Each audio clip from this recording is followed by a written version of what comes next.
I lost points in an English class debate for stimming, which my teacher found distracting. As someone with ASD, this felt unfair. I'm gonna sound annoyed in this post because, well, I am so mad about this, mainly because of both the conversation after as well. We had a debate in my English class. Okay, great. I need better skills in public speaking. I'm fine that I lost points from bad speaking skills, but what I'm mad about is the fact that I lost points on stimming. I didn't even know that was something he could take off, but he did. And that just seems unfair. He said it was distracting and he couldn't focus on what I was saying because I kept rocking back and forth and slightly punching the podium, which made too loud of a sound, etc. I don't think this is fair, like at all. And maybe I'm overreacting. Maybe I'm upset over nothing. I talked to him today stating some things and stuff and getting clarity and asking for extra credit and stuff. He said that I need to present myself better, and I need to make eye contact, stop stimming, and just socially act my age. Which I think it is uncalled for. I'm diagnosed with ASD, I have an IEP for that, nothing academic related, this is an honors class. Anyways. Again, maybe I'm just making it a bigger deal than it is or being a crybaby. I've cried for the past 3 hours over the last 2 days on how much I hate myself, that I can't be normal. Is this fair? And what should I do? Comments from OP. I'm not technically failing the class now, but it definitely feels like failing. My grade went down from a 90 to a 79. I can't take dual enrollment without an 85 or higher. This is just honors English. However, I've been telling both this teacher and another teacher about how I want to take the criminal justice dual class. I have everything to take the class except if I can't get this English grade up. Plus, I basically planned my whole life out, and the only time I can take the dual class is next semester if I want to take the APs I want in senior year. Which may be why I'm so butthurt over 4 points that I lost from stimming. 'Cause that makes a difference. Even if it's small, it was 50% public speaking / 50% actual research topics. He actually said my arguments were really good, I used good sources, and I explained things well. But my public speaking part killed the grade. I lost points on poor presentation overall. So for example, poor eye contact, speaking clarity, repeating sentences, which I also am annoyed about because I repeated one because I was stumbling over my words. However, 4 points to an already poor grade is a lot. My teacher took off points for stimming. Update. Posted on November 27, 2023. I posted a post about 10 days ago discussing how my English teacher took points off my presentation during a debate because of stimming. So I thought I should update you guys on what occurred after. For one, I discussed it with my teacher on my own. I wrote an extra credit proposal, which he granted. I ended up getting a 5-point extra credit assignment over Thanksgiving break. I had to tell a speech to my family about the importance of gratitude and what it means to me. Secondly, I talked to my dad and stepmom, which they both not the happiest. We ended up talking to him. While he won't change my grade for the major, he is giving me a chance to make up for minor grades. If I do some extra work, etc., 2 minor grades will become 100s. My teacher took points off my debate for stimming. Update to the update, posted on December 18, 2023. First and foremost, I brought my grade up from a 78 to a 90. I know that grades aren't everything, but honestly I can't be more excited about this. I also got a 100 on my state EOC, which I know probably had a huge curve, but still. I was extremely nervous about it. Secondly, we ended up adding stimming onto my IEP. The person who does my IEP was annoyed that we even had to specify it since she thought it was common sense. Lastly, the teacher got to talk about the importance of inclusion in his classroom and also to better understand some neurodiversity disorders in better detail. That yours truly helped write, since mental disorders and psychology is one of my special interests. Anyways, that's about everything that has happened. My last day of school was Friday, meaning I am officially done with this teacher for the rest of my high school career, and I can happily say, I am very excited to not have to deal with him anymore. Edit, y'all. This was an English class, not a debate class. Specifically English 2 honors. Probably should have mentioned that. I've realized that I have lost all respect for my husband's willful ignorance, and it may damage my marriage. I, 33, and my husband, 37, were having a discussion about politics, and we got onto the topic of our daughter, 7. Which led to me expressing my fears about her rights and bodily autonomy. For context, my husband votes Republican and I have always considered myself independent, but recently have been shifting very far away from my younger, carefree attitude toward politics.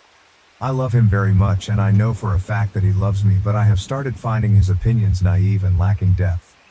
He is a very good man though, and has in the past changed his mind on several things when confronted with them. Further context, my cousin lives in a strict anti-abortion state and almost died a few years ago when the doctors waited until she was actively dying of sepsis before they decided it was okay to remove the dead baby from her body, even though it had been dead for weeks beforehand. So needless to say, I had a wake-up call and sharpened up my principles until they are very shiny and pointy. Last night when we were talking about abortion rights being healthcare, I lost my composure out of sheer terror about the possibility of a similar disaster with my cousin happening to our daughter, and how I struggle to understand how he doesn't see the problem with his party, and that in fact I think he is being willfully ignorant to the danger I and my daughter face in favor of his idea about making economics work for our family. I also said that if our daughter dies due to something preventable, like the ability to get a timely and much needed abortion, or gets shot to death in school, that I would let my own mother rot in a nursing home. She votes R2, and I'd never be able to look him in the face again, which would basically be me disappearing and divorcing him. I was crying and upset and explaining how scared I was, and he asked me in a very hurt manner if I'd actually abandon him like that. I am truthful to a fault and said that I would, perhaps out of a sense of illogical grief and betrayal, because I'd know my concerns were not taken seriously and that they had abandoned common sense and did nothing to attempt preventing a very real consequence of voting away mine and my daughter's right to health care. I equated it to a slow-motion car wreck with our daughter in mortal danger and him just watching it happen because it doesn't involve his own body. I know he needs to hear it. But I think I was too raw and open about it to steer the conversation in a healthy way, and I have a very blunt manner. I apologized this morning for saying that I'd leave him, even though I knew I would, and he tentatively accepted it. And I said we'd talk about things later when I can articulate things in a healthier way. But I'm at a loss as to how to make it known how deadly serious this is to me and not make him feel like I'd abandon our marriage over just any sensitive topic. I do not need people telling me to leave him. I don't think I know how to make it any more digestible and be clear without going nuclear over something that has not happened, as our daughter is too young to suffer that yet. The rub is that I am the person who is changing the dynamic of our relationship, and I'm beginning to understand how politics breaks up families. Relevant comments. Comment 1. Ask him to name scenarios that he would accept the premature death of his daughter. Ask him to name what life-saving healthcare he would be willing to deny for his daughter based on principles. If he can't name any, ask him why is abortion different. Use your cousin's story as a hypothetical for your daughter, but be as graphic with it as you can be. But in all honesty, if you must labor so much to convince him to care about yours and your daughter's health and well-being, then this should also serve as a wake-up call to you. And if I were you, I'd take back your apology. You meant what you said and only apologized to comfort him. I say let him be uncomfortable. Why are you so concerned with the bluntness of your words and not concerned about how quick he is to dismiss you? Comment 2. I'm the daughter of a Republican dad and liberal mom. I'm honestly not sure why they are still together, and think it is because they are older and retired. Luckily, I live in a liberal state that doesn't take away human rights, so I think it allows my mom not to think about it as much. It's been since Trump that I've really seen the division between them. I don't really have any advice to give you, but the perspective from a daughter in a similar type of situation. I love my dad, but I don't have a lot of respect for him because I don't think he actually understands what's going on. It hurts as a daughter to know my dad votes for a party that is actively doing bad to a lot of human rights, mainly because he believes in the economics of Republicans. I also hate having to be around my parents in the evening, especially if they are watching the news. My mom definitely holds frustration for my dad and takes it out by saying mean things to him. And I feel like my dad doesn't take it seriously, because I don't think he actually understands how scary this is for certain people. I wish my parents would do therapy together, and honestly you guys should probably do therapy together if you actually want to make your marriage work without resentment growing.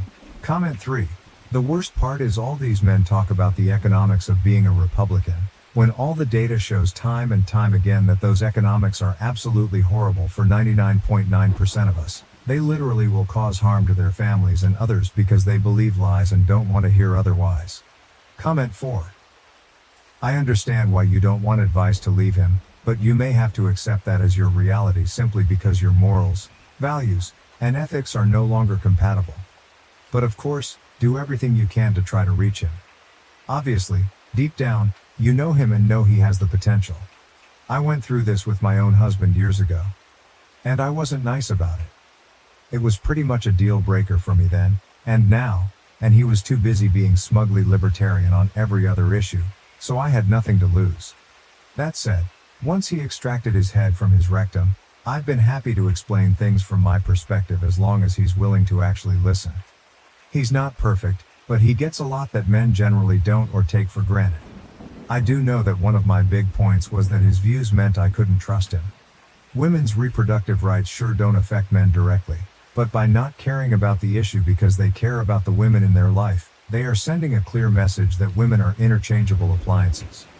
He either cares about the things that are important to you or he doesn't actually care about you.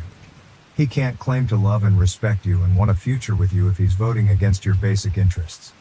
That is hurtful for you, but you are allowing him to center his feelings hurt because you threatened to divorce him someday. He's hurting you now, but he wants to focus on his potential future pain that would be a direct consequence of his behavior now. Let that sink in. He is telling you exactly where you stand with him in multiple ways. Further, he's deluded if he thinks voting for Trump Republicans is going to actually be good for his finances. Maybe in the short term. The reality is that any gains he makes will be offset by the tax overhaul and tariff system. If your wealth is dependent on your income in any significant way, Trump winning would put your income at risk as women are forced out of the workplace and into a housewife role. If your income depends on either of you working overtime, Trump is giving employers a way to deny overtime premiums through creative scheduling. A lot of tax deductions and credits that primarily benefit low and middle class families are being eliminated while those that benefit the wealthiest are left intact or strengthened. We've already had a preview of his roided out trickle-down economy from his first term. Your husband is being incredibly short-sighted. Comment 5. I'm not sure what you are trying to achieve with this post. You say you don't need people telling you to leave him. However, the harsh reality is, in this situation, that is your present and your future, as long as you stick with Republican men. He is not a very good man when he puts your daughter's and every other woman's life at risk by voting for people who want nothing but destruction and power. That doesn't change, no matter how much you gaslight yourself that you can somehow fix him, or see reason. Sorry to be so blunt about it. Comment 6. This. If a man is a Republican, if he plans on voting for the GOP candidate, even if Trump keels over tomorrow and is replaced by someone who's less openly insane, if he is willfully ignorant, he is not a good man. Full stop. He can help old ladies cross the street and volunteer at a soup kitchen as a hobby, but he's still not a good man because he does not actually care about women. OP, you think you can fix your partner? You cannot. Nobody can fix another person. You can't be the person who is changing the dynamic of the relationship when you're not the bad actor. You should not have to explain why rolling back women's rights is fucked up to get someone to see that. He already knows and does not care. Update. We had a serious discussion. I went into more detail about my concerns and fears and it was intense. I was much better at presenting the case. I gave him several hypotheticals that involved a particularly gruesome set of circumstances involving his balls. I won't bore you with the nitty-gritty, but the gist was to shift his perspective. I told him to seriously consider carrying a tiny fetus in his ballsack and the fact that the risks were things like exploding balls, sepsis, etc., and the myriad of ways he could end up dead, permanently physically injured and disfigured, or unable to produce a fetus in the future if he didn't have the option of removing the fetus from his balls. I asked him if he would even want to take the risk and he agreed that he'd be very likely to remove it unless he was ready for those risks. I asked him why in the world would I be justified in telling him he has to carry it no matter what, and it might only be removed after it starts to explode out of his ballsack or his organs start shutting down. Once he seemed to start grasping the enormity of what abortion encompasses and seeing why it's very important to not let unknown people control what options you have with no medical reason. I told him I lost a bit of respect for willful ignorance, And that I can tell he avoided thinking about it BC he knows in some way that it says something about his character. And I resented having to even give him a hypothetical in the first place, and that if he cares for me and our daughter that he should automatically actively be using his empathy skills every day. I explained how I have demonstrated the capacity to care about and evaluate gender issues he's brought to my attention in the past. That was a difficult part of the conversation. I also told him that I do not trust him to always make good decisions for us and that I feel alone in shouldering those responsibilities. He listened and let me talk a lot. He asked if I was going to leave him and he was clearly nervous and bracing for the worst. I told him I'm not taking drastic steps like that, but I certainly will when it comes to keeping our daughter healthy and safe. I also started to say something about how I know I would lie to him in a heartbeat in a situation where our daughter needed an abortion or medical care, and he interrupted me to say, "You wouldn't have to lie because I'll be driving the car or buying the plane tickets and we will all go anywhere we need to." Y'all, I burst into tears. We ended the conversation and he said I laid a lot on him and he needed a break, but said he had things to think about. I didn't push any more politics, but I think I feel like my trust has been slightly restored. I'm not getting my hopes up, but I think he realizes that he's wading in dark and dangerous waters when it comes to our futures. Relevant comments. Comment 1. All of this reminds me so much of that scene in the show The Handmaid's Tale where June finds out that she's not allowed to access her bank account anymore and that her husband has to sign something for her to get birth control pills. And her husband dismisses her concerns, basically saying, "That's okay. I'll take care of you. No big deal. It's fine." It's easy to dismiss a concern when that concern doesn't seem to affect you directly. And the problem is that no matter what we say, no matter what example we give, some people will always have a degree of removal from an issue that can affect their understanding and their empathy. My own husband is empathetic and caring. But he doesn't understand why someone staring down the barrel of menopause, is so angry about abortion access restrictions. He doesn't understand why a woman in a loving marriage that doesn't look likely to end anytime soon, is upset about the end of no-fault divorce. Or why I, as someone with no connection to prison, is upset about our horribly inequitable carceral system. And he will say he understands my objections, but then he's like, why bother wasting energy getting upset about it? I don't know how to get across to him that just because it doesn't apply to me or us right now doesn't mean it won't later. I also don't know how to get across to him that it's very difficult to see attacks on our ability to get a divorce or access an abortion as a direct slap against me as a woman. If someone punches someone else like me in the face while staring me directly in the eye to show me that they would be doing it to me if they could, that's very upsetting. But they aren't looking him in the eye, so he doesn't see it that way. Comment 2. I admire the heck out of you for having this huge conversation with your husband. Thank you for making the case for all of us. And thanks for sharing with us. I hope your example can help others who need to have serious discussions like this with people in their lives. Comment 3. I'm glad you have this talk and that he is starting to reconsider his decisions. But I hope you are very clear with him that this isn't about him setting aside his views for the special case of you and his daughter. Other women are entitled to the same respect and autonomy that he wants for his daughter.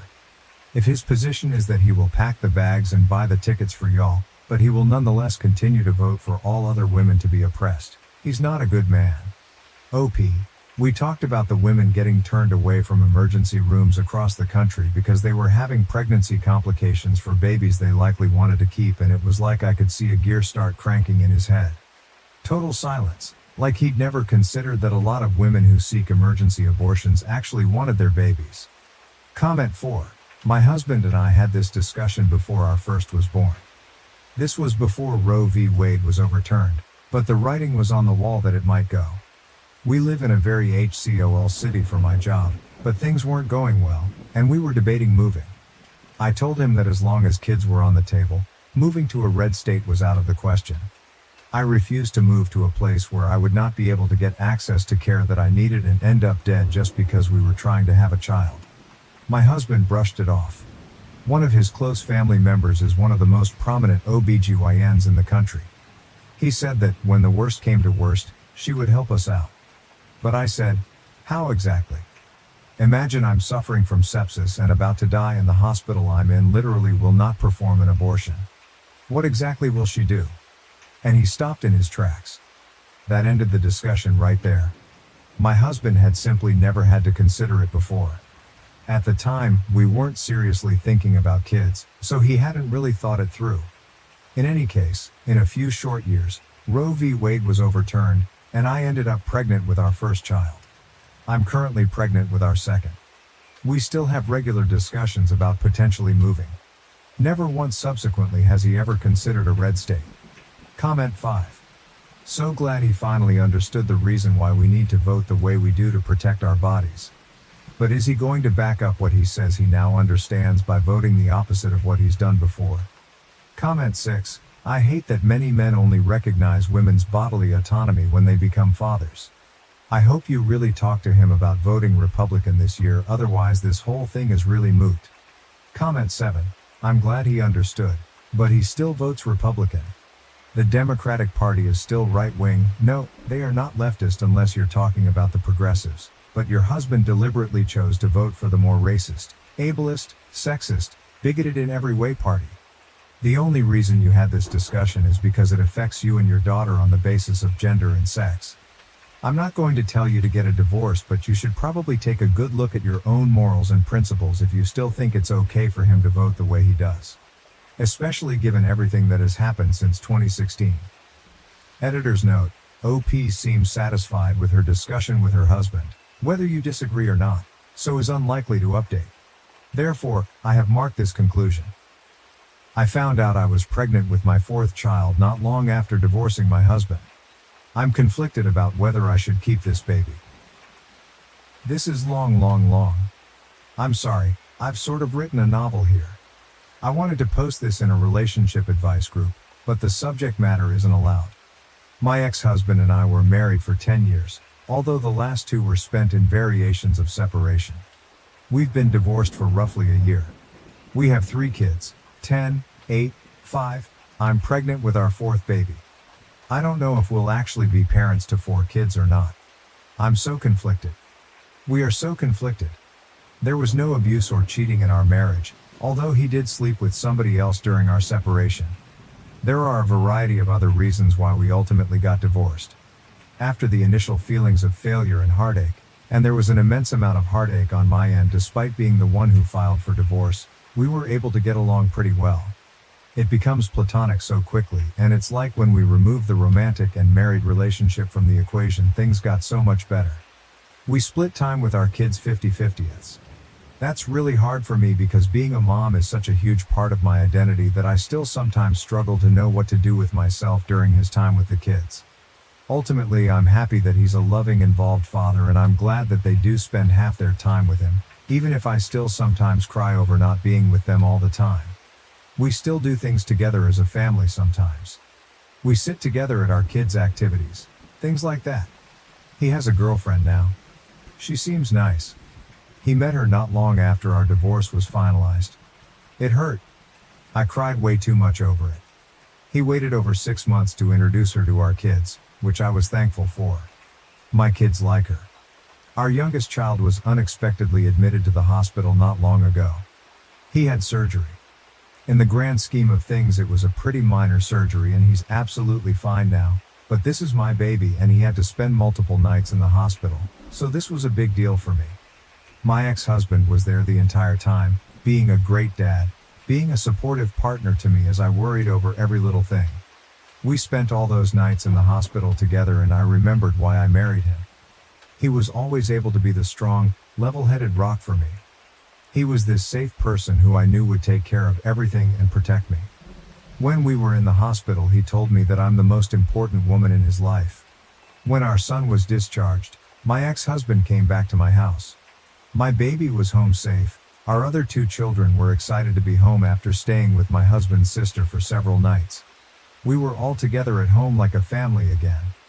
That night after our kids were in bed, we had sex. I hadn't been hoping for it or planning it. It was just like as soon as the kids were tucked away in their rooms, we were having this intensely passionate, needy, amazing sex that we shouldn't have been having. We went to sleep in my bed and at some point in the middle of the night we had sex again. The next morning we both decided our emotions with the whole situation with our son just got the better of us.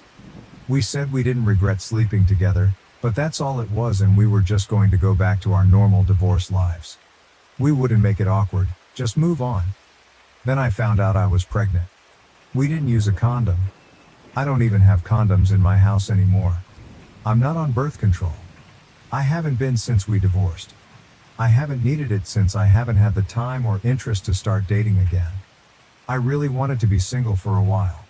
I know I was ovulating when we slept together, which was probably a contributing subconscious factor as to why it happened. My body sees him being a good dad to our kids and it wants another.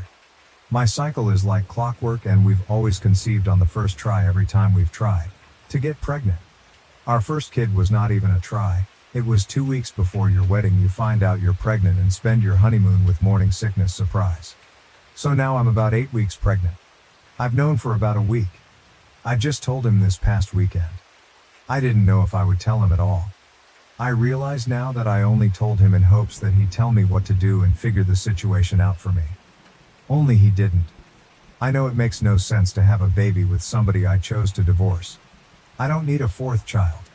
Why can't I let go of this though? Update 1. I posted about a week ago. My ex-husband and I have been divorced for about a year. We have 3 kids, ranging from 10, 5 years old. We have gotten along great since the divorce, better than when we were married. It's almost like we're friends, can do things with our kids, and enjoy being around each other. About 2 months ago, our youngest unexpectedly ended up having surgery and spending several nights in the hospital. He's fine now. My ex-husband and I stayed together with our son the entire time he was in the hospital. When he was discharged, my ex-husband came back to my house, or former family home, at our son's request. He was just supposed to spend a few hours there, help our son get settled, then go home. However, I guess all of the emotions and being together as a family in our former shared home got the better of us, and we ended up having sex twice that night. Now I'm 9 weeks pregnant. I wasn't on birth control, was on it until after our divorce was finalized, but have been intentionally remaining single for a while and not involved with men in any way, so was giving my body a break from birth control. Initially we were undecided about what to do, but as of last weekend we made the decision together to have the baby. It feels sort of crazy to me. Definitely not a situation I ever imagined I'd find myself in. I already picture this baby looking just like our other kids. I guess that's why I struggled with the idea of not continuing with the pregnancy, which I know isn't really a valid reason to have a baby. This is probably the last baby I'll ever have. I'm 39, so even if I were to meet a man who I trusted enough to want to have a child with and a future with, I'll be well into my 40s by then. I plan to be very picky, but I'm not even at the point of wanting to find somebody new yet. We're not getting back together, for now. We get along great when we're not married and living in the same house. We feel it'd be irresponsible to all of our children to attempt to get back together right now because of this. Chances are higher that we'll be able to co-parent this baby successfully if we live separately. However, we are committed to working together to do what has to be done to take care of the baby when he or she gets here. Our kids are doing so great right now, and they seem very happy and secure with the current setup of our lives and homes, so we want to stick with this for now. I don't know if I really understand what I'm getting myself into. Our other kids were all born into a marriage and a 2-parent home. I know that sharing custody of a baby will be a lot different than the kids going back and forth between homes. I might be feeling too positive about it, but I think it could work out fine. The new baby will just see this as normal, right? Next thing to worry about will be having to explain this to everyone when we tell them. My family and friends will get over it, but I'm especially concerned with explaining it to our kids. I'm worried our oldest won't take the news well. She also knows what sex is and how babies are made. And for everyone concerned about his girlfriend, she's not his girlfriend anymore. Top-rated comment: these two are 100% getting back together within a year and then breaking up again in another. Update 2. Several people have asked me for an update on my situation. My ex-husband and I are having a baby. My other posts are on my profile. A recap is that we were married for 10 years, divorced for almost 1.5 years now, and have 3 kids together. We slept together twice during a stressful family time, and I ended up pregnant. We've since admitted we are both still in love with each other, but have not actually declared that we're back together, mainly for the same of our kids. I last posted toward the end of January. I'm 28 weeks pregnant. We're having a little girl. As far as the pregnancy goes, it's been like a textbook pregnancy, and so I feel pretty good. Just more tired than I ever remember being during pregnancy before. My husband and I continue to live separately and share custody of our kids. We each have them 50% of the time. They're all aware that we're having a baby, and none of them seem to be deeply confused or emotionally damaged by their divorced parents having a baby together. We explained it in an age-appropriate way. Our oldest child was more grossed out that her parents had sex than anything else, since she now understands what sex is and how babies are made. We've been involved with her quite a bit, and she's excited now. I even took her to one of my appointments. She's excited to have a baby sister, and she understands that mom and dad love her and her siblings, that we love this new baby, and that we love each other as people and as parenting partners without actually being together as a married couple in one house. Meanwhile, my husband and I have started to attend couples counseling. We tried marriage counseling when we were separated before we divorced, but I think we were both already pretty mentally done, so counseling didn't do much for us then. I think we're getting way more out of it now because we're actually invested in it and putting in a lot of effort. Sometimes I feel great after a session, and at other times I feel not so great and am reminded of reasons why we divorced. Overall, I think it's a good thing for us no matter what happens with our relationship. We've been sleeping together for the last few months. We already agreed that we won't be seeing other people at this time. I wouldn't be saying this while pregnant anyway, and it's not as if I'll even have time with 3 kids and a newborn. We agreed that we will not open ourselves to being with other people while we are working on our relationship and before that conversation is had between us. We are carrying on just as we have been since our divorce, as far as our kids are concerned. Dad doesn't spend the night at our house. We do things together as a family sometimes, but we were doing that even before anything was rekindled between us. We're not acting as a couple when we're together as a family. We're friendly with each other, but there is no holding hands, kissing, etc. Our main concern is our kids. We refuse to say we're back together. If we officially get back together, we really want to feel certain that it'd be for the long term, that we're ready to commit to that. We don't want to give our kids whiplash or do anything to make them insecure about our family. We would like to get to that point, but we aren't there yet. I think if my husband had his way, we'd be there. He's ready to say he's there now. He'd love to move back home. But he understands and agrees with my reasoning. I'd love for him to move back home too, based only on emotions. We both have things to work on, separately and together. I want to be a better spouse this time around. I thought I was being a really great wife, and I was on the surface. I also know that right now I feel so in love and am hopped on hormones and pregnancy happiness. I always feel super happy, super positive, and super horny during pregnancy, and I know I have to be careful with trusting anything I feel during this time because it's like I'm on a 24/7 natural high. I think the biggest issue right now is that he's far more, let's throw caution to the wind, even though he agrees with all of my reasoning, and I want to be way more careful. Final update. I've made a few posts about my husband getting pregnant after we divorced. We were married for 10 years and had 3 kids before getting divorced. We got along so much better after we divorced, and we have been really good co-parents during this time, but we were functioning strictly as friendly co-parents. We slept together around 1 year after our divorce was finalized and conceived a 4th baby, which we ultimately decided to keep. Our 4th child, a sweet baby girl, was born at the end of May. She's so perfect, and we both feel we made the right choice to bring her into the world. It was the smoothest, easiest birth I've had, and I take that as a sign. I feel like I fell in love with him all over again during labor and delivery, and that's when I knew I was ready to make our relationship official and public to everyone, including our children. Contrary to all the assumptions, our kids really don't seem to be negatively affected or confused about the baby, and I don't think the newest baby is getting any less love or attention than our 3 kids born within our marriage have. This is normal to them now. They understand we're still a family, and no matter what, we'll always be a family whether mom and dad live together. We are still living separately and technically still maintaining the custody schedule we had in place for our oldest 3 kids. Although, the kids are with me every weekday right now since it's summer break and I'm on maternity leave. We have a different arrangement for the baby, but he does take her overnight a few nights a week. I got our family home in the divorce and he spends time here with all of us. He has spent some nights here at home to help with the baby, but he doesn't stay in my bedroom quite yet.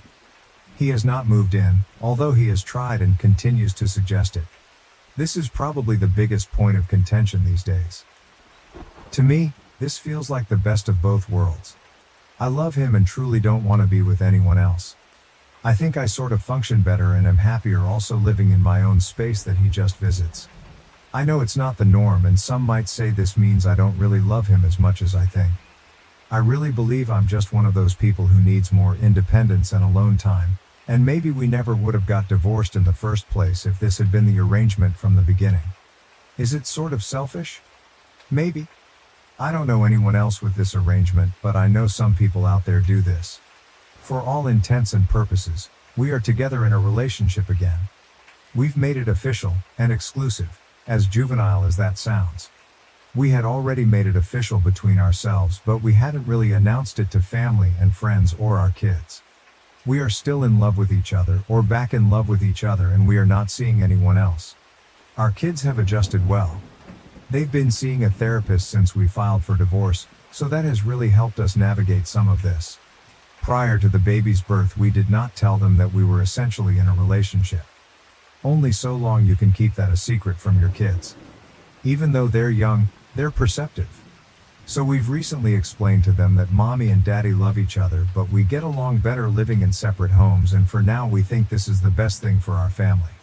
The only problem is that now they keep asking about when we will all live together again. I'm sure it's a little confusing to them, but I'm not sure how we could be handling it any better. We attempted marriage counseling when we separated, before divorce. It was not successful. I don't think either of us was 100% committed to it at the time. He really did not take it seriously back then, but I was more stubborn and resistant than I originally realized. We're in couples therapy now and it's like night and day compared to last time. I'm scared to live together again, so we aren't going to do that anytime soon. It's not that I don't trust him. I don't trust us as a couple. I refuse to put my kids through all of that again.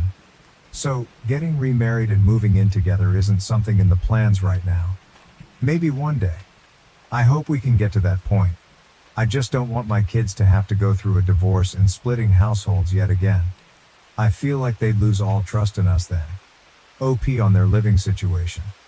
I think it might be best for us to find a way to each have our own place next to each other or on the same property, instead of one actual house that we share. Other than not living together, we are together. It's no different than any other couple that's dating but doesn't live together. Well, it's a little different since we share kids and we were once married and I still usually refer to him as my husband, but not too different. We aren't keeping our relationship a secret anymore, so we aren't pretending to not be together. Everyone knows now. We spend a lot of time together. But yeah, he may eventually want more than I do, as in a relationship where we live together 24/7. At this point, the hubby's ex-GF was firmly in the rearview mirror and OP was still brushing it off as if it is no biggie, but I found one exchange that people may find interesting. OP, downvoted. Yes, he had a girlfriend at the time. It's in my post history and I'm not trying to hide it, but we have moved well beyond that now. Response. People are downvoting her comment because it is pretty black and white when it comes to cheating. Cheating hurts others and a lot of people value living in a world and having actions that don't result in hurting others. He was in a relationship and committed to his girlfriend when he decided that he had the right to sleep with his ex and not immediately tell her that he did it. She deserved better than to get trauma from someone who claimed to be committed to her, but was willing to step out on her. Cheating on someone does result in emotional trauma, which will affect how they will view love and relationships going forward. Personally, if he wasn't ready to be in a relationship with her, then he should have left her alone. I am tired of men in particular getting into relationships with women when they know they are not clearly over their ex-partner. It is a sign of selfishness and pure disregard of another human being's health. She was used as an emotional support and sex object by him, because no one that respects their partner would do something this cruel. So I'm not going to cheer on someone who could have just avoided this entire situation by not being in a relationship when he was clearly not ready to be in one, and hurt someone deeply. Edit, I want to add additional thought as well. Cheating is not only an emotional hurt but a sign that you give zero care about your partner's health. He was presumably still having sex with his ex-girlfriend after sleeping with no condoms with his ex-wife. With the rate of sexually transmitted diseases and infections increasing and the likelihood of the disease being antibiotic resistant, he told his ex that he had zero care for health and emotional well-being. She had the basic right to know that he slept with another person while still being intimate with her, especially with no form of protection. Not calling the ex-wife dirty but with the risk of catching a disease that's incurable, or opens you up to higher risk of illness. Every person who is engaging in a sexual relationship deserves honesty. OP. All of this may be true. I'm not arguing anything you said. But I'd like to know what everyone on Reddit thinks we're supposed to do about it. We can't go back in time and undo what we did. Maybe Redditors feel that as an act of penance we should not be together, despite very much wanting to, since that's what we deserve for hurting her in the process. We should never be allowed to move on and have any happiness in our lives, together or separate, because we did something at one time that hurt somebody. Short of publicly flogging ourselves and maybe not allowing ourselves to ever be in a relationship with anyone ever again as a form of self-punishment, what are we supposed to do to satisfy the masses? Neither of us are proud of hurting somebody. Am I the asshole for returning to my career to escape the overwhelming responsibility of caring for my husband's autistic niece? My husband, 30M, became the legal guardian to his sister's daughter, 17F, 2 months ago. She lost her single mom last year. My in-laws took her in but they were too old. That was when my husband became her legal guardian despite my concerns. He told me that he would take care of her completely. We got married a year ago after 15 years of dating. I had a very successful career in a very physically and mentally demanding field. I had to travel a lot. We wanted to start a family and I agreed to be a stay-at-home mom. I quit my job a few months into the marriage when I got pregnant. Sadly, I had a miscarriage. Then his sister died and everything is on hold. In the meantime, I took a part-time job in a related field which allows remote work so that I am not bored out of my mind. My SIL was a nurse. She quit her job to take care of her daughter full-time. Her daughter has a variety of issues including nonverbal autism, a series of development disorders like dyslexia and severe sensory issues. My husband says that he does most of the work. But he doesn't. Since I am working from home part-time, most of the caretaking falls to me. She gets angry and has meltdowns all the time. She doesn't like the food I make and most of the time she ends up throwing food at the floor or at me. I am at my wit's end and it is just so emotionally exhausting. Around December 15th, my husband was working late and asked me to take care of dinner. She is very picky about food. The slightest change in texture or taste from what she is used to can cause a meltdown. She threw the plate at my feet and I ended up bleeding. At that point, I called my husband and asked him to be home ASAP. He said he wouldn't be able to. I went up to my room and told him I'm not dealing with this anymore. He came hours later and she was still crying. He was absolutely furious at me. He called him heartless and irresponsible. I told him I've had enough of both of their ungrateful behavior and told him that I'm going to my mom's and I wouldn't be back until New Year's. He panicked and tried to apologize, but I left. He called me every day asking me to come back. I finally came back and he told me that my stunt had forced him to all available leaves to stay home with her. He told me that he was glad I was back. I told him that I contacted my former company and got my old job back and it starts next Monday. It is in office and requires a lot of travel. He asked me who was supposed to stay at home as she cannot be left alone. He has no more leaves and full-time caretakers are too expensive. I told him he promised to take care of everything when he became her guardian and that it was his problem. As you can guess, my family supports me and his family thinks I am being extremely selfish. So I'm asking for judgment from impartial strangers. AITA in this situation. Update. A lot of people were messaging me for an update. So, here goes. I wish I could say things got better. My husband took a few days off to interview special needs nanny caretakers. He ended up finding a good and experienced person to take on the job. He hired her for 6 weekdays. One day, she ended up saying she cannot make it for a couple of days due to an emergency. My husband had a meeting he couldn't miss and asked me to look after his niece for the day. I refused, and he took my car keys while I was getting ready and left before I noticed so that I could not go to work. I grew up with a narcissistic gaslighting father who did stuff like this all the time. I told him to come back in 1 hour or I will call CPS, and once they get there, I will call a cab and get to work. He ended up driving back and this turned into a big fight, and I told him that if he does it again, I will walk out and never look back. He apologized and said that he was just desperate. The worst happened 2 weeks ago. I needed to travel for a couple of weeks for work and I could not find my passport. I am a very organized person and I knew that I did not misplace it. I ended up calling the non-emergency helpline. They ransacked the house and found the passports hidden in his gym bag. It is a crime to steal passports, and they asked me if I wanted to press charges. I said no. Another fight. He told me that he needed me at home that weekend due to a social welfare visit, and he knew that I would not stay even if he had asked me. I kicked them both out of my house and I told him I would call the police if he came near me again. My house is a premarital asset, thank God for that. I told him that I would be filing for divorce.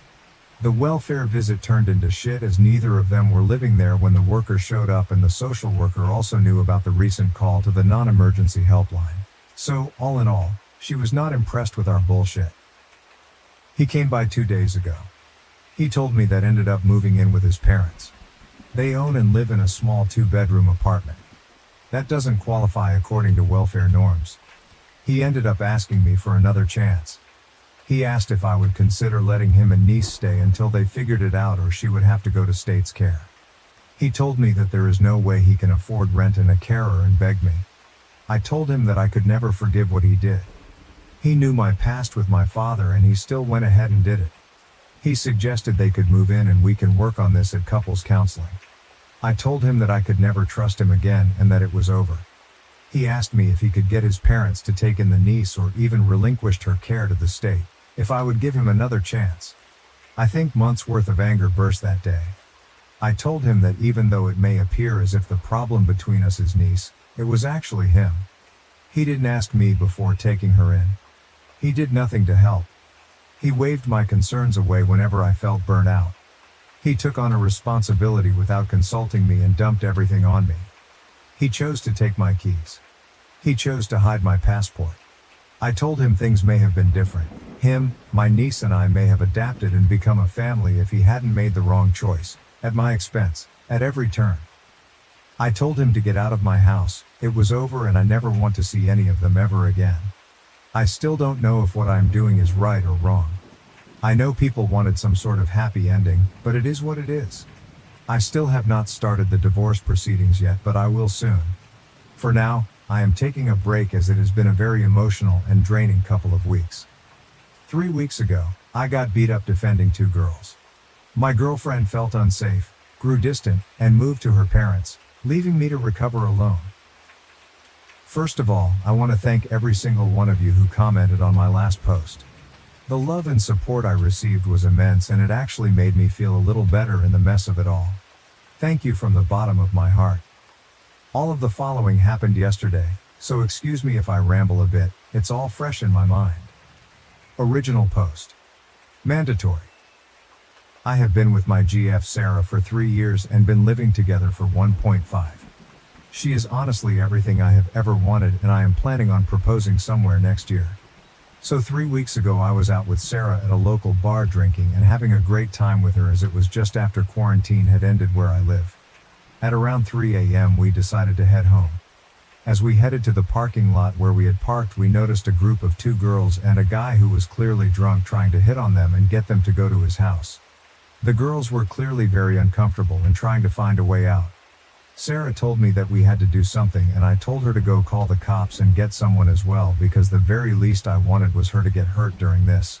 So I approached the group and tried to pretend I was the boyfriend of one of the 2 girls, and long story short, I got my ass kicked.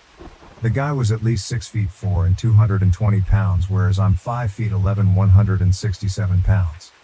I'm fairly muscular myself, but there was no way I could have taken someone that big. I knew it from the start. At least from all the noise we had made, a lot of people rushed to the scene and the girls got away safe. I was rushed to the ER because the motherfucker had broken my ribs, which had punctured my right lung. Yay. After that incident, Sarah has grown distant from me.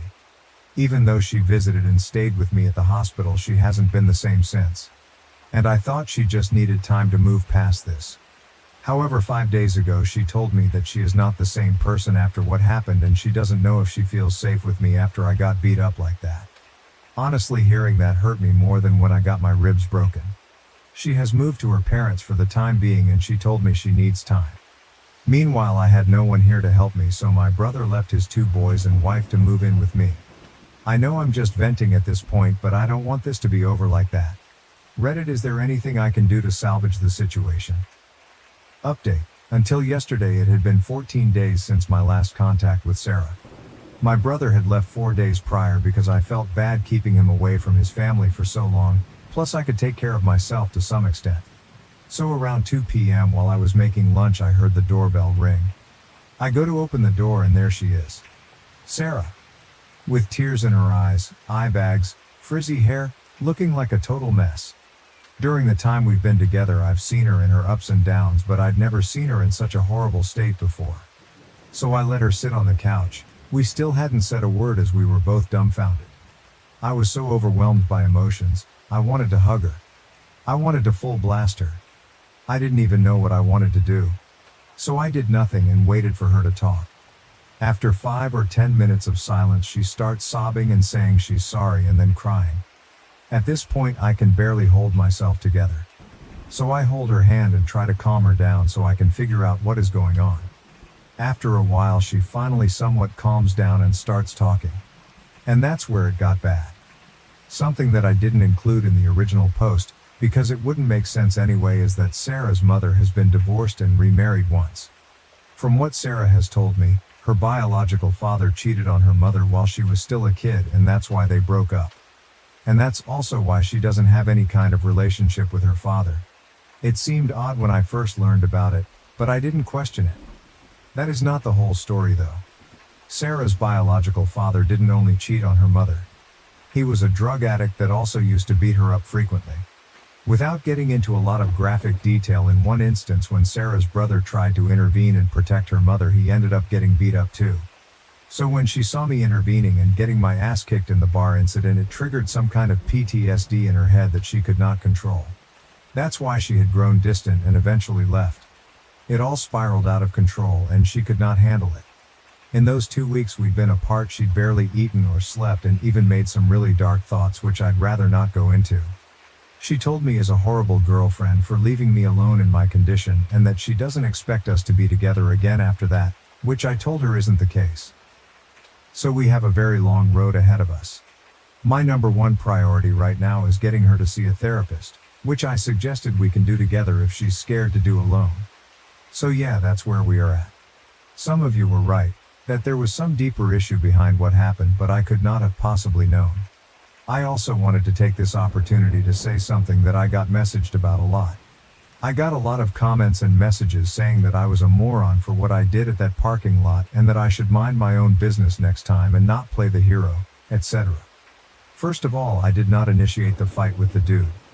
As I said when I got there, I tried to pretend I was the boyfriend of one of the girls in case.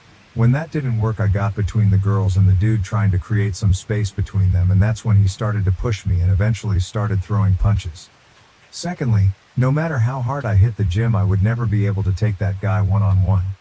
As I said, I'm pretty fit, and I've been working out for several years, but the fella was a lot bigger than me. Unless I had a gun or something, which isn't legal in my country, I was doomed. Finally, for the people telling me to mind my own business, well, let me tell you exactly what I was doing. It is mine and everyone else's responsibility to look after the ones who can't protect themselves in this shitty world. No, I do not consider myself a hero, nor did I do it for the show. I did it because in some other instance one of those girls could have been my girlfriend, sister, mother needing help. And these girls were somebody else's girlfriend, sister or mother.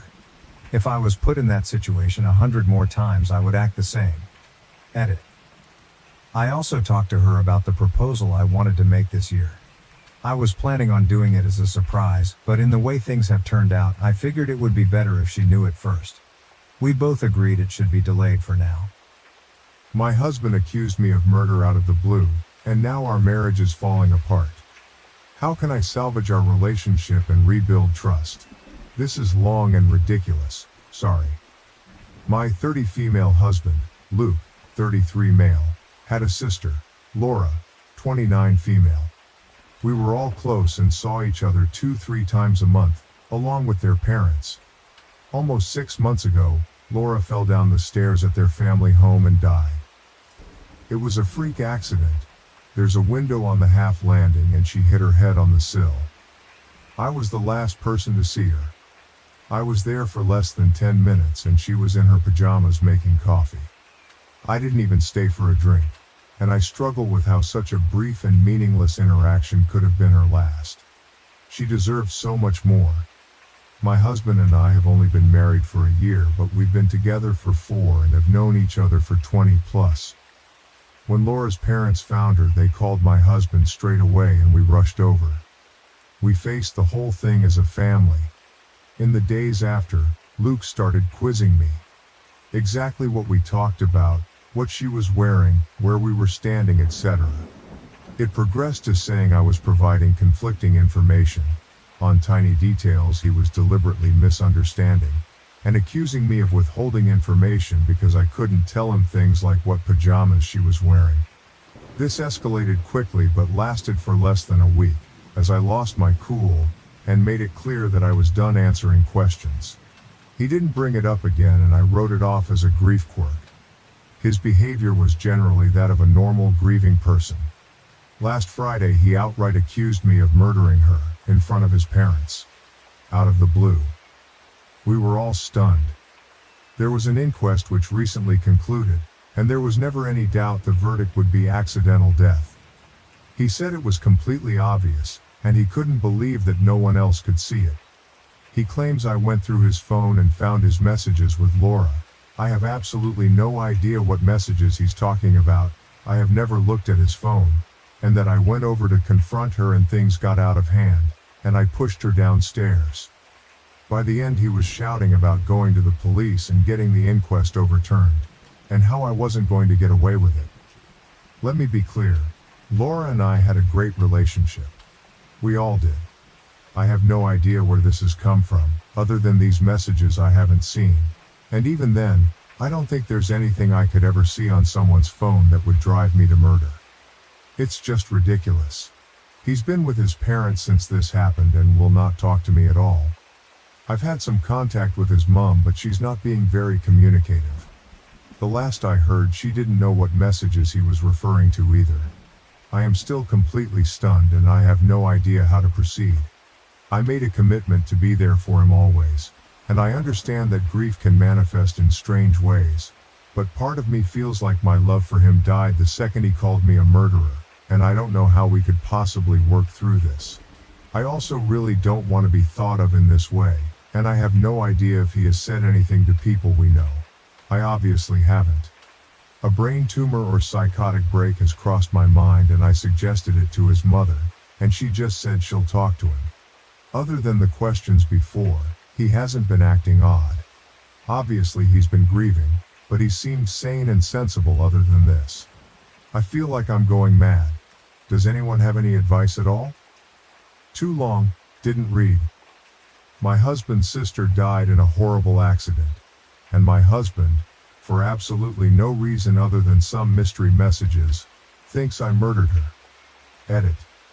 It has come to my attention that I accidentally used Laura's real name once in this post. Can I kindly ask anyone who commented, who is real name? Delete their comment, as I really don't want this to bleed into my real life. For obvious reasons. Relevant comments. Moral talk. Fuck no. You don't salvage this. You get a lawyer and get the fuck out. Best case scenario. He has just admitted to sending messages with his sister that he thinks would make you angry enough to kill her over them. I have some ideas about what those might be, and they're all bad. How did the parents react when he did this? OP answer. When he first laid out the accusation, at his parents' house, both his mother and I just kept asking him about the messages, and all he would say was that I knew exactly what messages he was talking about. She was as stunned as me, and his father just said he didn't understand what he was talking about. He's a man of few words, but there was plenty of head shaking. The whole thing was surreal. No one knew how to react. Wonderful. Prior 381. You need to get a lawyer to protect yourself in case he does go to the police. I would write down everything that you can remember that happened that day and keep it just in case. He may be having a psychotic break. As stated, don't talk to him or his immediate family or your friends without someone present, or preferably by text or email. Save everything. You need to take his accusations seriously and cover your ass. OP answer. I was interviewed by the coroner's office after her death, as I was the last person to see her. She died about 3 hours after I saw her, and I'd been to the supermarket and was home by that point. It's all verifiable and was a recorded interview. I haven't spoken to anyone but his mother, and that's only been over messages. She's never been a big texter, but she has seemed very cagey over the past few days. I don't know if this means she's seen the messages. I've asked and been ignored. Grolshia's good. I think they mean to record everything you remember about the day your soon-to-be ex accused you of murder. OP answer. I'm feeling so freaked out at the idea that he came up with this almost immediately after her death, and has either been sitting on it or planning his confrontation, that I'm basically trying to dissect the past 6 months. Maybe it's time I start writing things down. Right until it happened, things felt very normal. Obviously, her death has been felt deeply by all of us, and things aren't anything like they were, but there have been no signs of anything like this, even on the day. OP on getting the messages. I'm absolutely desperate to see these messages, because I'm right there with you on the sheer wackiness of what they have to contain. It hadn't occurred to me that they might not exist. I've never known him to lie, but I do think a mental health issue is a real possibility. His relationship with his sister didn't seem odd, and I've never been interested in his phone, but he's never been defensive about it either, so I think you might be right. If I had such incriminating messages, I'd probably worry about them before now. When told to find an old iPad to use to access them, I have his iCloud password. It has a backup from yesterday. I have no idea how to turn this into something I can actually use. It doesn't have a messages folder or any signs of how to use it for anything other than restoring a whole phone, which I don't want to do. Does anyone know how to actually get the messages from this? Sorry to throw a tech support request in. I can't believe I didn't think of this. Huge thanks to the person who suggested it. Can I force my husband to get a mental health assessment, and do I risk being arrested, or prosecuted? We're in England. I'm in a bizarre and complex situation with my husband. I have broken the law, and I feel I have no choice but to do so again for my safety. I don't know what type of solicitor I need, or what the next steps should look like. We're in England, and I'll try not to editorialize too much. My husband's sister died suddenly at the start of the year. Her death was an accident, and there was no suggestion to the contrary.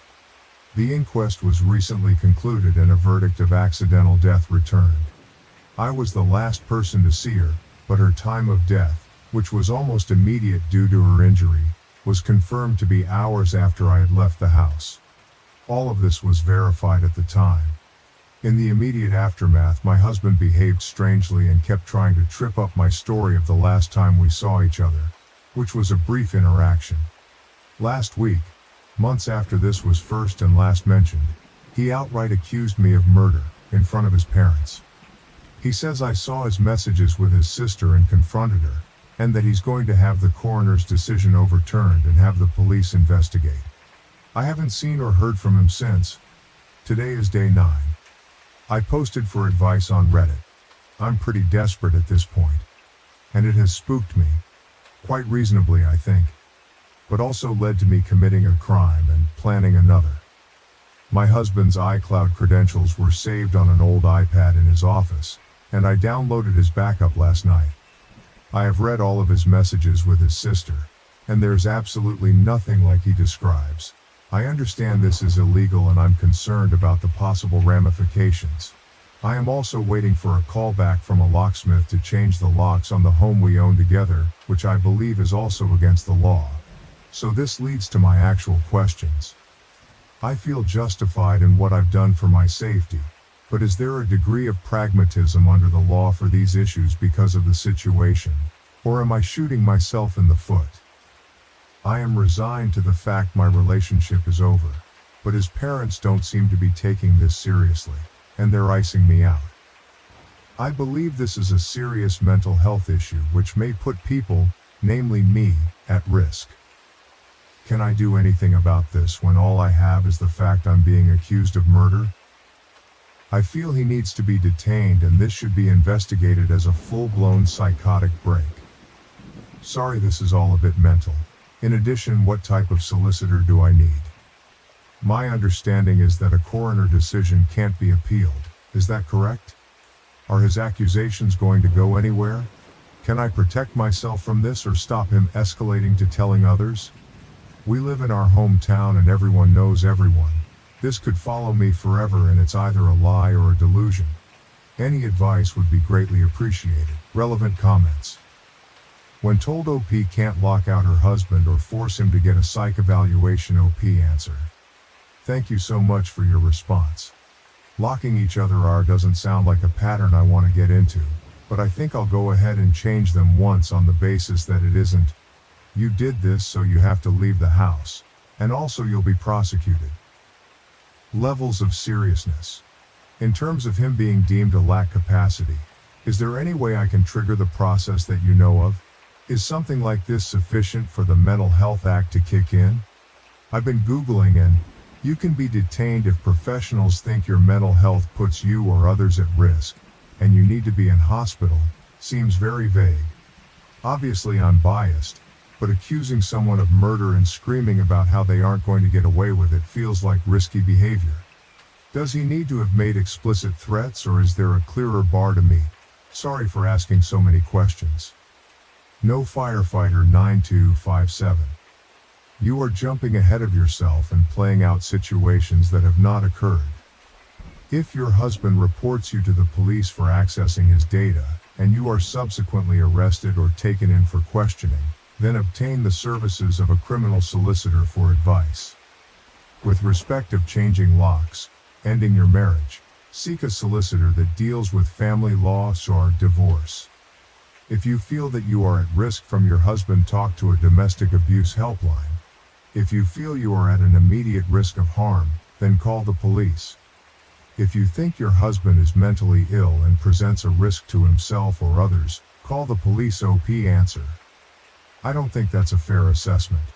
Being accused of arguably the most serious crime to exist has most definitely occurred. My understanding of the law is that something is illegal whether you are reported to the police or not. Those messages are evidence as far as I'm concerned that his accusations are false. They were apparently the trigger to me literally murdering someone I was extremely close to. I have illegally accessed them, and I don't think it's unreasonable to inquire as to the potential impact of that. I am fully aware that I need a solicitor, but as you're probably aware, today is Sunday. I don't know if I need to seek someone out based on a divorce, which honestly, if this is a mental health issue, is not going to be something I go for, or a criminal solicitor, or someone who deals with the Mental Health Act, as my absolute priority preference is getting him assessed. My only exposure to the legal system in my entire life was through the inquest, and that is obviously completely different to any of this. I'm not educated in this area. Commenter, it's sad, and slightly suspicious, that OP is jumping ahead to mental health assessments to defend themselves from accusations of murder when their husband is clearly going through some serious issues coping with the death of his sister. OP answer, what else can I do? He has blocked me everywhere, and we went from a normal couple dealing with the new normal 6 months after the death of his sister, to me being accused of murder over a family dinner because of messages which clearly don't exist. And it's been 9 days, and I've heard nothing since. Can I remind you that the inquest was held and concluded? I dropped off some Tupperware, grabbed an umbrella I'd left behind the previous week, went to a big Tesco, then went home and called my mom. I was already home by the time she died, and my whereabouts were extremely easy to verify because my husband was home all day. It's obvious that he's going through some serious issues coping with the death of his sister.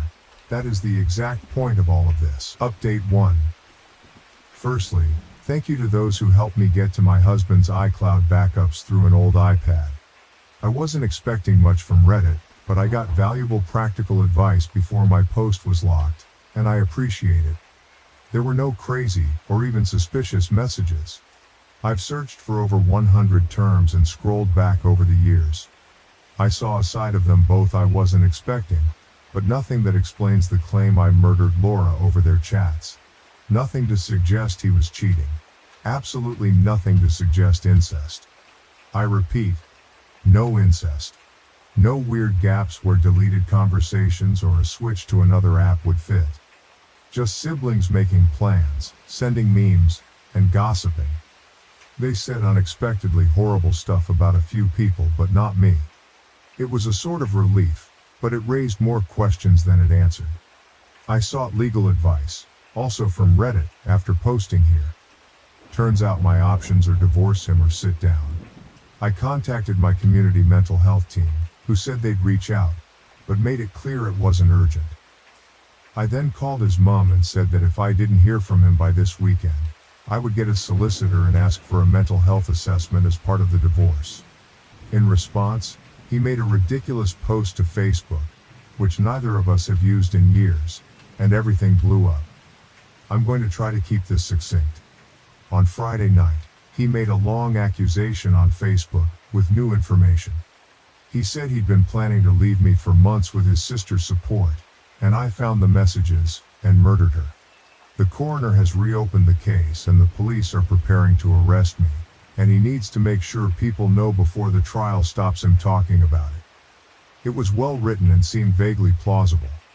He messaged people with links so it got some attention.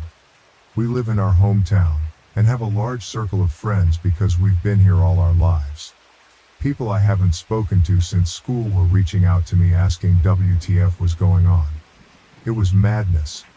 In response, I posted the export of his entire conversation history with Laura, also to Facebook, when I finally got back in.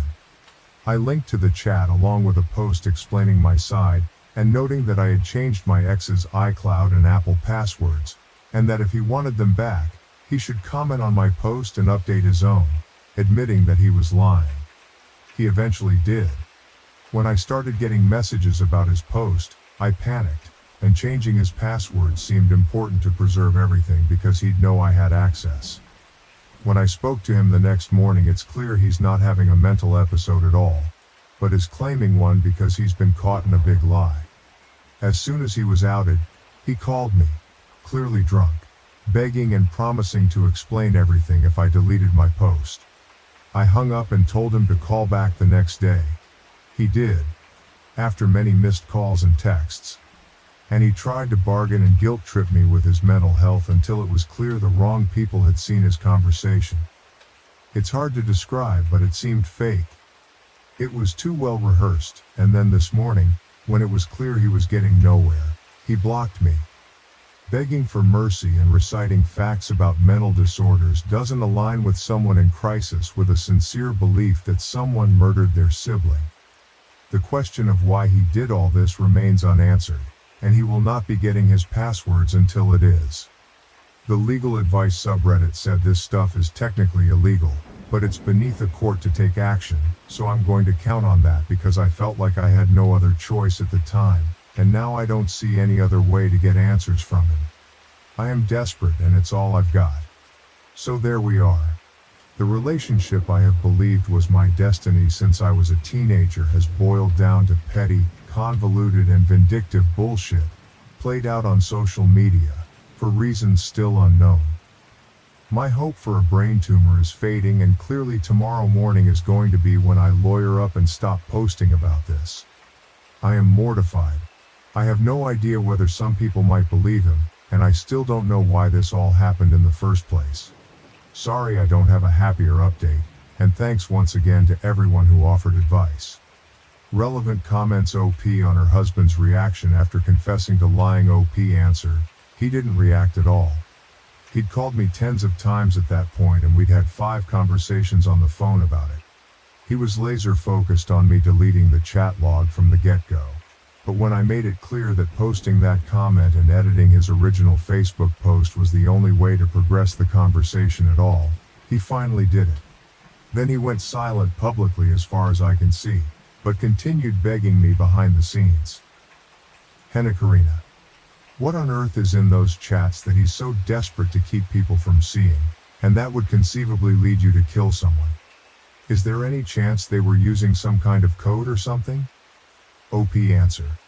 I think it was the fact that it proved his story false, alongside the way they spoke about some people. It was really damaging stuff and I can see why he panicked.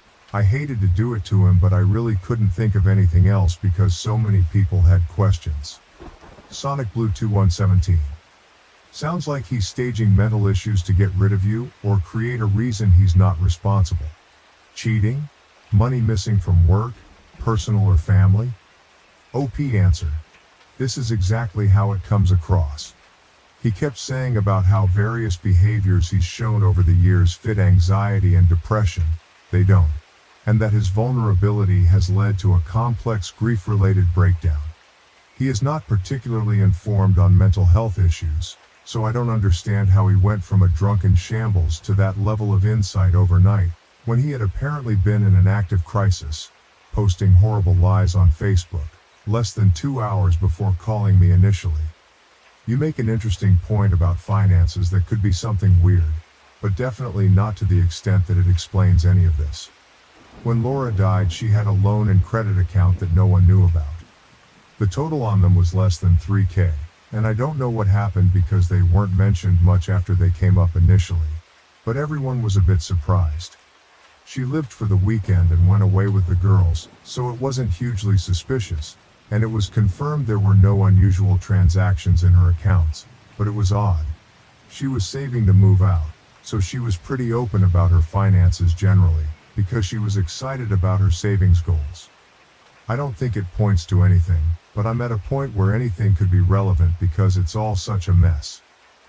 Update 2. Hi everyone. Me again. Both times I've posted here it has paid off hugely in terms of helping unravel this mess, so I hope it's third time lucky.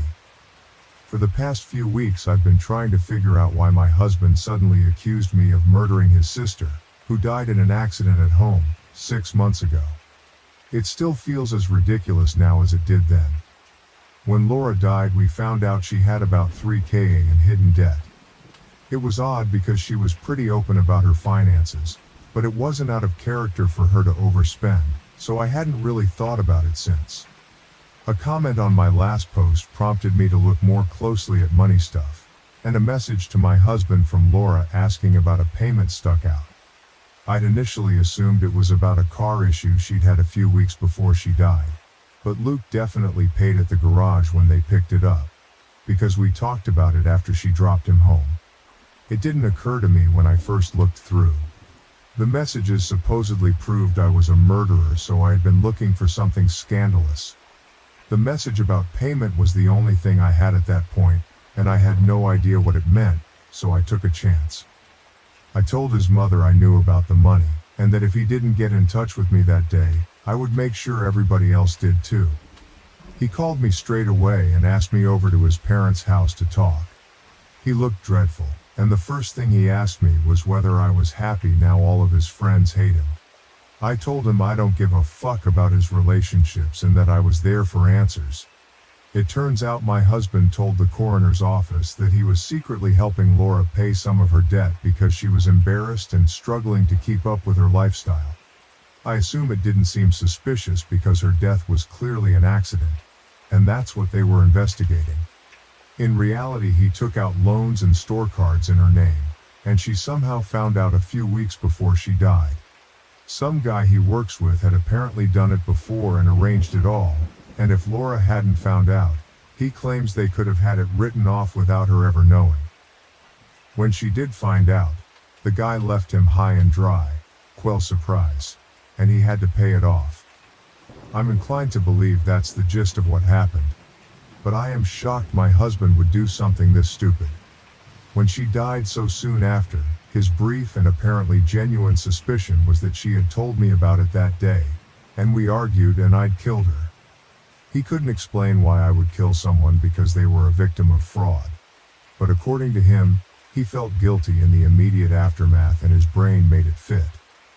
I mostly believe this, but he tried launching into more weaponized therapy speak at that point, so I cut the topic off. A few months after his sister's death, Luke received a letter from a credit company, not even the police, saying he was being investigated. Laura didn't have much, so her debts, which were less than $10,000 even with the fraud, were mostly written off. Something obviously flagged against my husband during that process. I don't know how or why. When the letters got more threatening, he believed the investigation would reopen the inquest, and that he would be accused of fraud, perjury, and because of his previously unknown motive, possibly murder. He claims the only thing the company investigating him actually knows is that the fraud came from our address. So accusing me would make it impossible to prove, because it would be a coin toss, his words, as to which one of us took out the credit in Laura's name. That was worth our entire marriage to him, and my reputation in the community we have been part of for our entire lives. He says self-preservation kicked in, and nothing else mattered when he thought about what could happen to him. When I asked him how his witness statement fits into his plan, because it proved he lied either way by acknowledging he knew about the debt and paying it, he froze for roughly a million years before saying he hadn't thought of that. Obviously my response was to ask why. If he hadn't thought of it, he specifically said it was a lie he needed to cover earlier in the conversation. Suddenly he's sobbing and his parents are rushing in to ask me to leave. I was in tears at this point, asking how the fuck he could do this to me over something so stupid, and how much his parents knew about this, as his mom was pushing me out of their house. All she said was that she couldn't have this conversation with me. She was crying too, but wouldn't say another word. I am now 99% sure the fucker was trying to frame me. Not for her death, but for the fraud. He was going to claim that he was lying for me in the coroner's interview, right? If he wrapped it all up as quietly paying her off on my behalf, then genuinely suspecting me of her murder, it would protect his reputation and point the finger at me. It just doesn't make sense any other way. Is my husband trying to frame me to weasel out of his actions, and how do I get to the bottom of this? I'm obviously open to theories because Reddit is the only reason I got this far in the first place. That being said, please don't come up with conspiracies about Laura's death in the comments. It's upsetting. She was wearing shitty old slippers and walking upstairs with a cup of tea, and she slipped and hit her head on a windowsill. This was never a murder mystery. It was someone's life, and she died just because. Maybe a butterfly flapped its wings somewhere. I don't know. But it's hard enough to accept without having guesses shouted at me on the internet whilst my marriage falls apart. Relevant comments. Even budget, Takro 78. I mean, framing you for fraud seems the most plausible from what you found, though it's an incredibly idiotic frame job that wouldn't work. So, I have to say, he sounds incredibly dumb. As an explanation, it's probably the best you are going to get, though very unsatisfying. I am mystified by his parents' behavior and what he thought that Facebook post was going to accomplish. It's not like the investigators are going to go poll the town. He could have just written back to them that he knew nothing about these cards and the only people at that address were you and him. There was no need in this weird plot to ruin your reputation publicly. But again, he sounds very dumb, so I guess that made sense to him. So sorry this happened to you, but I suspect in several years' time, hopefully sooner, you will see being rid of him and his family was actually a blessing. I wish you your very best life going forward. OP answer. This is what I don't understand. He's behaved impulsively before but never anything like this. I understand that he didn't take the fraud seriously until he was caught by Laura, and I can get that her death would have made him anxious about it. But I don't know what would possess him to think he could just pass it along. It's baffling. Even budget 2078. What's also strange is that it sounds like the fraud amount was low enough that, while yes, he'd get in trouble, it isn't like he's going to be ruined.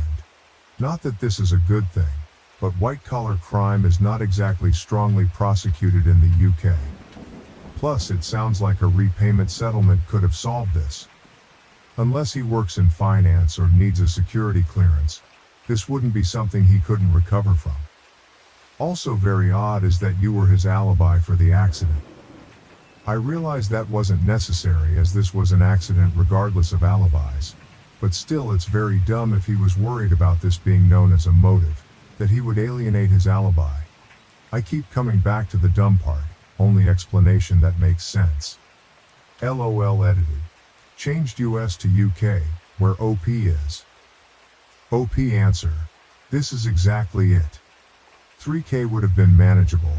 He could have set up a plan to repay it over a year, and he'd have needed to tighten up but would have been fine. It was a private company, so getting their money back would obviously be more of a priority than seeking prosecution. This is also part of why his story doesn't make sense. It's such a small amount in the grand scheme of things to blow up your entire life. The only thing I can think of is pure desperation to protect his reputation. But even then, who goes that far? Strong Bottle, 4161. Is he someone that really prides himself of his reputation? Is his job in finances? OP answer. He's a mechanic, so he's got a bit of a masculine pride thing going on. He always wants to be seen as a good, salt of the earth, do anything for anyone type person, and whilst actually being a good person sometimes slips, usually in the way he talks to people after a drink. Never ever to the point where I'd think he'd take loans out in people's names or try to ruin me like this. Saint Blay. I'm sure you've been asked this before, but is he on drugs? OP answer. He's a casual drug user, but I've never seen signs of it getting unhealthy. He does cocaine maybe 8-10x per year, and I've never known him buy it when his money would have been better spent on something else. He's better at spending money than having it generally, but he's never ever shown signs of being greedy or deceitful. The only thing I can think of is that it would have been in the lead up to Christmas, but his gifts weren't particularly extravagant, so I don't think it was a desperate attempt at a magical Christmas. My girlfriend asked for an open, poly relationship. I said no, and now she's acting strange. What should I do? My girlfriend, 28, and I, 26, have been in a relationship for 3 years and a few months now, but not long ago she started sliding in hints before telling me that she wants to try an open or poly relationship. She asked about this before at the start of our relationship, and I thought that I made it clear that I was monogamous and not interested in that. Now she's asking again and saying how we could both even share a girlfriend, or we could be open and hook up with whomever. I told her no and asked her why she was pushing this again. She said that it could be a way to spice up our sex life, and I said something like, okay, well, I'm not into that, you know that. So no go. She got agitated and said to just try it, which pissed me off, and again said no.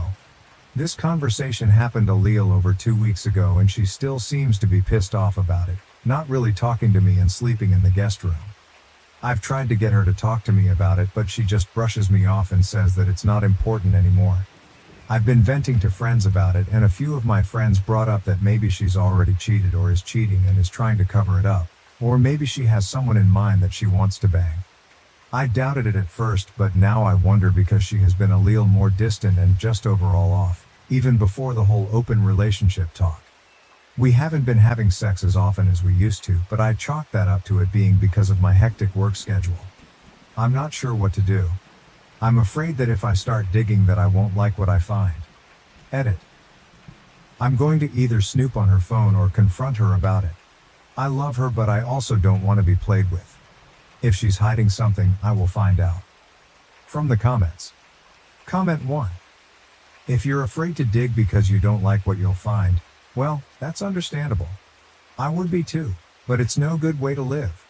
OP replies, true. I've been debating if I could sneak her phone really quick. Comment 2. She's either already having sex with someone else or has someone she wants to. Did you know she was bi before you started dating? OP replies, I'm bi and she's lesbian. or as much as I know. She said that she dated a boy in middle and high school but started dating girls in late high school, if my memory serves me right. Update: it's super late but I'm numb, sobering up and just can't fucking sleep. This fucking sucks, but I need to get this off my chest and out my head. So a few days ago I posted about how my GF of 3 years asked me for an open relationship or to try a poly relationship. I actually got to sit her down to talk the next day after posting about it and asked her why she brought it up again. She asked in the past, in the beginning of our relationship, after dating for so long. She repeated that she just wanted to spice up our love life, and I asked her, how would that spice things up though? The only one who's gonna find it sexy is you, because you know that I'm not into that. She said something about how I should be open-minded about it because so many people wish they had a partner like her that would be okay with them screwing other people. I said, yeah, if they were into that then I'd get that. After a little more back and forth and talking in circles, I just said, listen, if you want to screw someone else then just say that. However, we'll be over. I love you, but if you want this then you should go be with someone that would give you what you want, cause I can't. I thought that she'd be a little remorseful or apologize or anything but what she told me. I assume she thought that I just broke up with her because she just got pissed and screamed out, oh so we're over? Fine. I've been screwing her guy friend. Anyways, and I'm pregnant. Yeah, my lesbian GF is fucking pregnant by a fucking friend of ours. My hands are shaking just thinking about this again. I tried to hold it together but I just couldn't, and I tried to kick her out but she wouldn't leave, so I left for a friend's place and have been here over the weekend. My now ex kept calling me but I only answered and told her to get her shit together and move out and go live with the douchebag, who I deleted and blocked because I would lose my shit on him at that time, then turned off my phone. I turned my phone back on this morning and my ex left messages. I called her, to get closure if anything, and asked her how long. She said since December when I went out of town. I asked if they fucked in my bed and she said yes. I asked if this was the reason for the open relationship BS and she again said yes. Lastly, I asked if she was planning to keep the baby and still stay with me, and she said yes. I just hung up. I've deleted and blocked her on everything for now because I just need to distance myself right now. I'm gonna see if I can break my lease on the APT we shared, because now that I know that they've been fooling around in there, I don't want it anymore. For now though, I'm just chilling at my friend's and will probably be here until I can get out of my lease. I have no more tears left. I can't tell if I'm in shock or emotionally broken. I took some time off work but I don't know how I'll ever get back to normal after this. Thanks for the advice from my previous post. I'ma try to get some sleep now. From the comments, OOP is advised to get tested and change her passwords, etc. In addition, the question of how the baby was supposed to fit into a lesbian relationship is brought up several times. Comment 1, geez. She's a terrible person and you did the right thing pushing the issue. And I'm amazed and shocked that she thought you were going to be okay raising someone's baby. I'm so sorry you're going through this. OOP replies, thing is that I love kids and she knows that. If, and a huge if, this was an accidental pregnancy due to us being open, I probably would have stayed.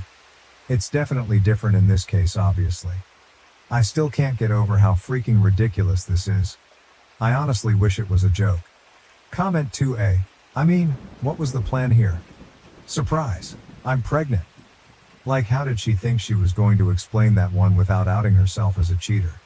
Comment 2B, I guess the plan was let's be poly, whoops, got pregnant but you agreed to being poly so you cannot be mad at me. OOP replies, honestly that's the only thing that makes sense to me.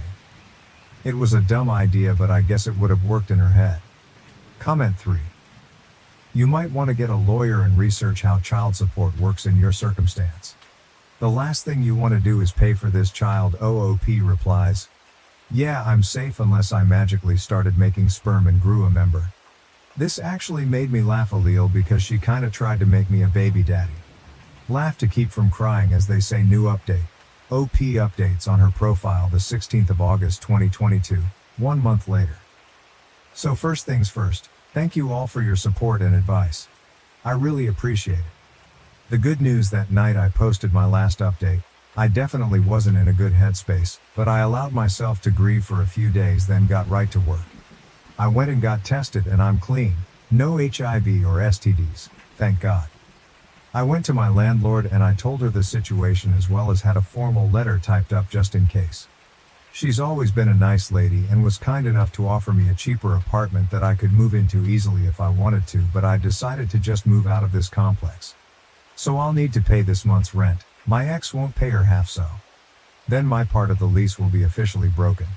I don't know, or care to know, if my ex will break or take over the lease, but that's on her. I've already got a place lined up and will be rooming with another close friend of mine.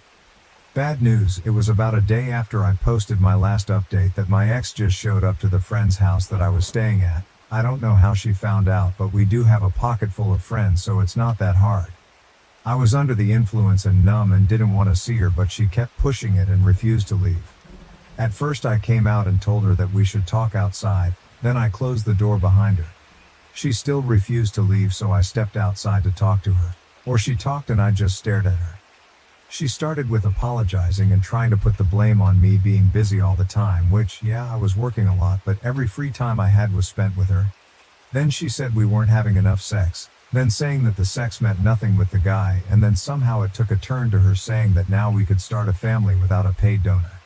I just remember going off on her and calling her out for screwing the guy repeatedly and then trying to cover it up with some bullshit. She started crying and yelling back, but I told her to just go back to a baby daddy and tried to go back inside, but she pulled on my shirt trying to stop me and I sort of pulled away hard to get away. About a day after that, my friend told me that she posted about how she left me for being abusive and that it drove her into the arms of the father of her baby, along with pics of them together apparently. The douchebag even tried to back her up on that bullshit, but almost every mutual friend of ours knew what really happened by then and they absolutely blasted her until she took the post down. Goodbye and good fucking riddance to both of them. I only feel bad that the baby will have such immature parents. Other than that, I'll probably take some time to get away after settling down in my new place.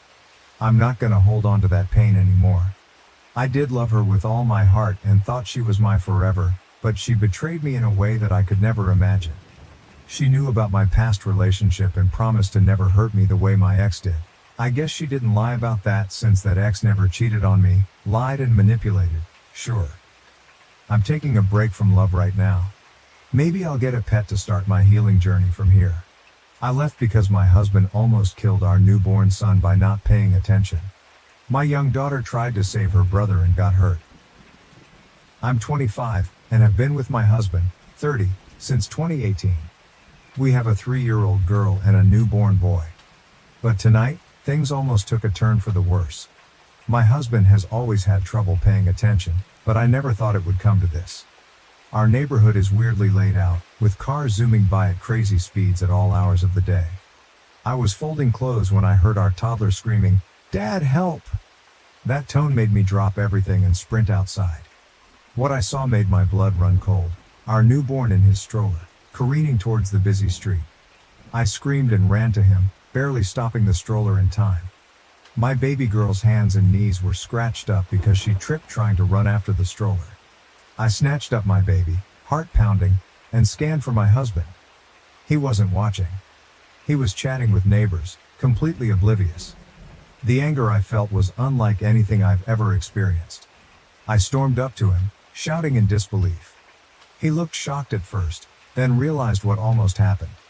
The apologies and tears came pouring out, but it was too late. I couldn't wrap my head around how he could be so careless, so blind to our toddler's screams and the stroller rolling away. I packed up the kids and left, staying with my parents.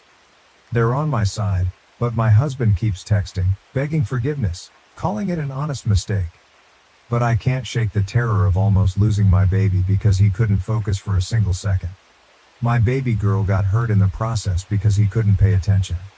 I almost lost my son because he couldn't pay attention. I can't stop crying. I feel so guilty. I wish this all never happened. Sorry it's short. I just want to hold my babies, and I can't stop shaking every time I think about it. What if I was just 1 second late? Would I have been planning a funeral? And the reason I left the house instead of him was because I hate that house. I don't feel like it is safe for the kids with all the traffic, and I was right. It's my husband's workhouse. I can't be running either. I had a C-section less 6 weeks ago. A lot of people are saying, why wasn't I watching the kids? I was doing their laundry like a parent. Does he takes them for walks to have bonding time with them? He literally created this by himself. This has never happened before. How was I supposed to know? And people saying, why didn't I get him checked out? I'm not his mother. He is 30 years old. I'm sick of people acting like I have to parent my own husband while I literally have a newborn, a toddler, and I'm still healing from a C-section that I teared my stitches from when I ran to get my baby. I don't care if it was his ADHD. The court wouldn't care either. If he killed my child, he would have gone to prison. Either way. Relevant comments. Comment 1. Okay, he was 100% wrong and I'd be livid just like you. However, I'm a little confused about the situation. Like, why was your baby just in a stroller unattended? Why did the stroller randomly go into the road? Since it sounds like you were at home, is this maybe something y'all normally do just to have a place for a baby to sit out front of your house when your toddler is playing outside? And maybe it was a freak accident. I'm going to be honest, as a mom, most of us have stories of near-death experiences with our kids. We can be naive and stupid and expect a little child to have more awareness, survival skills than they do. When my son was 2, we had a horrible experience with an escalator, and I still have times where I can't sleep because of it.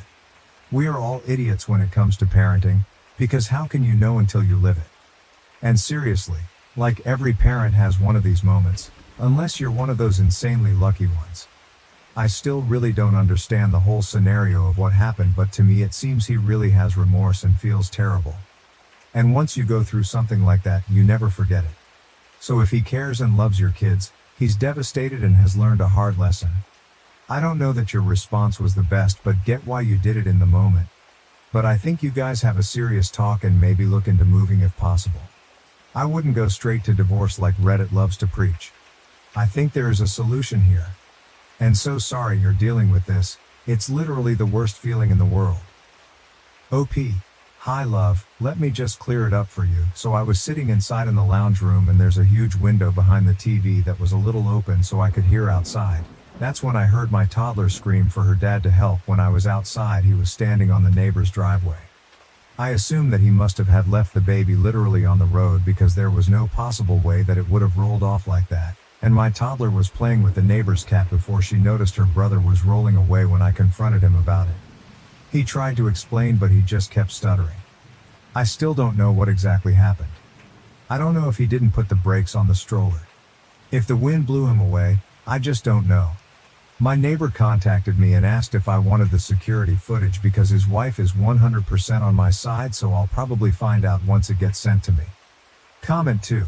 I want to acknowledge that this is a horrific situation, but saying I don't care if it was his ADHD isn't going to fix anything, and will probably only make things worse. Talking and thinking about it like he intentionally tried to kill your child isn't either. With ADHD, you actually do not register things like this at all sometimes. Life expectancy for those of us with ADHD is actually significantly lower because many of us end up, often accidentally, killing ourselves. It is not the same thing as carelessness, but learning about ADHD a little deeper can help you guys be safer. Understanding how my ADHD works and using different than standard precautions, like my brain needs, has actually most likely saved my life. Lie out what you want from him. That's probably because he gets his ADHD better under control, whether that be through prescription medication or more homeopathic method. That you get a different place if possible. That he does not take your kids out in your front yard without you, etc. Also, neither he or the neighbor noticed, but you heard your kid from inside? Something seems off here. Were your neighbors just watching the stroller roll towards the street? Was your husband on the other side of your house where he couldn't see the stroller? Were you already walking outside as this unfolded? I'm trying to understand better what was going on here and why your husband or the neighbor did not notice, but you did from inside. People with ADHD tend to be incredibly good and quick to act in emergency situations, so this is especially weird. I'm absolutely not accusing you of leaving anything out or anything, but asking you to think about what your husband and the neighbor were doing that neither noticed. That smells fishy. This is a horrible situation. I lost a pet due to the inattentiveness of ADHD, but I can't imagine losing or even nearly losing a child. OP, that's why I'm waiting for the footage. It doesn't make sense how this all happened. I don't know how to explain my house, There's a huge window in the lounge room. It was open a little too. I can listen out. The neighbor's house is 2 houses away. We are at the end of the street near the main road. That when you first walk into my house on your left, there is the lounge on the right. The kitchen. When I got up, I couldn't run that fast because I'm still healing. Sorry if this doesn't make sense. When I ran outside, the neighbor's wife was running for the stroller but was still far away, and the neighbor was helping my little girl off the road. That's all I seen. I'm just waiting for a response from them. My husband was just standing there, hands on his head, doing nothing. Comment 3, I fucking screamed when I read what happened. Are you okay? Like, did you get any more damage to yourself? You literally just had a baby. What the fuck was your husband doing? Like, being outside with small children, especially on a busy street, should be treated like watching babies swim because anything can happen in an instant. I hope you're okay. And also, DDK, but do you all have cameras in your house? I wonder how long your husband was talking to the neighbor. OP, I tore my stitches from the C-section and had to go to the ER while I was there. I made sure my baby girl got her knees and hands bandaged up. The crazy thing is, I didn't even realize I was bleeding until I was in my parents' car. My mom pointed it out. She panicked and took the baby boy back to their house, and my dad took me and my daughter to the hospital. Update 1. The neighbor's wife sent me the footage, and I really can't just wrap my head around it. So my husband was walking with the stroller and my toddler was in front of them when they passed the neighbor's house. My neighbor was outside, washing his car, and my toddler saw his pet cat and stopped to pet it. So my husband stopped, left my baby on the road. He didn't even bother locking the wheels and walked all the way up the driveway, not even bothering looking back at the baby. He had his back faced to him for about 5 minutes before the stroller just suddenly started moving. I think it's because the road is on a hill kinda, or it could have been the wind. My toddler never went near the stroller. It couldn't be her. The stroller went down the road and my toddler. That's when she started screaming and running for it when she saw it. The neighbor started running after my daughter when she tripped. He tried to pick her up. That's when the neighbor's wife's car comes into frame and she stops and starts running back to the way the stroller is coming after that. You can't really see anything because it's all out of frame, but you can hear all the commotion. My husband just stood there the whole time, hand on his head with a blank stare on his face. He didn't even do anything when our toddler was crying from hurting herself. He only started crying when I confronted him. What should I do? I genuinely do not know what to do.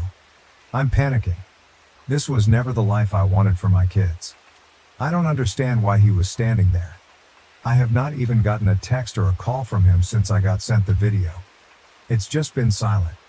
I just can't get the sound of my daughter's screams. That's the sound that no mother wants to hear.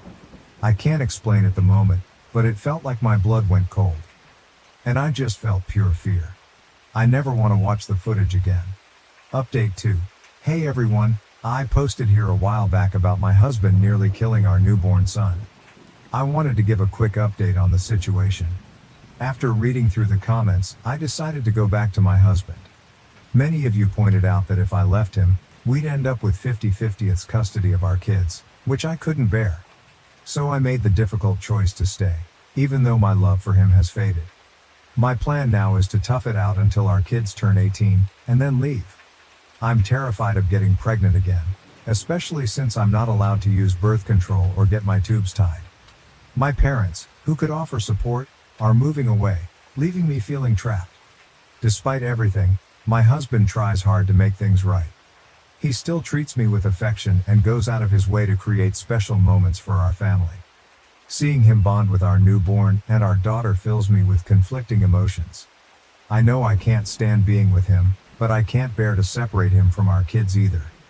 He was so happy when we came back home, but I can't stand even looking at him. I feel some guilt because he still calls me by my nickname, looks at me like I'm the only girl in the world, besides our daughter, and he still continues our traditions, like when the kids are sleeping he will go get ice cream and our favorite snacks and sets up a fort on our bed to watch movies on our laptop. Even though I'm sacrificing my happiness, my priority is ensuring my children's safety and well-being.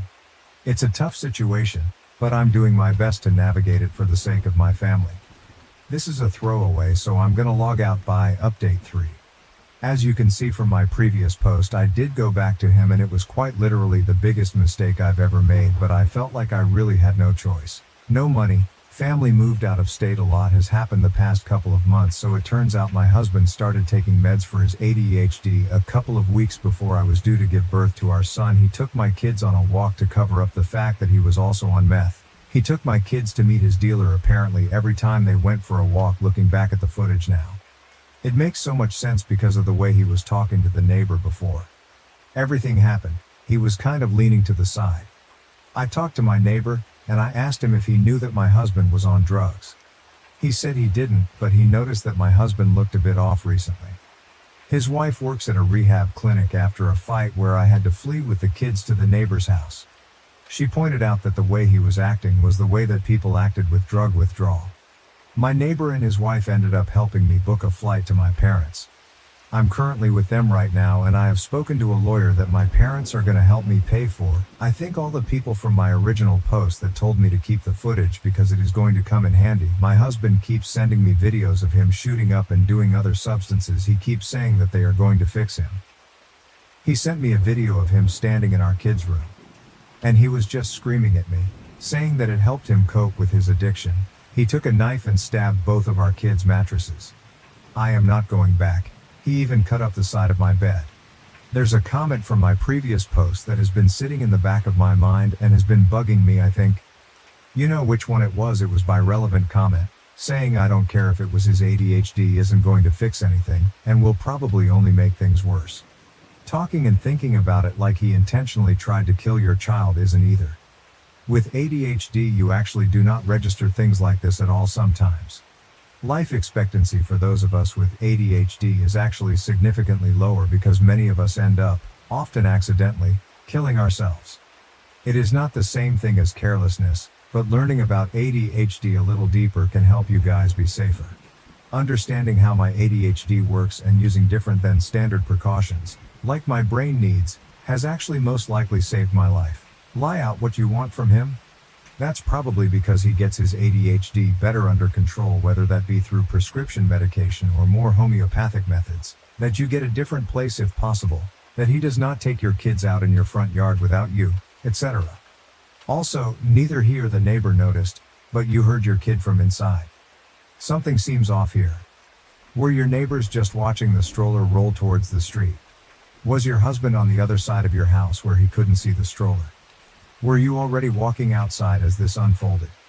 I'm trying to understand better what was going on here and why your husband or the neighbor did not notice, but you did from inside. People with ADHD tend to be incredibly good and quick to act in emergency situations, so this is especially weird.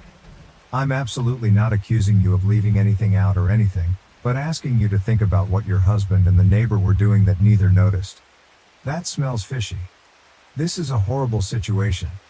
I lost a pet due to the inattentiveness of ADHD, but I can't imagine even nearly losing a child. WTF, it baffles me that you can even compare losing an animal to losing a child. You made people with ADHD sound completely unreliable for themselves and that they can't do anything. You made them sound very helpless, and saying that the life expectancy thing was completely uncalled for as well. I bet many people with ADHD reading that completely disagreed with you, judging from all the comments and YouTube videos I've seen on my post. I don't know if you're projecting that you lost a pet from your inattentiveness of ADHD. If you were letting things die in your care, you need to get stronger help. And no, I was not going to lay out what I want from him. He's the one that started mixing his meds and was high off his mind every time they went out for a walk. And no, I'm not ableist. I was in a very vulnerable state. When I first posted my original post, all I was doing was looking for help and advice, but all I got was, where was you? What were you doing? Why weren't you with the kids? Why didn't you get your husband checked out? I was healing from a fucking C-section. Get that through your heads. I genuinely hope that everybody that said something horrible about me in my original post has to get cut open and then 4 days later is forced to run down the street. I gave him another chance like you all said in my original post. You saw what happened. Stop using ADHD as an excuse. I genuinely believe that if he had killed my child, you would have defended him. And no, I did not know he was on drugs. And all the people that reached out to me, I'm going to be forever grateful for all of the parents with ADHD that didn't make me feel like it was all my fault, and all the stories that you guys have shared with me made me feel so seen because I know exactly how it feels. I hope everybody is doing well. Everybody that was defending me. I wish I could give you a big hug. I genuinely wish I could send gift baskets. I would thank you all from the bottom of my heart, and I am so sorry about that comment that person made. I know you guys are all not like that. You guys are genuinely intelligent. From all the comments that I've read, I could not thank you guys enough. And one person that sent me that horrible message, I genuinely hope I run into you one day so I can beat your ass until you see stars and say anything about my daughter or my son one more time, and I will literally track you down. I want my stepson to stay with his mom during our vacation. My husband agrees with my perspective, and I don't think I'm being unreasonable. July 21st, 2023. My husband, who is 39 years old, and I have been married for 5 years. We have 2 daughters together, ages 5 and 2. I also have a 10-year-old son from my previous marriage, but I am a widow. My husband's ex is barely involved in stepson's life at all. They got divorced when stepson was 2, and his ex wanted a fresh start, so my husband did the decent selfless thing and had complete custody of their son, even though he'd wanted shared custody. I got a bonus at work, and I really want to go on vacation with just my family just once. We've been on family vacations all together lots of times. But just once I want to spend my money going on vacation where I'm not looking after someone else's kid. I want my stepson to stay with his mom while we go on vacation. My husband sees my point of view and is okay with it. I don't think I'm being at all unreasonable. My mom found out what I was planning and says I'm being a complete asshole. These are the reasons she says I could be the asshole. First of all, my mom says that if my stepson's mom isn't properly involved in his life, I should be even more involved in his life to compensate. I think this is a completely unfair expectation. Second, she also says that I'm being a hypocrite for taking my son, but I think that's totally different because my son doesn't have another parent. I'm all he's got. If stepson's mom won't take him just for once, then obviously he'll come on vacation with us. But I don't think I'm the asshole to ask if I can have a vacation with my own family just one time. It's not like I hate stepson or something. He's a nice kid. He's just not mine. Am I the asshole? Relevant comments. If my math is right, you and your husband got married when stepson was 4. What kind of relationship does stepson have with you versus with his bio mom? OP. Yes, he was 4, and as I said, he barely sees his bio mom. I'm not sure what point you're making. Verdict, asshole. Update 1, July 22nd, 2023. We definitely won't be going on vacation without a stepson. After a couple hours of replies, I decided to show this to my husband. We sat down and had a really long talk about it. He told me he's never been comfortable with my attitude to stepson, but didn't know how to say it to me before. I don't want to be a bad person, I just never thought of stepchildren being yours. I don't think it would be easy for anyone to accept this level of criticism, but all your replies have shown me I have a lot of work to do. As many of you suggested, and so did my husband, I intend to see a therapist to help me with that. As I said, I don't hate stepson in any way. I have never been deliberately cruel to him. I've just always thought of him as my husband's child. But I realize my mindset needs to change. So I'm going to start working on that. I want my family to be the best it can be, and I need to accept that it includes my stepson. I understand that now, and I'm going to start seeing a therapist to become a better person. We've also talked about maybe having family therapy too. I've also made up with my mom, and she is 100% behind the changes I want to make in my life. It wasn't easy to hear everything you said, but I understand that I needed to hear it. Update 2. June 20th, 2024. June 20th, 2024. In July 2023, I wrote a post on the Am I the A subreddit about taking a family vacation without my stepson. I wasn't given permission to post an update to my original post on the subreddit, because the replies I got were too heated and the mods advised me to post an update to my profile instead. When I made my original post, I was told by literally thousands of people that I was the A, and it helped me see how wrong I was and had been for the last 5 years. I booked a therapy appointment the following week and started working through my issues. My own father died when I was less than a year old. I don't even remember him. My mother married another man when I was 7, but he left when I was 11 and I never saw him again. It hurt me in a way I'd never processed before. I loved him, he'd been my dad, and suddenly he was just gone. That taught me that step relatives weren't part of your family. They weren't forever. I always thought I was doing better than my ex-stepdad. Because I provided for my stepson and I stayed in his life, I was better than my ex-stepdad. But I made my stepson feel the way my ex-stepdad made me feel when he left me, and I regret it so much. A little while after I started therapy, we started family therapy too. The therapist helped me explain to my stepson the way I felt about step relatives and why I'd always behaved the way I did. He cried and said he was afraid that I just didn't like him. And we had the first proper talk we'd ever had. I told him that wasn't true, and I had just been a bad step-parent like my ex-stepdad had been to me. My relationship with my stepson is so much better now. We spend time together, just the two of us, and except for this post, I never call him or think of him as my stepson. He's my son. I accept now that he'll always be my son, that unlike my ex-stepdad, he's forever. Even if something happens between me and his dad, he'll still be my son. Most of all, he always called me by my first name, but last Thanksgiving, he asked to start calling me Mom. It made me so happy. I told him that I loved him and he said he loved me too. Since then, he always just calls me Mom. A lot of people also talked about the ways my husband needed to improve, to be more assertive and protective of his children. He knows that.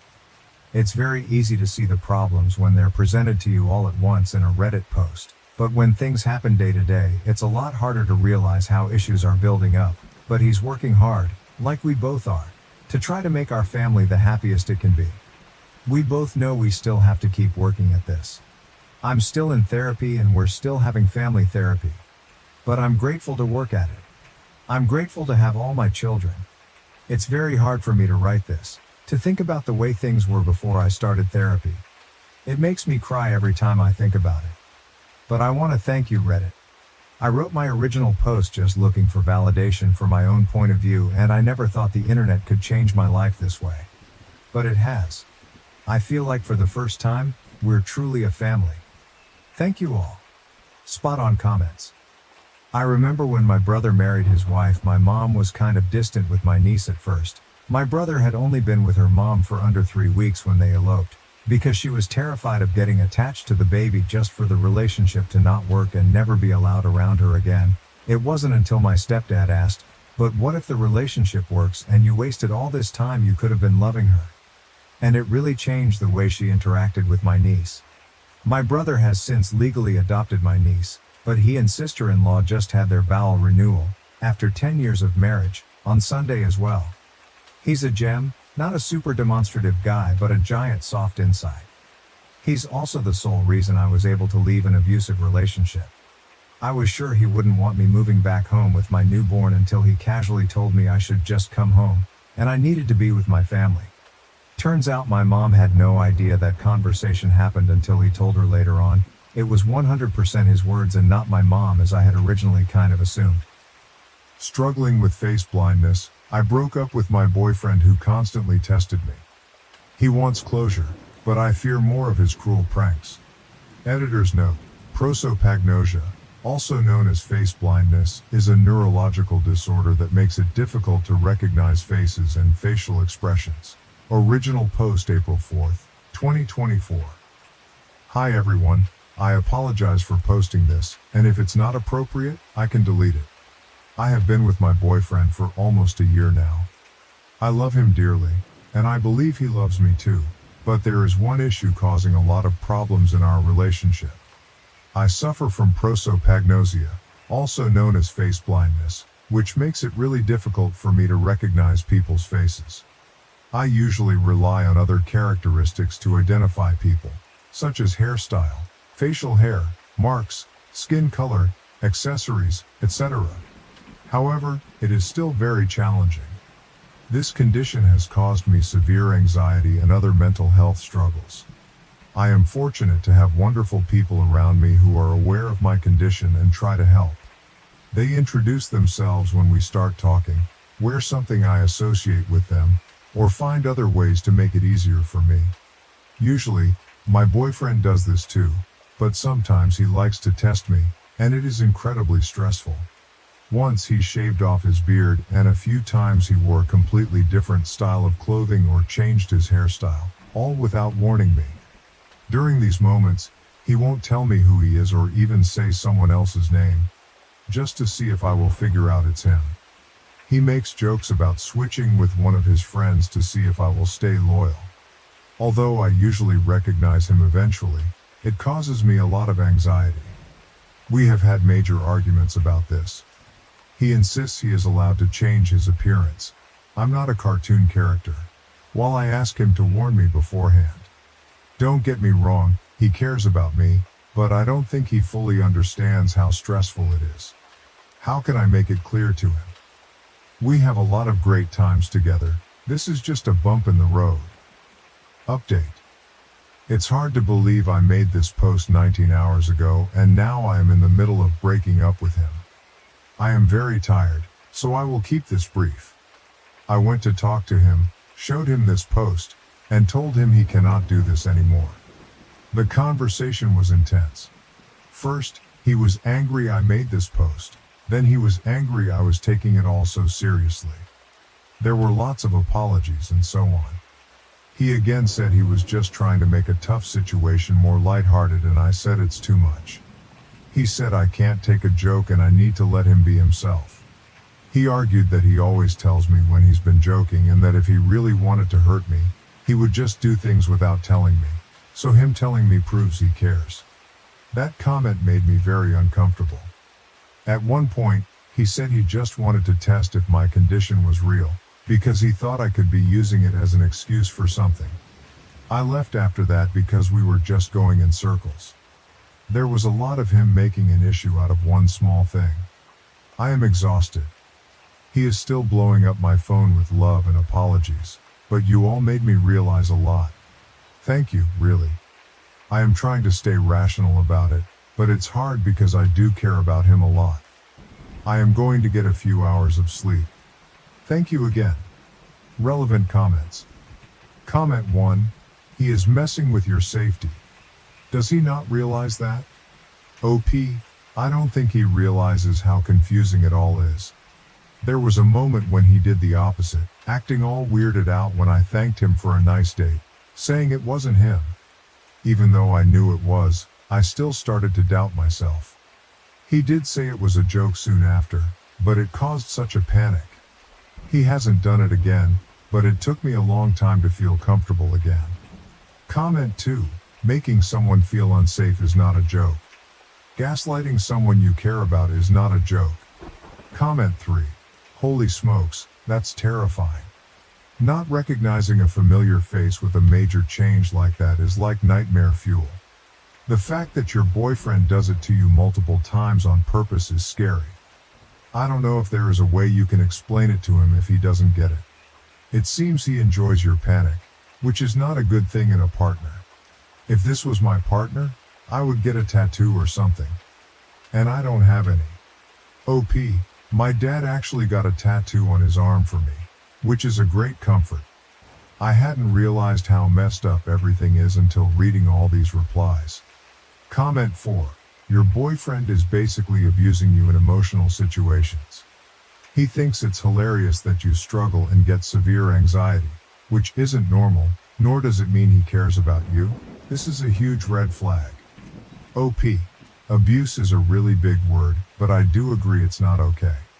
I'm seeing him soon, so we'll see how it goes. Update, April 8th, 2024. Hi y'all, I hope it's okay if I post a little update. Things went completely crazy over the past few days, and I wanted to share what happened. First, I want to express my gratitude to all of you. I wasn't fully aware of the real implications of my boyfriend's pranks and what they said about him and our relationship until I read your comments. Your insights opened my eyes to how problematic his behavior was.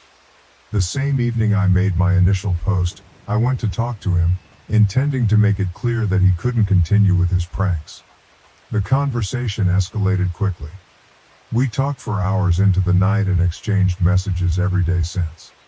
He was furious about the Reddit post I made, angry at you guys, and upset that I couldn't take a joke and listen to strangers.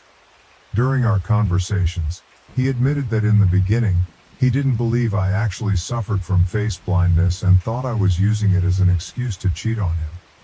He claimed that now he does believe me, but due to bad breakups in the past, he has a hard time trusting that I won't use it as an excuse regardless. He said he was joking about it to make a tough situation lighter and that it was just his sense of humor. He argued that if I loved him, I'd accept that. When I made it clear that I was done with the relationship, things got even worse. He began apologizing profusely, claiming he didn't realize it was such a big deal for me, which didn't make any sense given everything he had said before. In the same breath, he mentioned that at least he told me about his pranks. To those who thought he might have planned to trick me using one of his friends, you may be right. To be honest, I was done. I do care about him a lot. You can't just shut those feelings off. But it's never going to work. There have been countless messages, calls, and attempts to contact me. He hinted vaguely that he had pulled pranks I wasn't aware of. I don't know if that's true or if he's just in a bad place right now. He also came to my place to apologize again. However, I suspect he didn't expect me to immediately recognize him, as he didn't apologize until I said his name. He's not evil, but he's very messed up right now.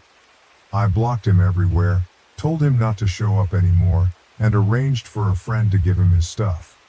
I'm going to delete this account soon, but I wanted to thank you all for helping me realize the truth. I genuinely don't think I would have figured it out on my own. I'm heartbroken but also a bit relieved. Thanks for all the support and kindness. Relevant comments. Comment: I'm glad you broke up. Someone who loves you shouldn't ever do that to you. Just curious about your condition. Do you also have issues with recognizing voices as well as faces? I can only imagine how hard it must be to deal with. OP. Actually, voices are one of the traits I go by to recognize someone. Voices, posture, tattoos, hairstyle, and so on. Thank you loads. Am I the asshole for not giving my ex the closure he's asking for because he messed with my face blindness? April 21st, 2024. This is probably a bit silly, but that boy has got me questioning my own mind. Either way, sorry if this is a bother. I broke up with my boyfriend a few weeks ago. I had realized, in part thanks to Reddit, that some of his behavior was absolutely not okay, and when I tried to talk to him, the conversation escalated to me breaking up with him. I have a pretty severe case of face blindness, also known as prosopagnosia. It means I can't recognize or remember people's faces and have to rely on other characteristics to identify someone, such as their voice, hairstyle, posture, and so on. People around me know this and introduce themselves when we meet or do other things to make it easier for me. Despite these accommodations, I still suffer from a lot of anxiety because of it. My ex used to try and test me, which gave me a lot of stress. He would change his look without warning to see if I knew it was him, among other things. He called these actions pranks, saying he was just being a jokester. So we broke up. It's been a lot. He's been calling and messaging non-stop with both apologies and non-apologies until I blocked him. In moments of high emotion, I said things like I never wanted to see him again, and he would reply that he was hurt and that I wouldn't even know if it was him, and I was lucky he wouldn't do it. This made me feel very uncomfortable. He contacted me again yesterday through a new account, saying he just wants one more face-to-face conversation, if only to give him his stuff that is still at my place and get some closure so we can both move on.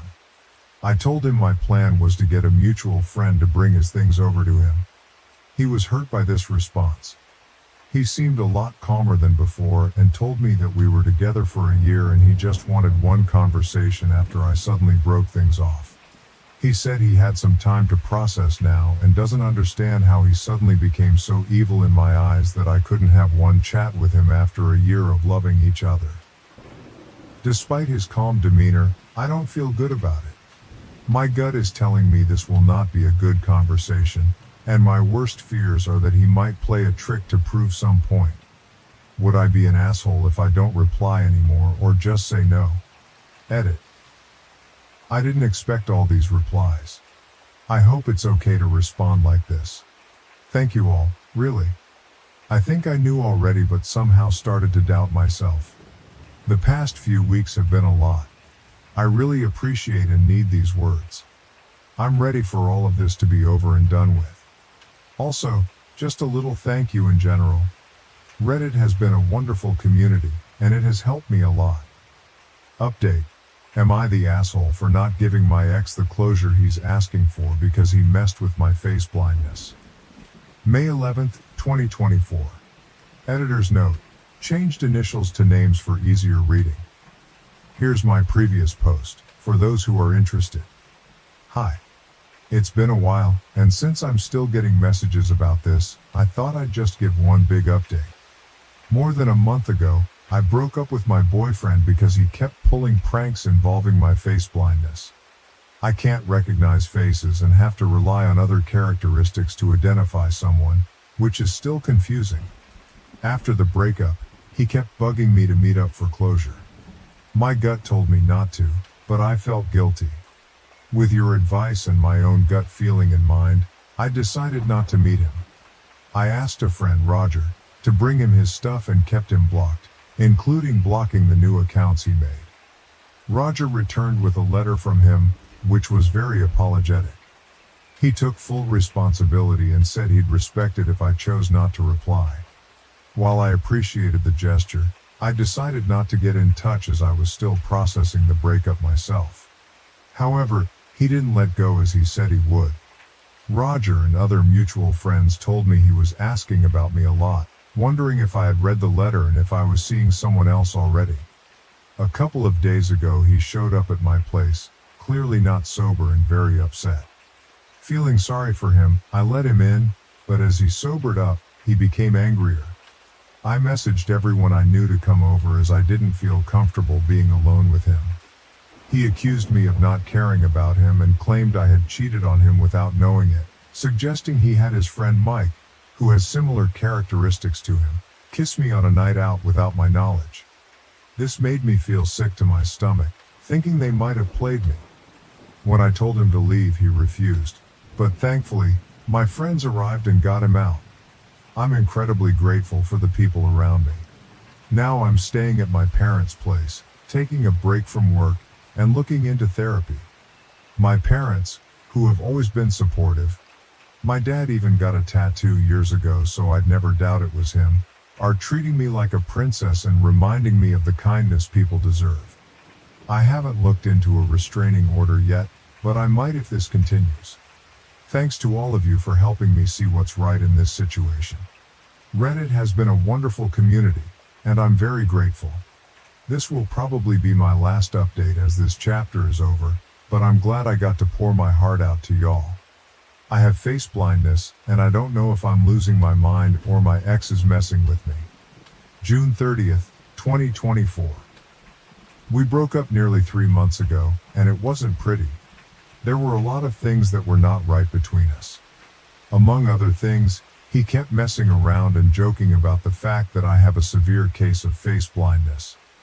I want to clarify that I wasn't perfect in this relationship either. I'm not trying to make him out to be the villain.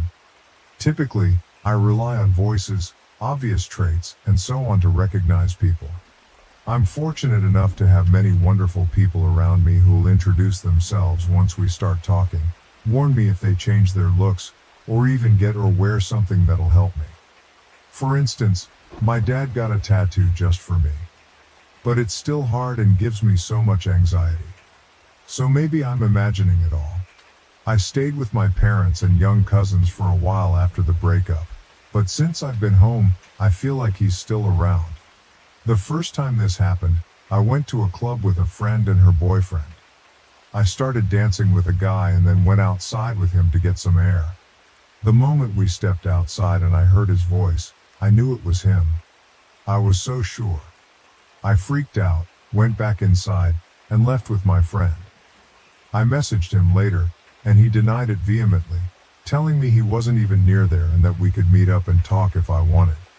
My friend said she wasn't sure, as she was off with her boyfriend and didn't see him. So maybe I'm wrong. My gut says it was him, but I can't trust my brain with these things. There have been more incidents like this since.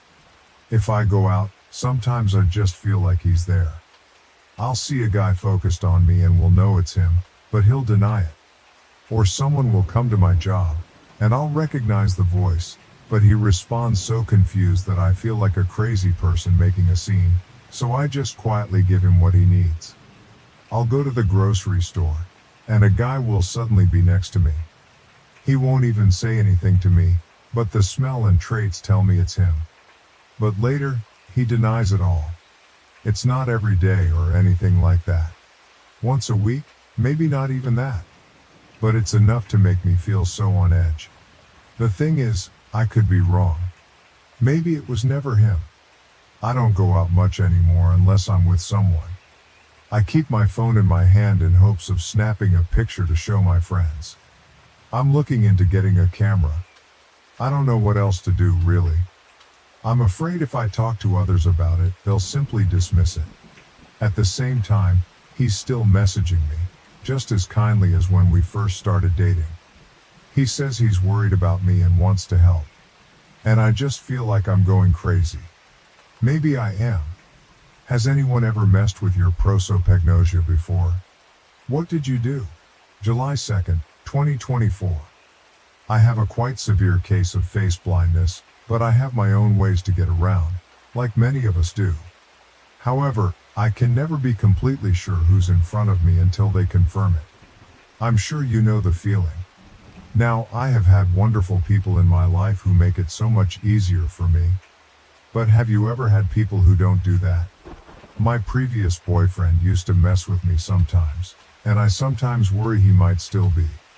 But it's hard to be sure when I can't trust what I see. Sometimes I'm so sure it's him, but he'll deny it, and I can never convince myself to be 100% certain of what I saw. Do you have any things you did to deal with people who messed with you? Or didn't take your prosopagnosia seriously? New update. Update. I have face blindness and I don't know if I'm losing my mind or my ex is messing with me. Turns out, it's both. July 19th, 2024 first. Thanks to the mods for allowing me to post this update. I don't know if anyone will see this, but I keep getting messages about this, very kind ones, for which I'm grateful, and thought I'd just do a wee update. I'm not in the best place mentally, so I will keep this short.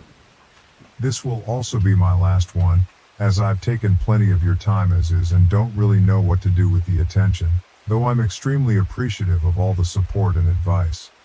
I posted here a while ago about how I wasn't sure if my ex was messing with me, and my face blindness, or if I was just being paranoid. I now know it's both. I really did feel like a crazy person. The day I made the post, I broke off contact with him again. I got a few more messages from him, all kind and concerned-ish. Even some mutual friends, and one girl I barely know, reached out, saying they were worried because of what my ex told them. But here's the thing, I did manage to subtly make 2 videos, 2 different times, in which my parents could clearly see him. Honestly, I was an absolute mess.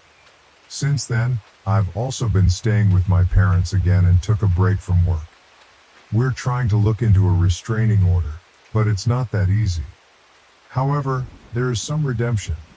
Roger, a buddy, exposed him entirely, doing what I lacked the guts to do. After that, I received some extremely angry messages from my ex, who stated things like, he just happened to be in the same place. Because of my fears, I'm now making him out to be a stalker. However, this doesn't explain how it happened at least twice in less than 2 weeks, or why he didn't just declare it was him. That's where we're at right now. I wish I could tell you more. I'm kind of stuck right now. I have no proof about the previous times.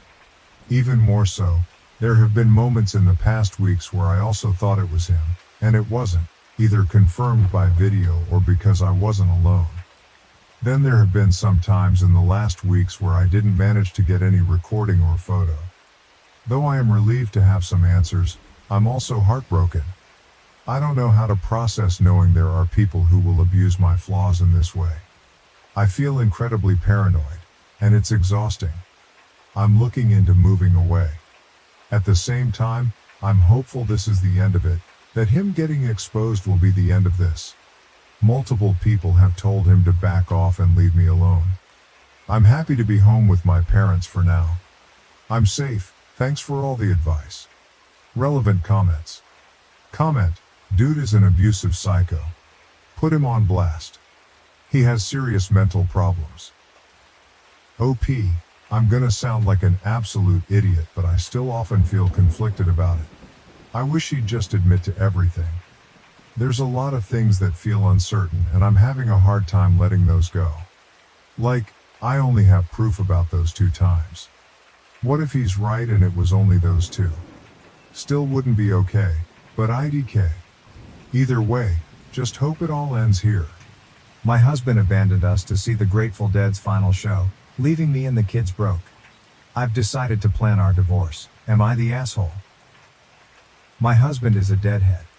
His entire identity is built around this band, and he's seen them and their various incarnations over 50 times. Normally I don't mind, but 2 years ago I was in an accident that left me unable to work. I now receive a tiny disability check once a month for it. He works, but it hasn't been easy with the cost of everything skyrocketing. My disability check doesn't even cover the full cost of our rent, even though our rent is the lowest in our area. Long story short, Dead & Company is made up of what remains of the Grateful Dead, and this is supposed to be their last tour. We live on the East Coast, where he's already seen them twice, which was already more than we can afford, but a few days ago he took out a loan and bought tickets to go see their final show in San Francisco, along with round-trip air and hotel and whatever else he needs out there. Me and the kids are left with $10, some pocket change, and what feels like a very big fuck you. School starts back in a month and the kids both need school supplies and clothes. I could name 1,000 things we need, things that we're going without while money is tight, but this is what he chose to do. We're not going to starve over the weekend, but I don't even have enough money to go get them a pizza while their dad is having a blast on the other side of the country and hanging out with his online deadhead fam. I understand that this band means a lot to him and I tried to be supportive of that, but I feel like he's crossed a line here. He refused to talk about how much all of this is costing us, but when I looked up the cost of concert tickets, flight tickets, hotels, transportation and food, the bare minimum figure I get is still around $1,000. It could very well be, and probably is, a lot more than that. I've supported him through a lot of things, but this weekend, while he's off having fun and leaving us to fend for ourselves, I'm slowly planning my divorce. I'm playing nice while I get all of my ducks in a row, but this is it for me. I'm tired of watering down essentials like shampoo or laundry soap, living off rice and beans just for him to turn around and take out a loan so he can go to a show all by himself across the country. Edit to say I commented somewhere below to let everyone know the current plan. Apologies if you have to scroll to find it. OP adds an update to a deleted comment. You guys, I wish I had the time to thank you all individually for the overwhelming support I've received here. I really was not expecting that when I posted. Even though I'm dealing with something so fucked up, I feel so much better than I did a few hours ago, knowing there are so many decent and kind people out there, so thank you for that. I mean it. As for everything else, divorce is inevitable. He might not be a total monster, and I'm sure on any other day I would have been able to tell you 1,000 different things that are good about him, but this is a huge betrayal and I just don't see how we're going to come back from that. We're only barely making ends meet now, and this one single selfish act of his leaves us thousands of dollars in the hole overnight. I'm occasionally capable of small miracles, but pulling money I don't have out of my ass isn't one of them. It's the weekend now, so I won't be able to even think about speaking to a lawyer until Monday at the earliest. I wish I could say I'm packing up now, but the reality is I'm stuck here, at least for a little while. The $10 I have in my account doesn't go very far these days. I'll have money again on the 1st, so tomorrow I'll be packing just the essentials, birth certificates and the like, and taking them to my friend's house for safekeeping for now. I'll also be calling my landlord to see about having my name removed from the lease agreement. I'm not going to tell my husband I'm leaving yet though. He's going to come home and tell me what a beautiful experience it was. Tell me how much he wishes I could have been there and how he'll take me one of these days and make it up to me eventually. And I'll smile and play along for the next 2 weeks. I'm not sure where I'm going yet, but I do know I'm not going to pay 3/4 of the rent just to be immediately broke again and have the lights and water and phone all turned off a few days later because he put us in this financial pit. I hope his social media fam are impressed enough by his presence and Instagram stories to make all this worth it to him. I hate it. I can't even begin to explain how hurt and shocked and tired and angry I am. I'm also numb. I don't know how it's possible to feel all this at the same time, but hey, here I am. Thank you though from the bottom of my heart. And for the handful of pecans wringing their hand about me being a leech and sucking the joy out of his life. Keep in mind that I worked from the time I was 16 up until I got hurt, and there were plenty of times throughout this relationship where I was the breadwinner. I provided for him during those times because that's what people in relationships do for one another. I'm very sorry you've never cared enough about someone else or had anyone care about you to understand that. I draw disability now because I paid into a system that was put into place to do for people exactly what it's doing for me right now. Edit. I appreciate the offers, I really do, but if you need to donate to anything, please donate to your local animal shelter or food closet or a needy family in your neighborhood. This blew up way bigger than I thought my rant was worth to anyone, but the kids and I are gonna be okay. We're leaving tonight to stay with a couple of friends. Everything is moving very quickly now. It's sort of surreal. OP updates the original post update. I wasn't expecting I'd need an update already, but he knows. Someone here decided to share my vent elsewhere, so he saw it on Facebook. He's angry that I've made him look like an asshole. I told him all I did was talk about it without naming him. And if people decide he's an asshole based on his actions, he's got no one to blame but himself. I'm so nervous, I'm shaking and I feel like I might vomit. Some friends have offered to come help me pack and let me and the boys stay with them until I can figure out something more permanent. Edit. Also, please don't try to send me, or anyone pretending to be me, pretending to collect on my behalf, anything. We're in good hands right now and we're not going to go without. I figured, since this whole thing blew up today, I might as well tell all of my friends what's going on and they've really pulled up for us, so we're definitely going to be okay. Relevant comments. Comment 1, divorce him. He has made it clear he doesn't care about you or your kids. Anyone that's selfish needs to be held accountable, and the only way to do that is by leaving him. OP, I'm finally realizing this. He's always been a bit selfish, but usually it's smaller things like buying one of his fam birthday rounds with our last $5. We were already struggling because his last 2 East Coast shows really set us back hard. He missed work for both those shows, but we could have skimmed because he used his PTO for those shows. But not only did he take out a loan for San Fran, he has no PTO left and he's missing 3 days of work, which means his next paycheck is going to be super slim, and we'll have a new loan payment to make. I'm expecting this to set us back at least 2 or 3 months, but probably more. The kids go back to school in a month. The youngest had a massive growth spurt and literally none of his clothes fit. He's got a single pair of jeans, 2 pairs of shorts, and I think 5 t-shirts that he can still wear. I have no idea how I'm going to do this, but I'm tired of making all these sacrifices just so he can go do whatever he feels like. Comment 2, that is shockingly bad. He doesn't care if you and his own children are low on food and necessities. If he's gotten this low, who knows what he will do in the future, and you said he's always been selfish. This goes beyond selfishness, and I agree with all the other comments about divorce. There's no going back from this. At least that's my opinion. I wouldn't be able to ever see him the same again, and I'd be absolutely heartbroken. I'm sorry he did this. Don't let anyone downplay his actions. OP, I keep going back and forth between heartache and rage. We've been together for almost 20 years and I cannot believe he would stoop so low to just leave us like that. Life feels so unreal right now. I have a doc appointment this week that I'm gonna have to call and cancel first thing Monday morning because I don't have the money for it anymore. This is so fucked. It's 8 in the morning and I didn't sleep at all last night worrying about this stuff. I can't wrap my head around it. Update. I was injured in a work-related accident that has severely affected my mobility, and this process has been ridiculously slow, in part because my lawyer told me we needed to know how well I might expect to recover and a slew of other things, and those things require time and doctors. I've been basically guaranteed a fairly large settlement. The problem is I'm planning on filing for divorce tomorrow. I had a fairly solid career before my accident while my husband sorta skipped from job to job.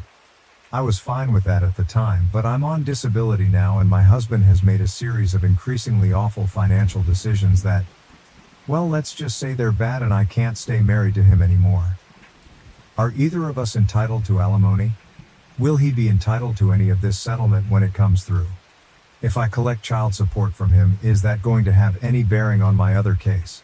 I'm calling my attorney and maybe a divorce attorney tomorrow if my current attorney can't do it. Hopefully he can recommend someone, but I don't know how long it'll take to set up a meeting, and I guess I just wanted to ask here first so I'll have some kind of heads up. Married almost 20 years in South Carolina, if that matters.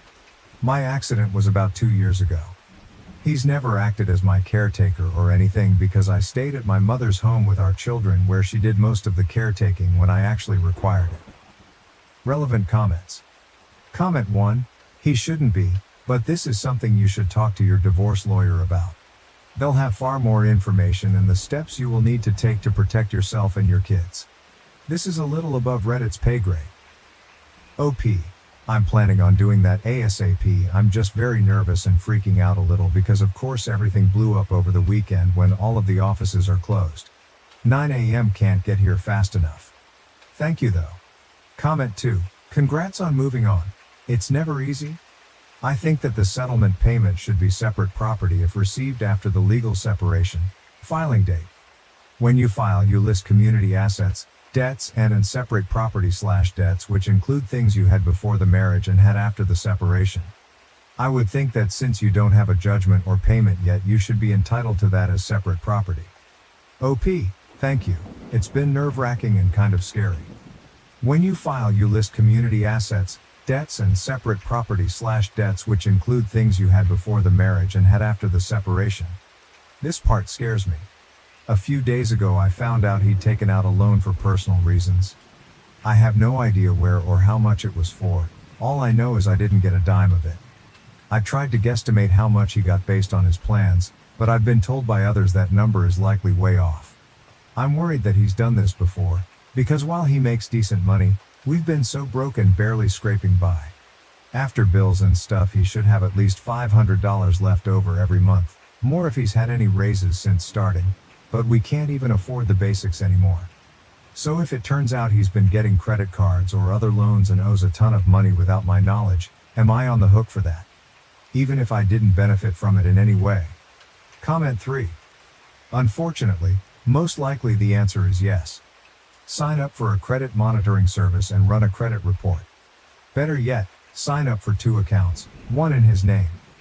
You'll be able to see what loans and credit cards are taken out and account payment history and balances. And importantly, lock your credit so he can't take out more cards or loans. You'll have to lock in with all 3 credit score companies. Do this now. My boyfriend wants to euthanize my cat due to its chronic illness, but I'm determined to save my cat and keep him happy and healthy. Earlier this week, I had to rush one of my kitties to the emergency room. He started to vomit and cry from pain when his belly was touched. I gave him gabapentin, but it wasn't helping. It was late, so my mom and I took him while my boyfriend was at work. Without hesitation, my mom and I signed approval for CPR and life-saving procedures. The vet told us he had a urinary blockage from bladder crystals, so he got a urinary catheter and IV fluids. A couple of days later, I brought him back home. Yesterday, I noticed he was still straining to urinate and had urinary incontinence since I was noticing bloody urine in places it shouldn't be. Since it was still occurring for another 24 hours, I took him back to the emergency vet since it was a holiday. I had asked my boyfriend to come along for assistance since it was a joint decision for us to get the cat. His first words to me were, "It's best we euthanize him. It's for the best." To which I told him no. Kitties with feline lower urinary tract disease, FLUTD, are still able to make a full recovery and live a long, normal life given some diet and environmental changes. He argued, "It's chronic, it's lifelong. He's going to have to keep going to the vet, it's not worth it." I had already signed the kitty up for AKC pet insurance since they are the only ones who cover pre-existing conditions. I told him that I simply did not want to have the conversation. I'm not changing my stance on this. I told him to have a heart. I do have a heart, and this is best for him. He's my baby boy, my child. He's not your fucking child. Stop treating him like that. Children are the future generation. Cats aren't sentient. You are his owner, not his parent. I have raised all of my kitties since they were little. I treat them as though they were my own children. It's a chronic illness. Euthanasia is best. By that logic, I have chronic illnesses too. Does that mean I have to be put down? That's a false equivalency. I then told him to leave because I didn't want to have that conversation. Well, we're going to have it. No, we aren't. We can wait for the vet. They're going to say the same thing. Then we cross that bridge when we get to it, otherwise, shut up or leave. He was dead silent the entire drive and while we were there. The vet said nothing about putting my cat down. He didn't reblock, and we got some more meds for him. My boyfriend still refuses to change his stance on it. To note, this kitty is a little over a year old and otherwise healthy. I don't think it's right for my boyfriend to have a say in this, considering I've taken sole responsibility for all of the animals since he moved out. Am I wrong for refusing euthanasia, or is my boyfriend the a-hole? Edit for context. He originally wanted to take the kittens, we jointly adopted 2, when he moved out. I told him no, as it would be too stressful and they were already bonded to my other kitty. I have 3 cats total, and dog, as well as a new environment. The real reason is because he essentially abandoned his other cat because she was too feral. I had gotten my first kitty all of his vaccines to make sure we could take her but not risk illness. She ended up pregnant and we took 2 of her babies. Edit. I'm fully aware of the possible recurring blockages. I already have family support to take care of vet bills and his new diet. I am also working to make the house less stressful and plan to talk with his primary vet about anti-anxiety meds like amitriptyline, I used to be on it myself, or Prezicin. Lil dude is barely a year old. I know he'll be just fine. The vet never once suggested euthanasia. That was all the boyfriend did. Relevant comments. OP further explains her first edit. We had split earlier this year but eventually reconciled, although he moved out of my house. He wanted to take the kittens. I explained in an edit on the post, but I kept them. Everything was good in the new relationship until this week. OP also clarifies she wanted emotional support, not his opinion or financial support. It was a joint decision to adopt the kitties. It was a joint decision for me to keep them. I shoulder the responsibility because I did not trust him considering he tried to get rid of the kitty, the one with failed UDD, before he moved out, and he abandoned his last cat. Simply put, he does not have an opinion. Even if he miraculously decides to help financially, the animals live with me, I take care of them myself, I take them to the vet, I spend time with them. I had merely asked for his emotional support, not his opinion. Comment 1. Flood kitties can definitely live happy and long lives. He's probably the type to just get another cat. My Struvite cat became 17 and died of old age thyroid issues. OP, one of the reasons why I refused to let him take the kittens when he moved out, we jointly adopted 2, was because he basically abandoned his last cat. I purposefully got my first cat all of his feline leukemia vaccines so we could take her in. She ended up pregnant and we took 2 of her kittens. He would not bring his cat to live with us because she is too feral now. I told him that it would be too stressful for the kitties, which it would be since they were bonded to me and my other animals plus a new environment. But the main reason was because he abandoned his last cat and tried to get rid of my kitty that was just in the ER. I'm keeping the kitties with me 100%. Comment 2. Honey, this is advice from a middle-aged stranger on the internet, so take it for what it is worth. His problem-solving skills. Your boyfriend shows no willingness to have a meaningful discussion, to consider the inputs on potentially a complex situation, and is immediately going for the easiest and most cruel solution. He is showing zero interest or patience in waiting to hear from the professional, actually hearing what the professional says, discussing what would be involved in solving the problem, and, very importantly, taking your emotional well-being into consideration. This is a massive red flag. He and you have massive differences in how you perceive the value of life. The value of another creature and their feelings. Another massive red flag.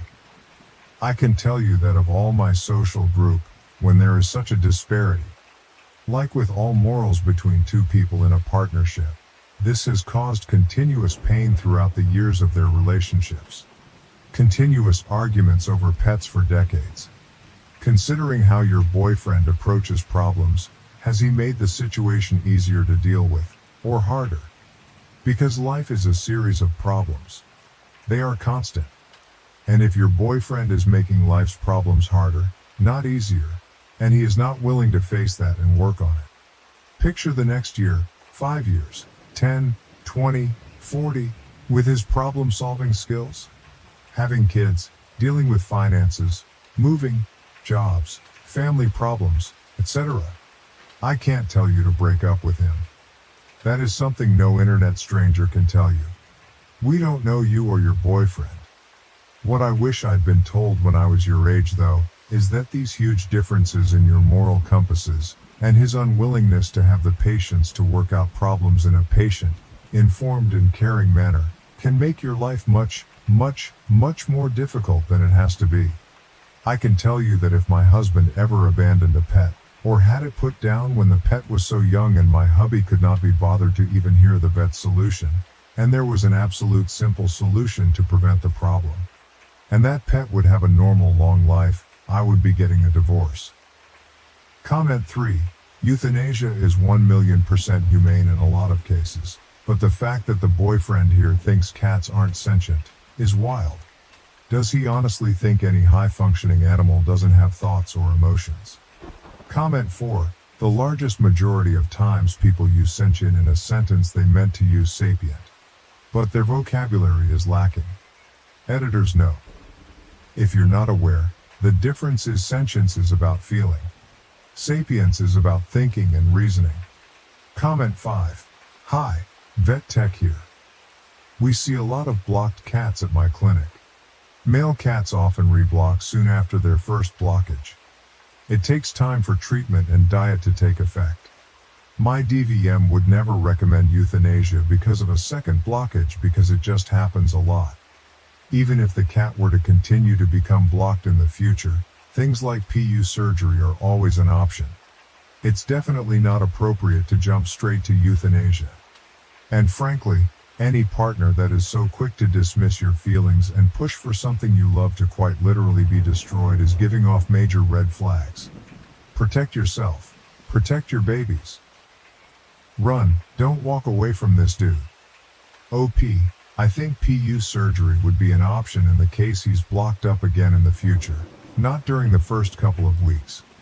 Euthanasia was never brought up by the vet both times my kitty was at the emergency vet. I'm very concerned with his comments, especially if we were to have kids. What would he do then? And that's if I'm able to have children of my own.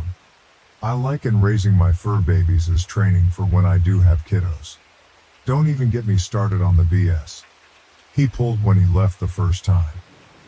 Update July 8, 2024. Here is a little update for everyone. My little kitty is doing much better. He is back to his normal, happy self and is still just as annoyingly cuddly as before. He is currently on Hill's CD prescription diet mixed with plenty of water, and he seems to be just fine with it. We go back to the vet later this week to discuss some anti-anxiety medications and other treatments to help enrich and care for my kitty. He is back to hanging out with the other animals and relaxing. Thank you to everyone for the suggestions for different methods. I have made note of all of them to try them out. I have read every single comment on my last post, and while I may not agree with some of them, I do take them into account. To make the point clear, I am not against euthanasia. If my cat's quality of life starts to deteriorate or treatment is ineffective, then that will certainly be a conversation to be had. My primary issue with my now ex-boyfriend was about how young my cat is and how he is otherwise healthy. As for the now ex-boyfriend, I tried again to talk to him but to no avail. I attempted a couple of days ago to possibly find some common ground or even compromise, but nothing. He continued to refuse to admit his wrongs toward both me and the animals. He told me he would try to help with them financially, though he should have been doing that for the last year, not now when he realizes he is losing me. He resorted to stonewalling, telling me he couldn't do it anymore and how upset he was with me, outside of the gaslighting, calling me a liar, and saying how I was manipulative for taking my kitty to the vet. He dumped me, and now I am blocked. When I go back to the vet, I am going to work on getting his name taken off the microchips. I am not entirely sure if he will turn violent or not, but if he shows up at my door, he will be met with my AR-15. I am keeping the animals far away from him, and hopefully, he stays far away from me. There were plenty more issues with the ex, but those belong on a separate topic. It's all uphill from here.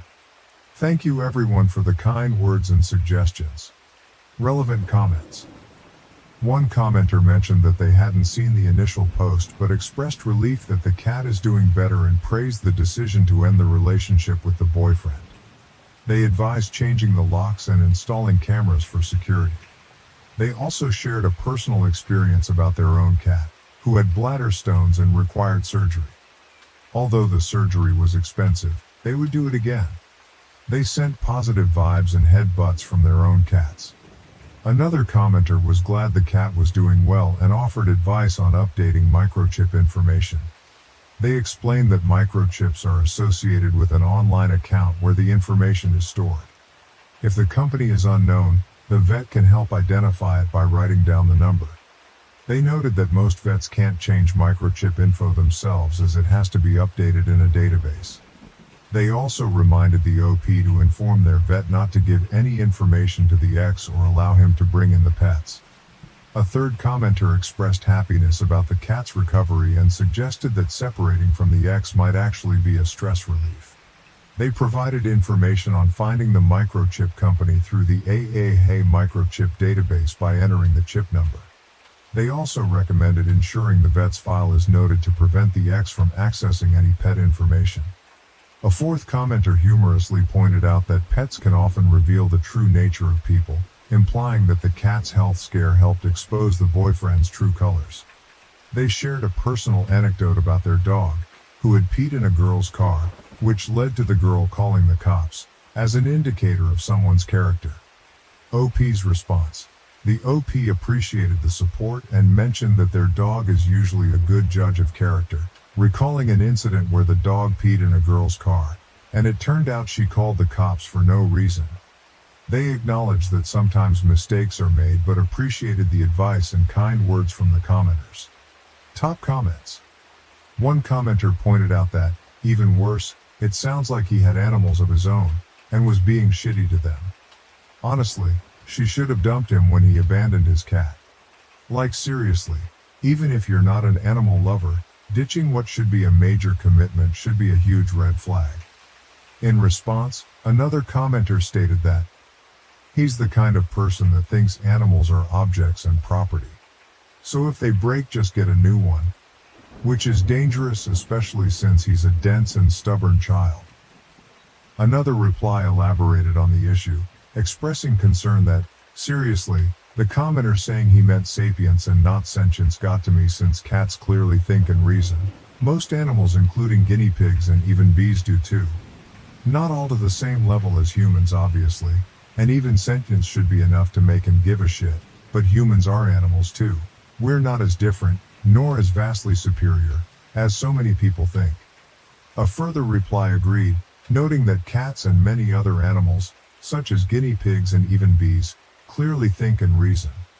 They emphasized that even sentience should be enough to care for animals and pointed out that humans are not vastly superior to other animals as some people believe.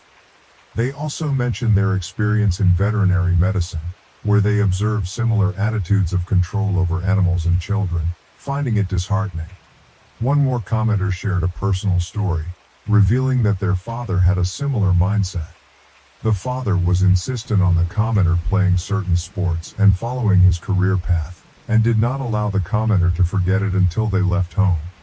The commenter also described a situation where their father wanted a Malamute for the family despite their grandfather's fear of dogs. The father's solution was to dump the dog in the backyard, but the commenter pushed back until the father lost enthusiasm. Overall, these comments reflect concerns about the boyfriend's attitude towards animals and the potential implications for his behavior in other aspects of life. They highlight the importance of viewing animals as sentient beings deserving of care and respect. Our autistic son committed suicide, and the other children blamed us. We don't know what to do. This is an "Am I the asshole" post as well as an asking for advice. Sorry for the long text, but please read the whole thing as there are many important details in it that I couldn't fit into the TLDR. My husband, 59, and I, 50, have had 3 children: James, 27, Kate, 23, and Stephen, 20. When he was 6, Stephen got diagnosed with autism and we did everything to accommodate him and get help. He kept saying that he doesn't want any help and wants to be treated like a normal person. We always tried to reassure him that he needs it to achieve the same results as other kids and he should accept himself and be proud and not listen to society or other people. By the way, everyone was always super accepting and did their best to accommodate, but Stephen wouldn't listen and said that he's as competent as other people, and was it before he got diagnosed and we started treating him like a subhuman too. Whenever someone would try to help him, he immediately started to explain that he doesn't want or need any help and came up with excuses. As he grew older, Stephen distanced himself from other people because he didn't want anyone to know him as an autistic person. He even asked us to let him change schools and not tell anyone at the new school about his condition, which we of course didn't allow. By the time he was in his early teens, he fell into a really bad depression and became suicidal, but refused to take medication or go to therapy to treat it because at that point he wouldn't accept any help from anyone at all, even if it wasn't for his autism. Stephen claimed that the cause of his depression was the special treatment everyone gave him and he just wanted to live as a normal person. He tried to make a compromise that if we let him go to a different school where no one knows about his autism and stop treating him differently, he will get treatment for his depression. By then James, Kate and a few of Stephen's teachers were encouraging us to let him do it, but we still said no. When Stephen was 15, he attempted to kill himself by hanging. At 18 he finished school, got accepted into his dream university, moved out and cut off contact with my husband and me. He still kept talking to his siblings. He left us an angry goodbye letter in which he claimed that we ruined 12 years of his life, that we are the reason why he's still depressed and suicidal, and that he hates us with a passion. He said that now he finally won't be known as a crazy, stupid, and awkward person who needs help for everything, and can lead a normal life. We tried to call him and sent him letters and emails, but he didn't answer. Recently we visited him at his university, but he wouldn't talk to us and eventually threatened to get a restraining order, after which we immediately left. We haven't heard much about him since then, but from what his siblings told us, he was doing better now, although he still suffered from depression. Anyway, today he committed suicide. From what we know, he overdosed on medication. Kate, who told us the sad news, says that we shouldn't have given Stephen any special treatment, or at least stopped when he told us to, and that by treating him differently we basically drove him into suicide. She said that we've failed as parents and she will consider cutting contact with us too because she doesn't want people like us as parents. James agreed with her and said that we should at least acknowledge our mistake. Kate packed her stuff and left shortly after. She originally planned to stay for New Year's too, saying that if we want to keep a relationship with her, we should admit what we did wrong and learn from it. We, however, think that it's the fault of society with its standards and expectations, and Stephen's own fault because he wouldn't accept any help. We're absolutely devastated. Is Stephen's suicide really our fault, and what can we do to save what's left of our family? TLDR, our son was diagnosed with autism as a child. We got all the help we could, but he didn't want it. In his teens he became depressed and suicidal. He cut contact with us when he moved out. Today we found out he killed himself, and our children say that it's our fault. Our daughter threatens to cut contact as well. Are we really to blame for his death, and what should we do? Tomorrow would have been the 21st birthday of our son who took his life almost a year ago. Posted November 28, 2022. Tomorrow would have been the 21st birthday of our son who took his life almost a year ago. My husband and I, 60M and 51F, have had 3 children. Stephen, 20M, Kate, 24F, and James, 27M. At the age of 6, Stephen got diagnosed with autism, and we did everything we could to get help and accommodations. Everyone was super accepting and did their best to accommodate, and we always told him to be proud and not care about social norms, but Stephen still refused to accept any help and demanded that we stop treating him like a subhuman. No matter how many times we told our son that he needs help to get on the same level as other children, he wouldn't accept it. As he was approaching his teens, he gradually isolated himself from the world. He had no friends, no hobbies, and avoided spending time with us, although he didn't mind spending it with his siblings. He avoided other kids at school, and as soon as he got home, he would lock himself up in his room, and only went out when absolutely necessary. When he was 10, he also began to refuse to celebrate his birthday because it reminded him that yet another year has gone by and everything is still just as bad. He ended up getting depression and suicidal thoughts and blamed it on the special treatment we gave him. We tried to get Stephen therapy and antidepressants, but he refused because at that point he wasn't accepting any help at all, even for things that had nothing to do with his autism. When he was 15, he tried to kill himself by hanging, but luckily, he survived. Stephen tried to make a deal that if we let him go to a different school where no one knew that he is autistic, he would accept treatment for his depression, and even a few of his teachers as well as his siblings told us to let him do that. But we didn't allow that because we didn't think that he would get through school without help. Right after graduating school, he was 18 at the time, our son got accepted into his dream university, the University of Oxford, and moved out. We didn't even know that he had applied to university and only found out from the goodbye letter he left. It was a very angry and hateful letter. He said that we ruined 12 years of his life and went on a rant about how much he hates us. He cut off all contact to us, but kept talking to James and Kate, and blocked us everywhere. We tried to contact Stephen from other numbers, emails, and sent him letters, but he never answered. According to our other children, he was studying chemistry and biology.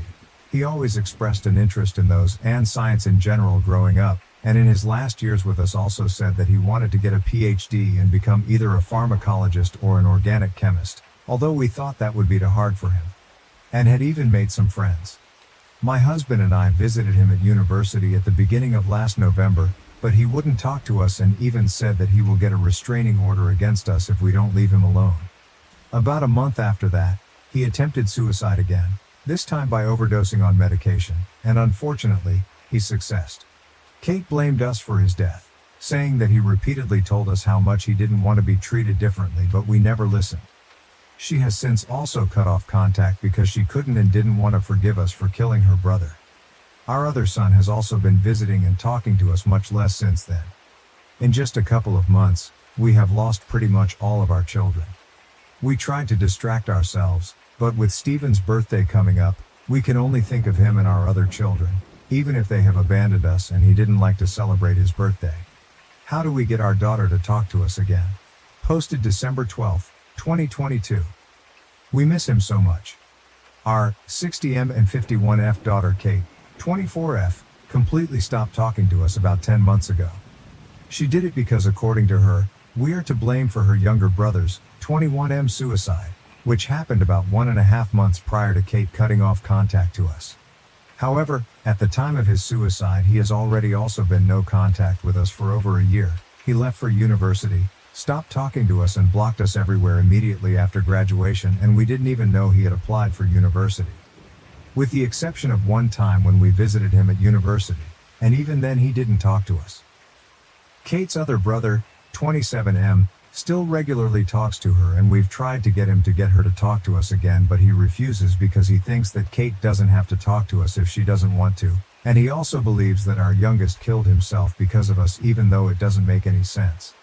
She doesn't talk to any of her other relatives. We've reached out to her on social media, but she didn't answer, and although we knew where she lived until recently, we visited, but she was never home, According to her brother, she has moved to NYC this September because she enrolled into a PhD program at some university there, so we don't even know where she lives now. What can we do to get Kate to talk to us again? My husband's drinking problem is getting out of control. What can I do?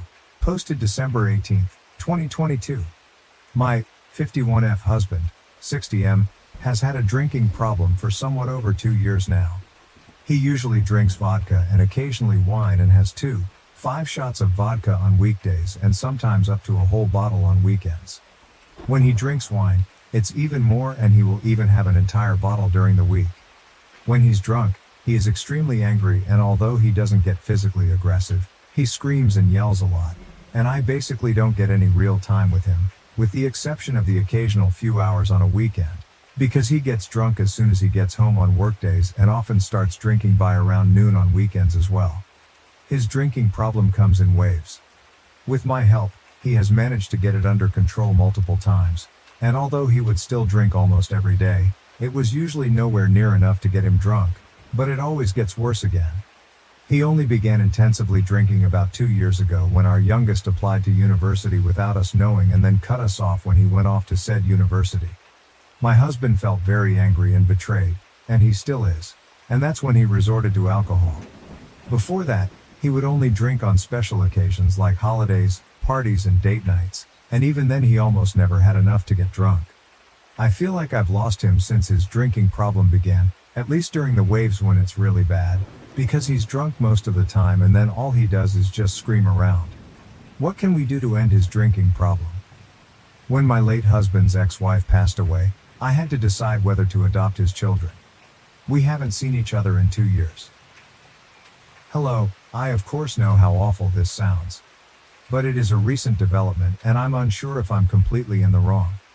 Before I married my husband, he had 3 children with his ex-wife who were 5 when we got married. His ex was still bitter. I say this in the most respectful way possible. But it's true, as they had only been divorced officially for a year. After that, custody was a big issue with us, with her and my husband fighting for full custody. Unfortunately, we only ended up getting weekends in the complete months of December and July while they were out of school. So it goes without saying I wasn't much of a mother figure to them rather than their father's wife. My husband passed away 2 years ago in an accident and I haven't seen them aside from the funeral in all that time. His wife called me up sometime last month to reveal she's suffering from a terminal illness, a brain tumor, and that she was hoping I could take in the children after she passed. Both her and my husband's parents are far too old to even care for themselves completely. I still take his mother grocery shopping as she can't do it alone, and that there was no one else who would be able to care for and support the children in a proper way. She said her sister suffers from addiction, and I'm not sure if that could be something the state would consider if there was truly no one left. I told her I'd consider and needed to think it over and would call her in my mind. I feel that even though it's heartbreaking that she has to consider who will care for her children when she's dead so soon, but I'm not sold and I don't want to jump in with full custody of 3 children who I haven't seen in 2 years. OP adds more information in the comments. For people who thought it was relevant. We were married for 5 years and together for 6. The kids are now 10, 14.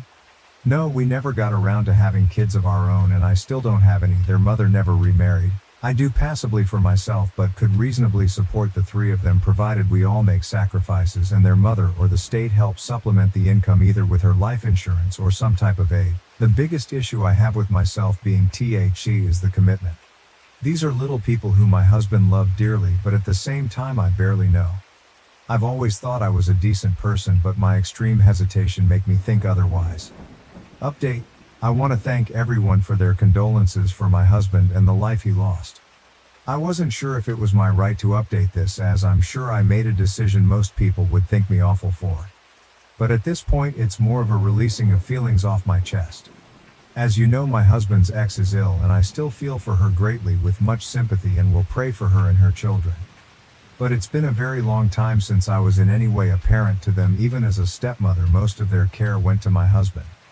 I just don't feel I could properly care for them and myself in my life. I told her this, and I feel awful that I made her react the way she did, crying and coughing. There was so much guilt I felt it was awful. But I think I have always known my decision. That I wasn't going to take in the children. I just didn't want to acknowledge it because it made me feel awful. I wish I could tell you where she decided they're going, but after our meeting where I told her my decision, it's been radio silence. As much as I would like to say they're going to people who are perfect and they'll be fine. I don't know. And their mother doesn't owe me an explanation. But I do wish them and her the best, and in the best case scenario I pray for her health. Am I the A for resuming my career and leaving my husband to handle his autistic niece after he unilaterally made me her primary caregiver? Originally posted 1 month ago, my husband, who is 30 years old, became the legal guardian of his 17-year-old niece 2 months ago, following the loss of her single mother last year. Initially, my in-laws took her in, but due to their age, it became too challenging for them to care for her. As a result, my husband stepped in as her guardian despite my reservations. He assured me that he would handle all her care responsibilities. We got married a year ago after dating for 15 years.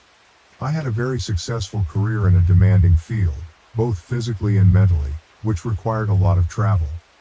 We planned to start a family, and I agreed to become a stay-at-home mom.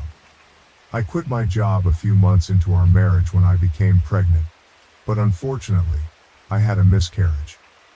Shortly after, his sister passed away, putting all our plans on hold. During this time, I took on a part-time job in a related field that allows me to work remotely, so I would not be bored. My sister-in-law was a nurse who left her job to care for her daughter full-time. Her daughter faces multiple challenges, including nonverbal autism, various developmental disorders like dyslexia, and severe sensory issues. My husband claims that he handles most of the caregiving responsibilities, but the reality is quite different. Since I work part-time from home, most of the caregiving duties fall to me. His niece often gets angry and has frequent meltdowns. She dislikes the food I prepare, and she usually ends up throwing it on the floor or at me. It has become emotionally exhausting, and I am at my wit's end. On December 15th, my husband was working late and asked me to take care of dinner. She is extremely picky about food, and even the slightest change in texture or taste can trigger a meltdown. That night she threw her plate at my feet, causing me to bleed. I called my husband, demanding that he come home immediately, but he said he couldn't. I retreated to my room, telling him I could no longer handle the situation. When he finally returned hours later, she was still crying, and he was furious with me. He called me heartless and irresponsible. I responded that I was fed up with both of their ungrateful behavior and informed him that I was going to stay with my mother until New Year's. My husband panicked and tried to apologize, but I left anyway. He called me every day, pleading for me to come back. When I eventually returned, he told me that my departure had forced him to use all his available leave to stay home with her. He said he was glad I was back. I then informed him that I had contacted my former company and secured my old job, which would start the following Monday. The job requires me to work in the office and involves a lot of travel. He asked who would stay home with his niece since she cannot be left alone. He has no more leave, and full-time caretakers are too expensive. I reminded him that he had promised to handle everything when he became her guardian, so it was his responsibility. As you might expect, my family supports my decision, while his family believes I am being extremely selfish. Therefore, I am seeking judgment from impartial strangers. Am I the A in this situation? Update posted today. Many people have been messaging me for an update, so here it is. Unfortunately, I cannot say things have improved. My husband took a few days off work to interview special needs nannies and caretakers. Eventually, he found a well-qualified and experienced person for the job, hiring her to work from 9 a.m. to 6 p.m. on weekdays.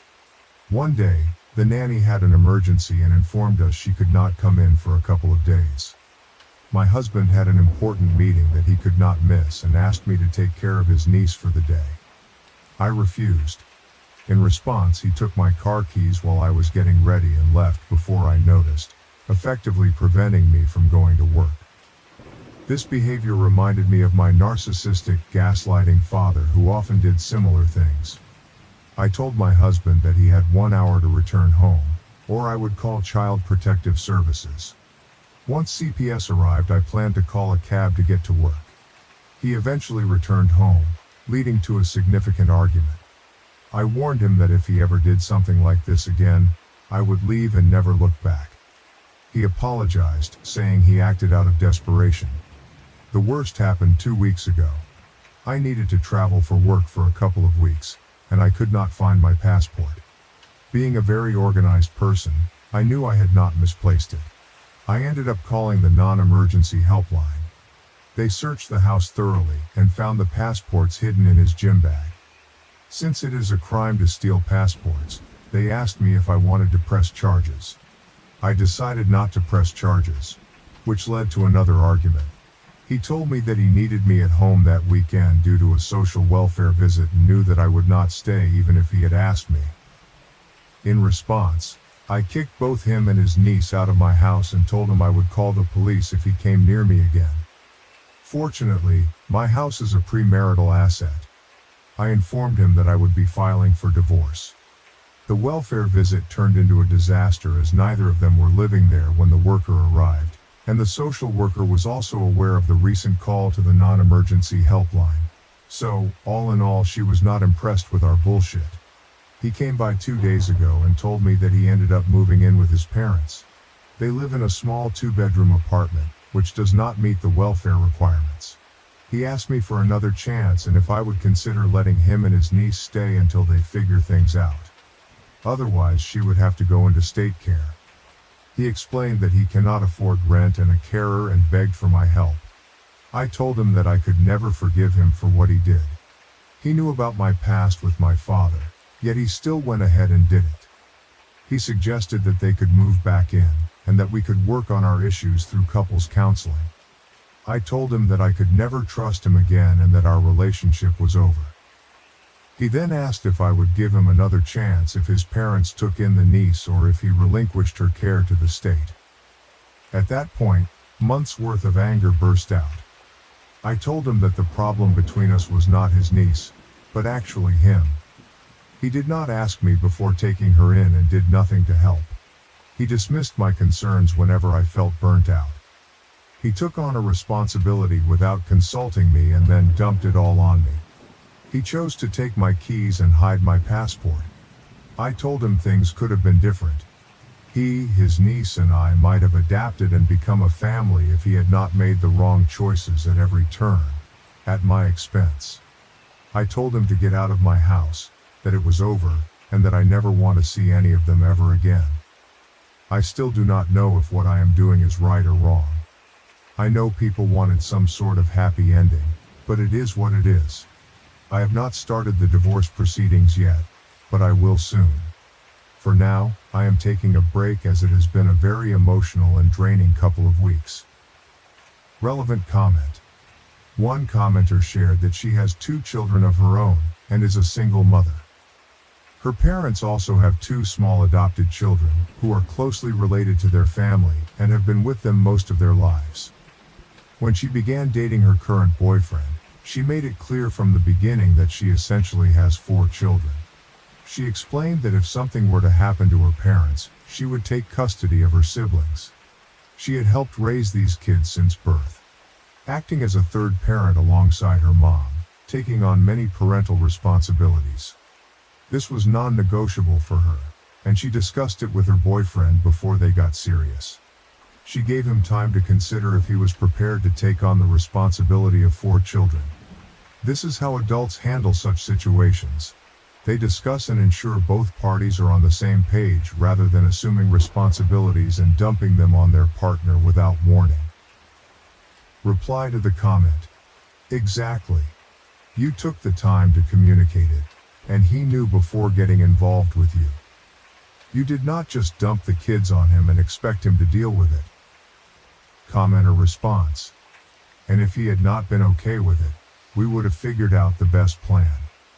This husband expected her to drop everything to care for his niece, who seemed to need more care than OP could provide, given her severe meltdowns. It is not a reflection on OP, but you cannot throw someone into such a situation and expect them to manage. Both OP and the niece deserve better. Another commenter.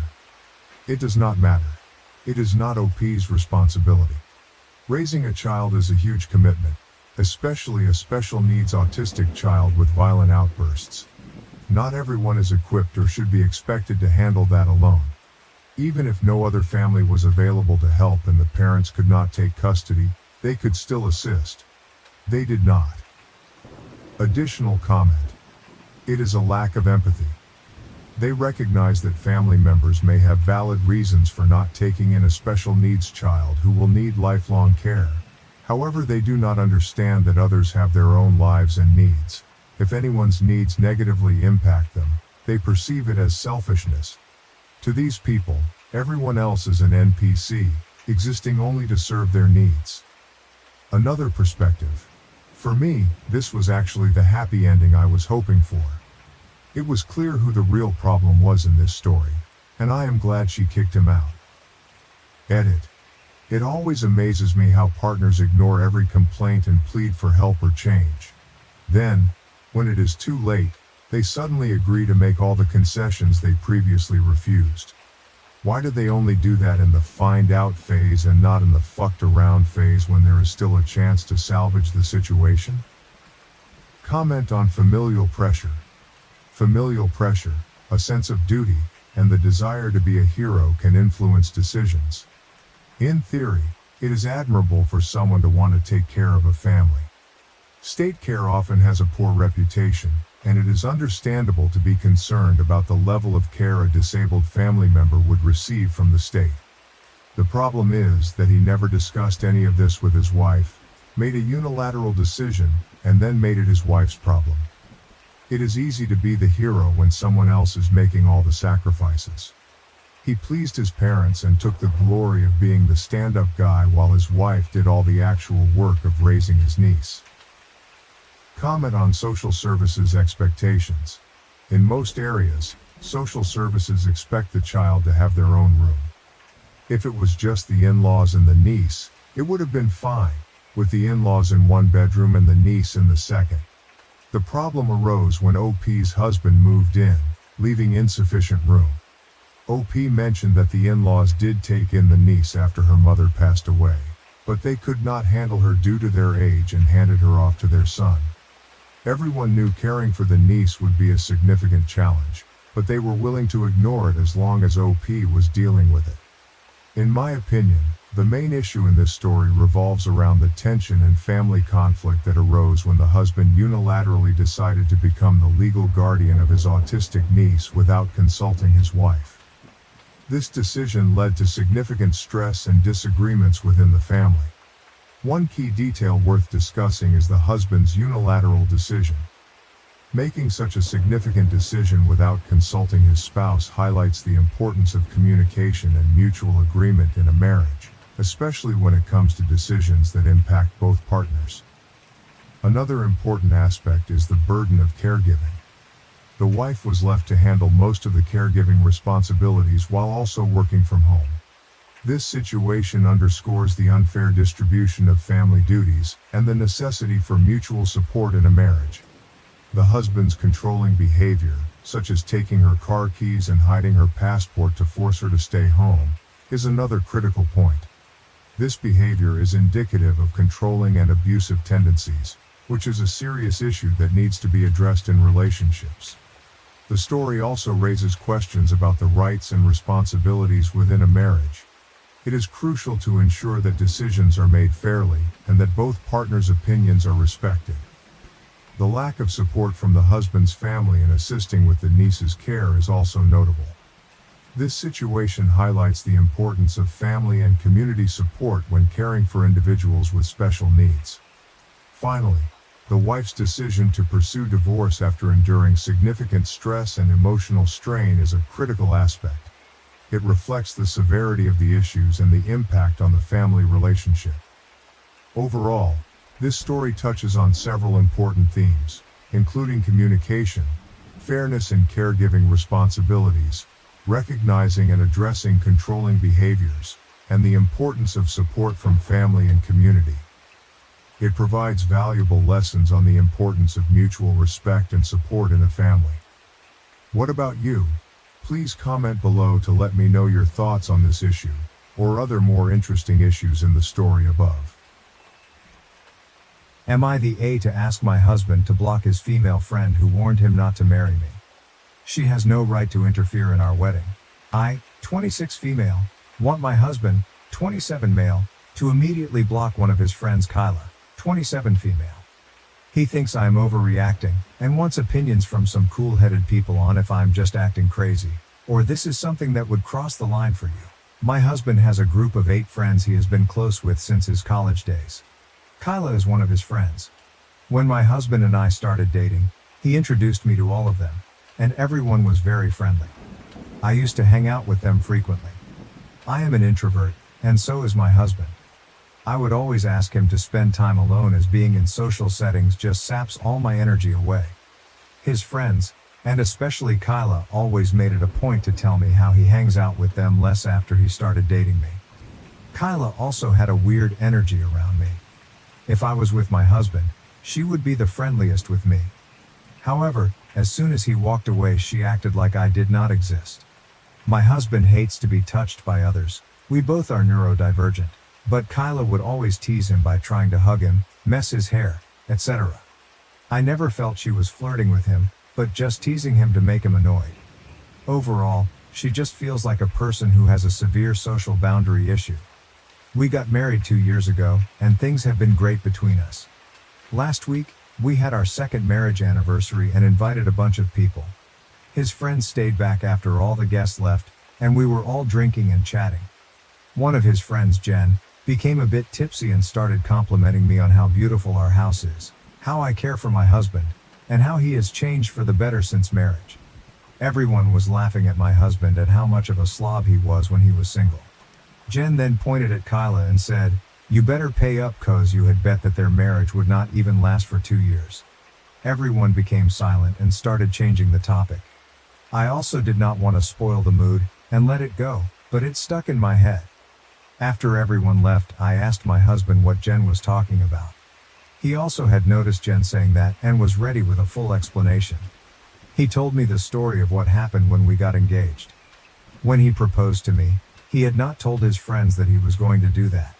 We went on a trip to Puerto Rico, and he surprised me there. We put our engagement pictures on Instagram while we were on the trip, and it was a big surprise to everyone as we were only dating for 1 year. When he came back and met all his friends, everyone congratulated him. However, Kyla started ranting about how he was a fool to propose so quickly, and she felt that I was not the right girl for him. Seems like she said some unkind things about me, implying I was a gold digger. My husband's family is wealthy, but so is mine. She had said that she bet we would break up within 2 years if we got married. That is why Jen was taunting her about how happy my husband was with me. I was very furious at this point, as I feel this is something he should have told me. I asked him to tell me truthfully if he had ever dated Kyla or had any history with her, as he has always told me that he has never dated anyone from his friend group. He said that he has of course not dated or hooked up with Kyla. However, Kyla had asked him out a few times when they were in college, and he always politely declined. I asked why he said no to her, and he said he just does not have any romantic feelings for her. I can see that because my husband does have a type based on me or the other people he has dated in the past, and Kyla is the opposite of that. I am just mad at her for saying bad things about me, especially after knowing that we were already engaged and betting against my marriage.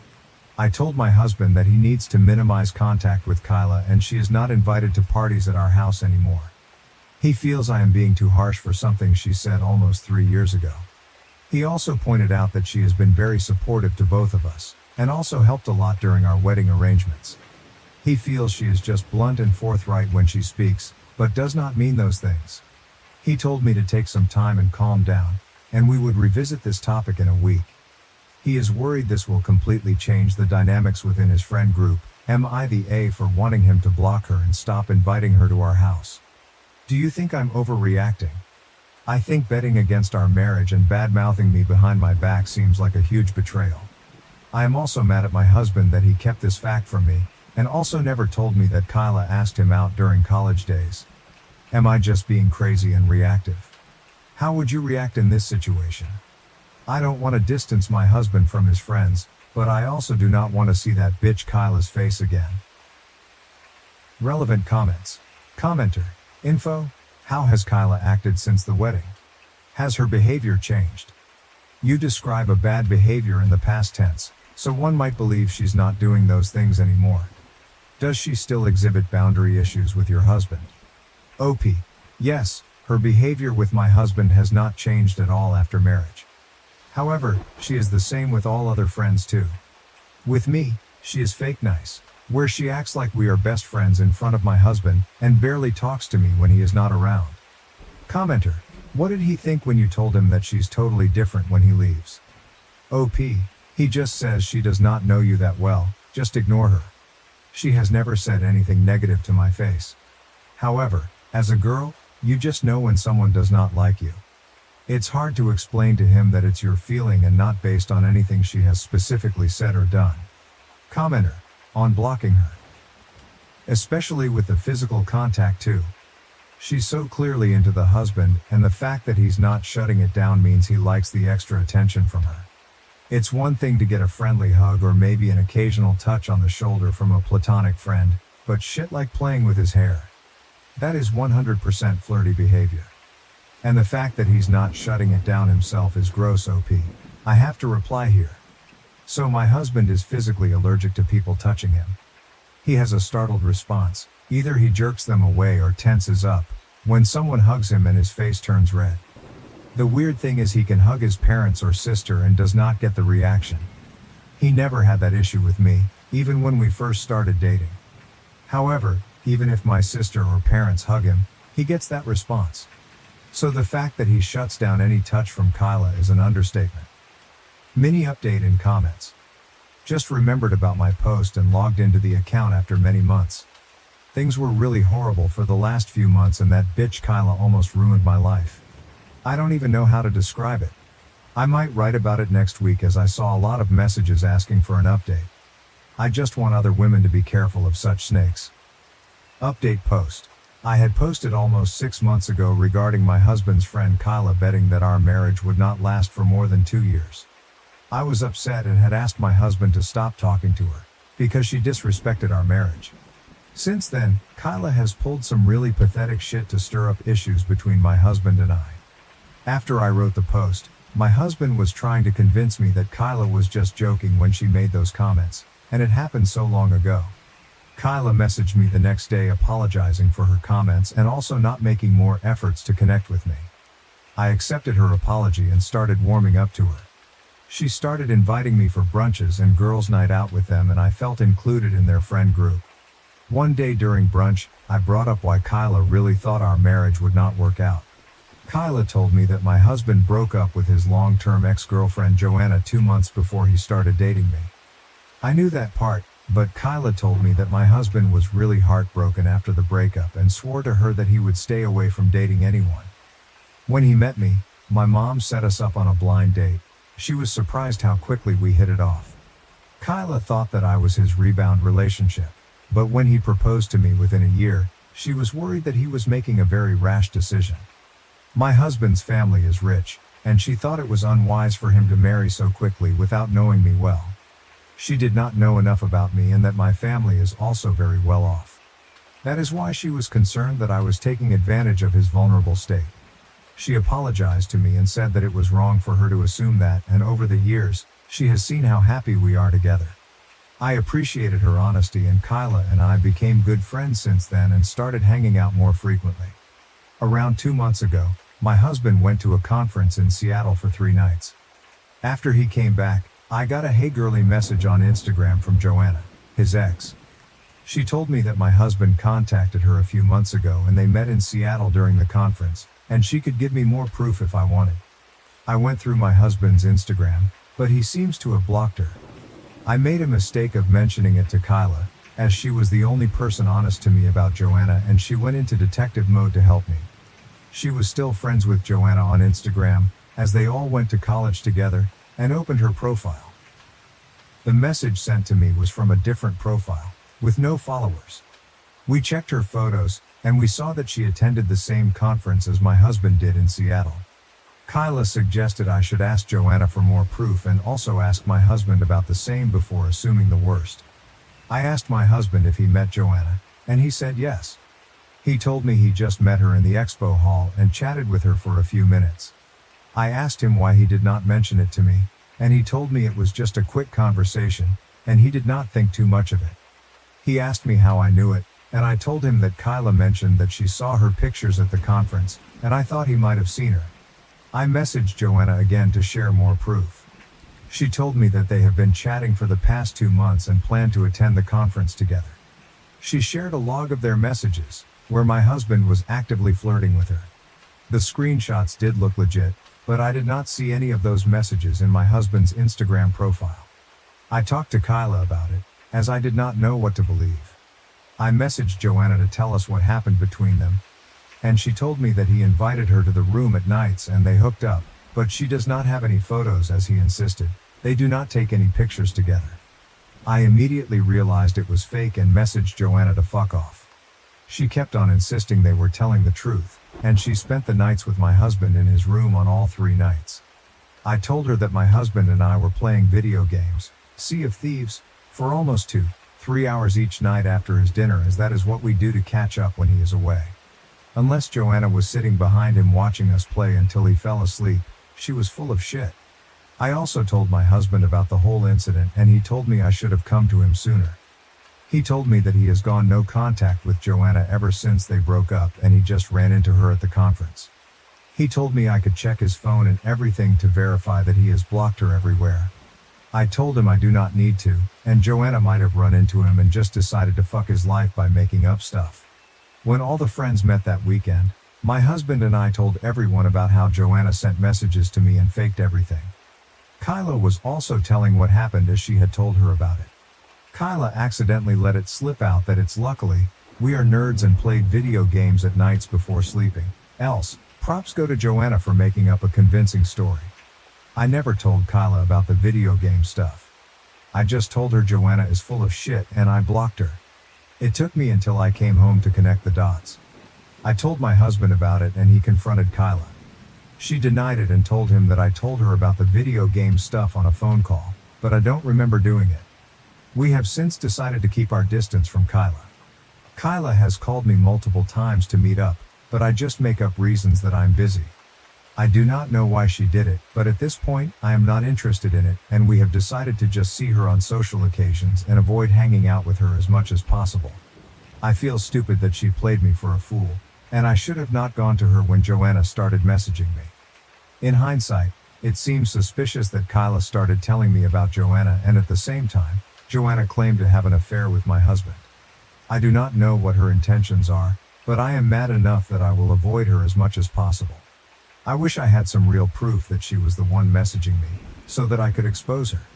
I also feel bad for suspecting my husband. But I am glad my husband and I are on the same page now. Relevant comments.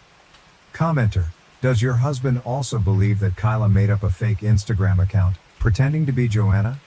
Because that's pretty psycho behavior. OP, yes. He believes me because I told him that I never told Kyla why I thought the account was fake. It's possible she guessed it if I ever mentioned to her that we play video games at night, but it seems suspicious she would guess that was exactly the reason why I realized the account was fake.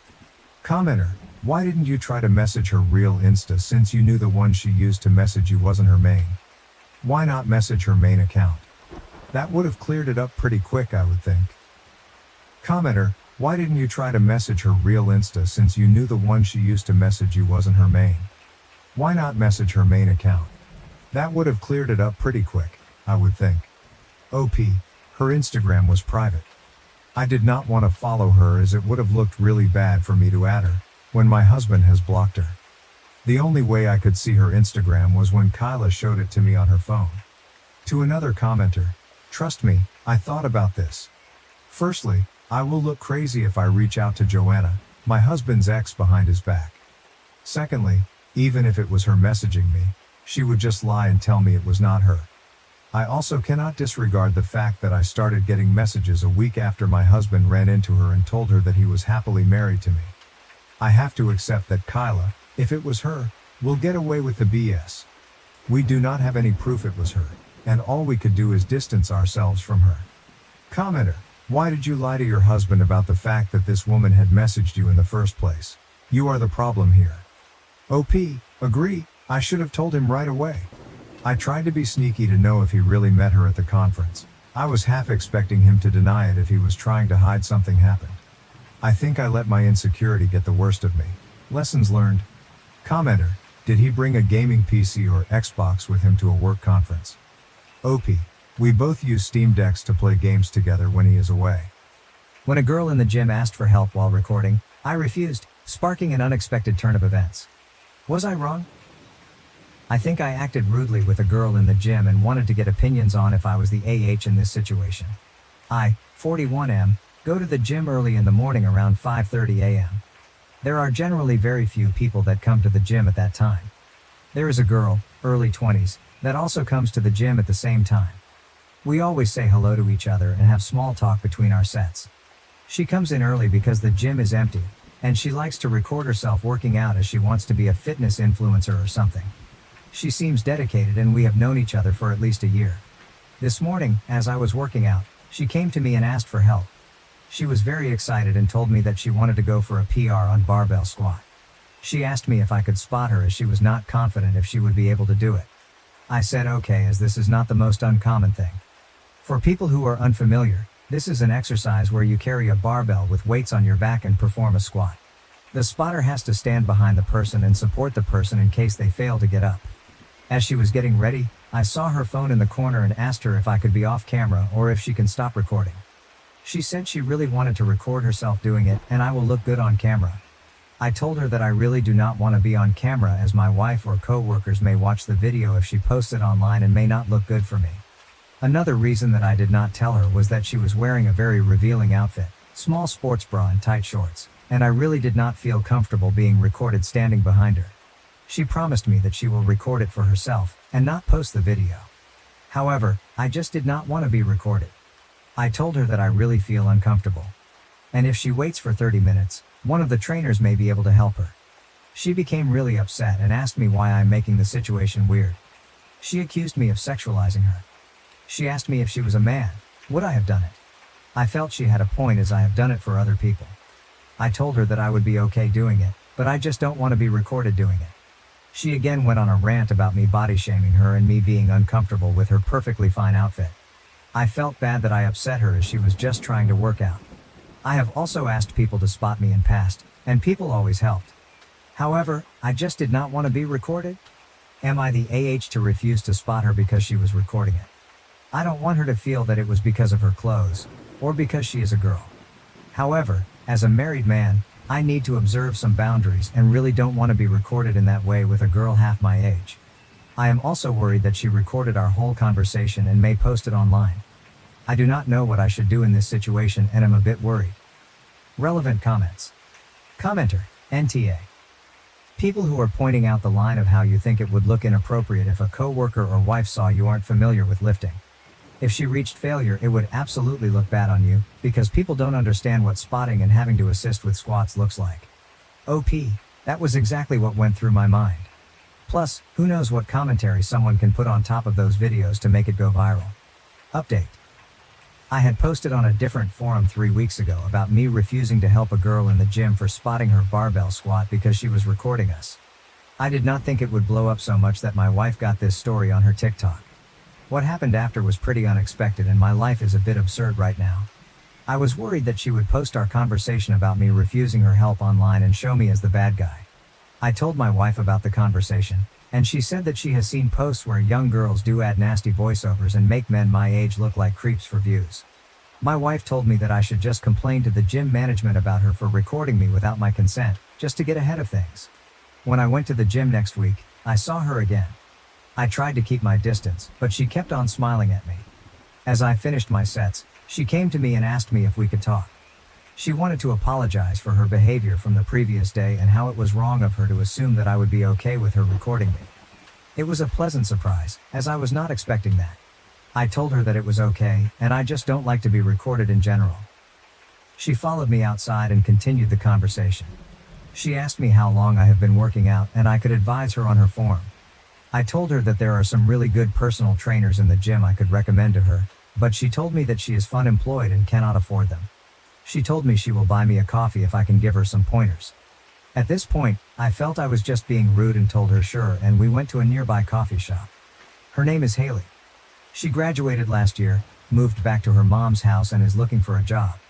She was very chubby last year and wants to look like the TikTok fitness models and is trying hard to get in shape. We had a nice conversation, and I was able to help her with some of her questions. She already knew my name and asked me if my wife would be okay if she follows me on Instagram. I told her that the main purpose of that account is for my wife to spy on my friends' lives, so I generally don't use it. She asked me if I use Snapchat, and I had to remind her that I am twice her age. This is where it got crazy. When I came home, I told my wife about what happened. My wife loves her Reels and TikTok and wanted to see if she ever posted the video from the previous week. I only knew that her first name was Haley and how she looked and told my wife about it. When I came back from work in the evening, my wife was already home and sitting on the sofa. She was grinning ear to ear and told me to immediately sit next to her. Apparently, this girl had been posing about me and calling me her gym crush for the last 2 months.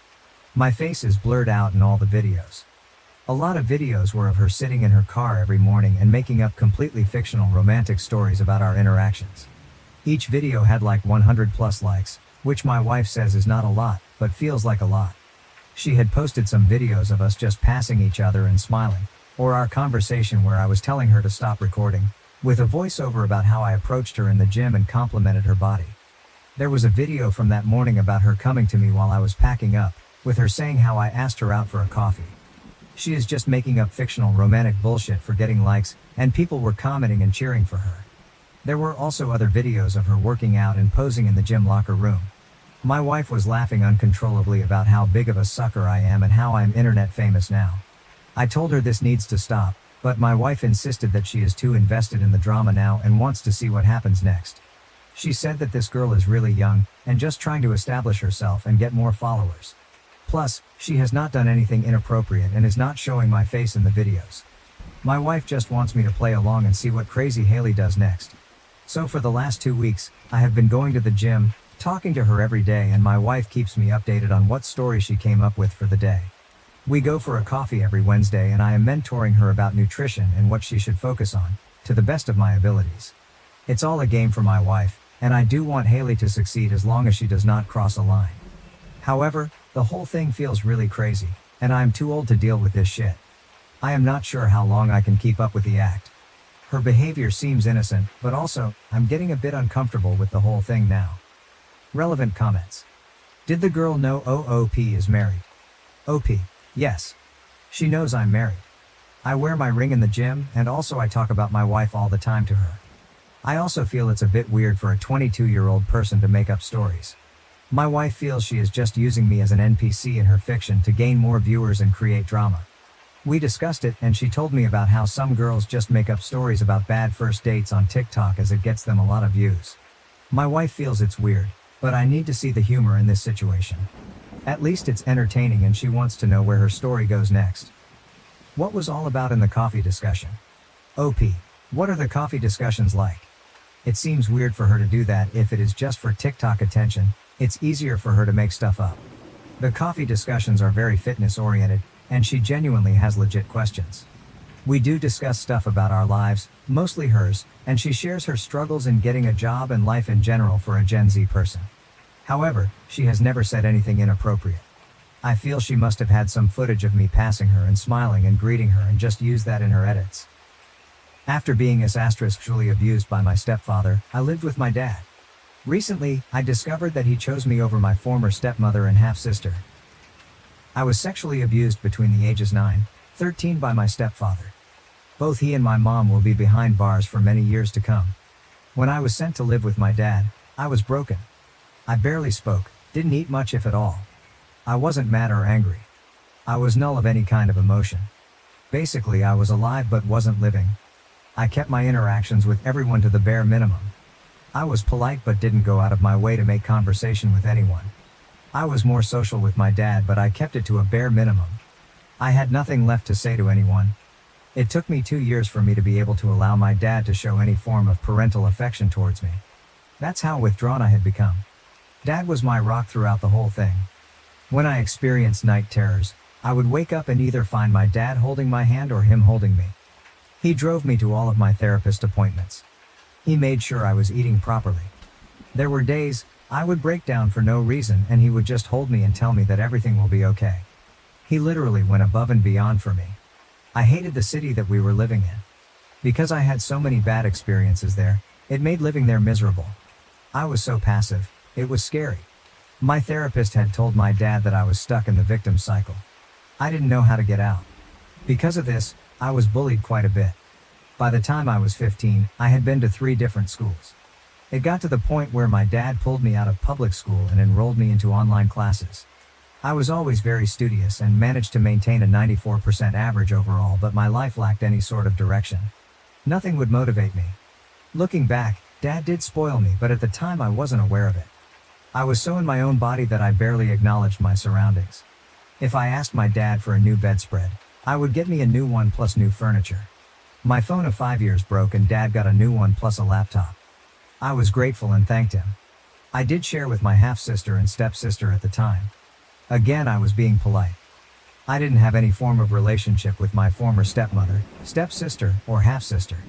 I barely knew what it was like being a son at the time, let alone being a brother.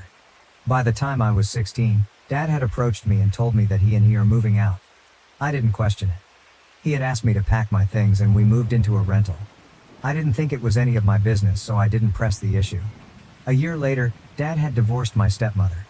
One of Dad's business acquaintances offered him a partnership in Boston and he took it.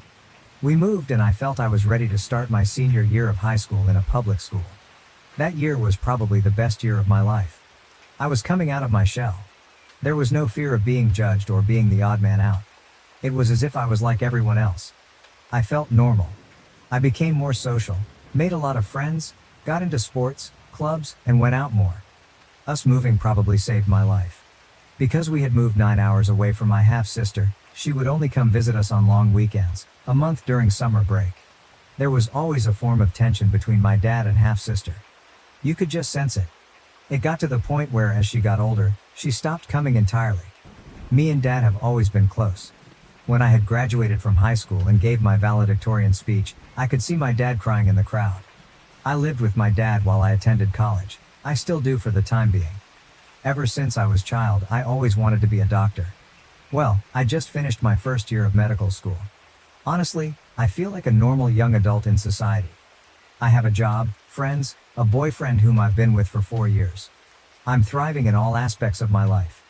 Recently, I got a FB message from my half-sister. She was apologizing a lot, and I had no clue what she was talking about. Turns out, the reason why Dad and I moved out from my stepmother's home was because my half-sister told my stepmother that I was watching her change. Yes, she told her mom that I was watching her change. At the time, I was traumatized of sex. Heck, I was terrified of any form of intimacy. The kid was envious of what Dad was doing for me. She was so envious that she tried to move me out.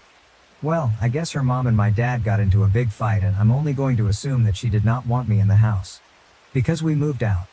I think it's safe to assume my dad didn't believe it. How can someone be so cruel? What did I ever do to her? Those were the questions that were racing through my head. I didn't even respond. More importantly, Dad never let this get back to me. Chances are if I had heard about this when I was 16, that would have been the final nail in the coffin. It also explains the tension between my dad and half-sister. This is a lot to take in, and I have a newfound respect and love for my dad. He gave up this marriage for me so I could live a normal life. Dad is away on a business trip and won't be back for a few more days. I'm missing him a lot lately. Should I bring it up to him when he returns? Also, would it be fair for me to just cut my half-sister out of my life entirely? At the same time, it's sad that their relationship is almost non-existent and I almost want to help. TLDR. Dad chose me over my stepmother and half-sister after my half-sister told a very dangerous lie that could have potentially ruined my life. Dad kept it from me for 6 years. Should I bring up with him? Edit. I wasn't expecting such a huge response. I just wanted to say thank you for all the feedback. It will take some time, but I will read all of them, or as much as I can. As I was going through the comments, I found a number of people questioning the integrity of this. This is a part of my life. I don't normally like to talk about this. Aside from myself, my dad and close friends, not many people know about this. The fact that people are saying that it's fake, I don't know what to say. It's not my place to try and convince anyone. Believe me, there are times I wish could convince myself it's not real, but that's not possible. When I wrote this, I wasn't thinking about syntax. It was more just getting this out. People question its integrity based on grammatical errors. Forgive me, but I wasn't in the mindset to reread and go over it. As for how I became valedictorian, and a number of people were very curious, I did respond to it in the comments, but I'll post it here too. It was very unorthodox how I became valedictorian after attending a real HS for only a year. My overall average was the highest in my graduating class, but because I was in online classes for my previous years, I wasn't eligible at the time. I met with the grade coordinator and inquired about my chances, and her response was the same. I broke down in front of the coordinator and I told her the truth.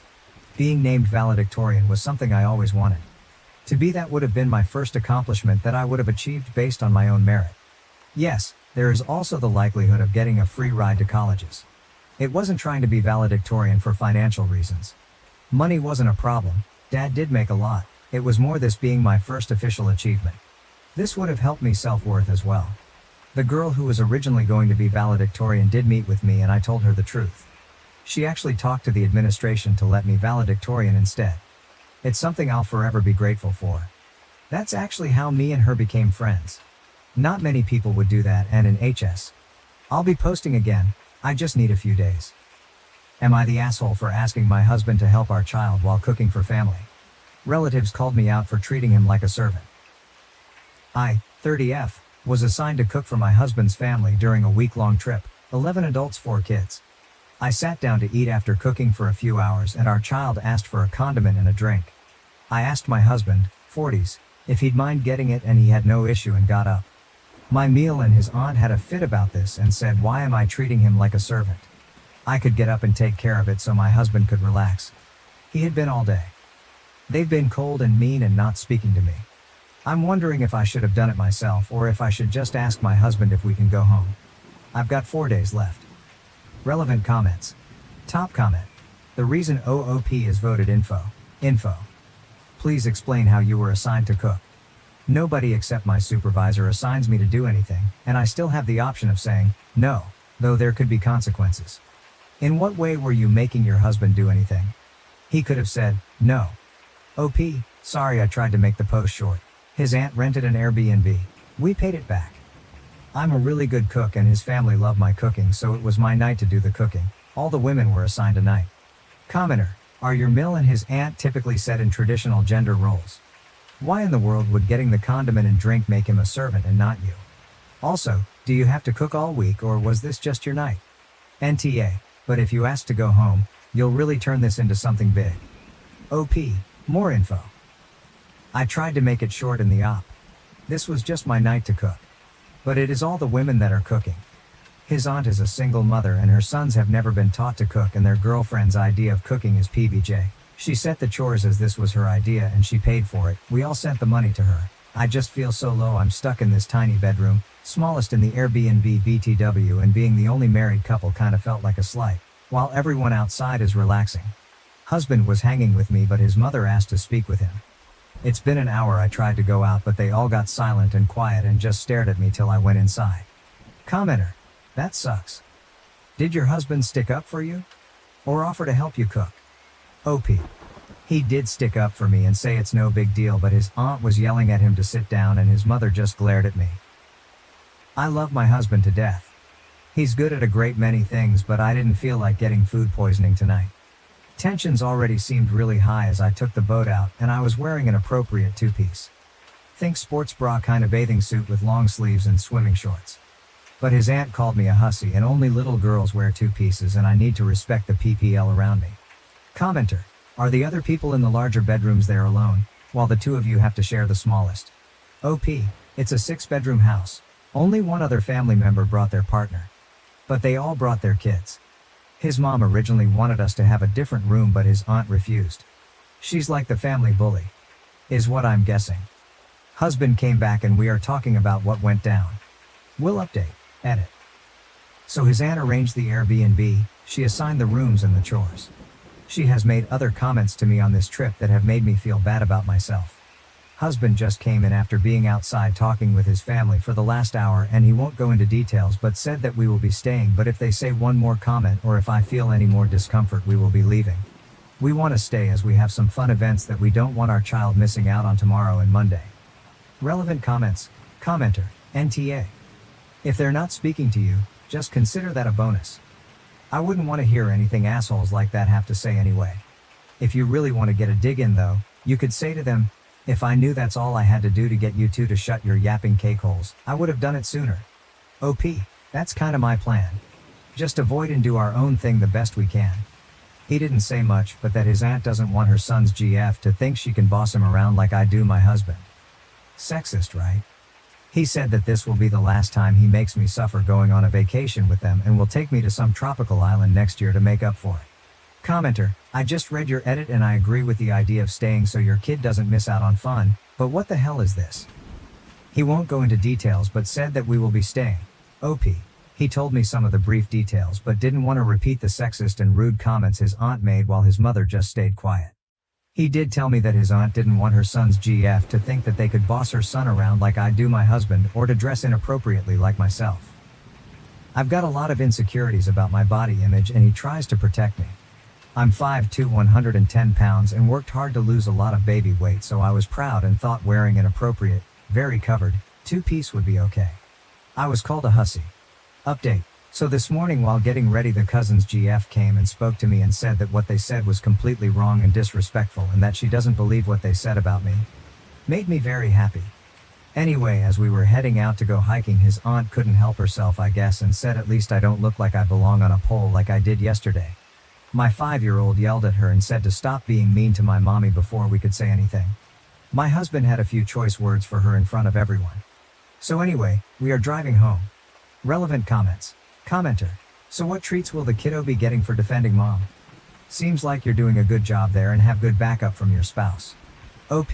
We are taking him out to his favorite restaurant for dinner once we get back into town and to his favorite ice cream shop to have a sundae. My husband really went for the kill after his aunt's comment cause I was lacing up my hiking boots. He had our son go up to the room and get his bag and bent down to help lace up my boot for me. He then told his aunt that I am his partner, not his maid or servant, and that she was a jealous witch that attacks me because she wishes she looked as good as I did, and that he was lucky to have a hard-working wife and mother to his child who also looked amazing. That we do things for each other as a team and that she is just a miserable old witch and we wouldn't be seeing them again. They've been blowing up his phone but he turned it off.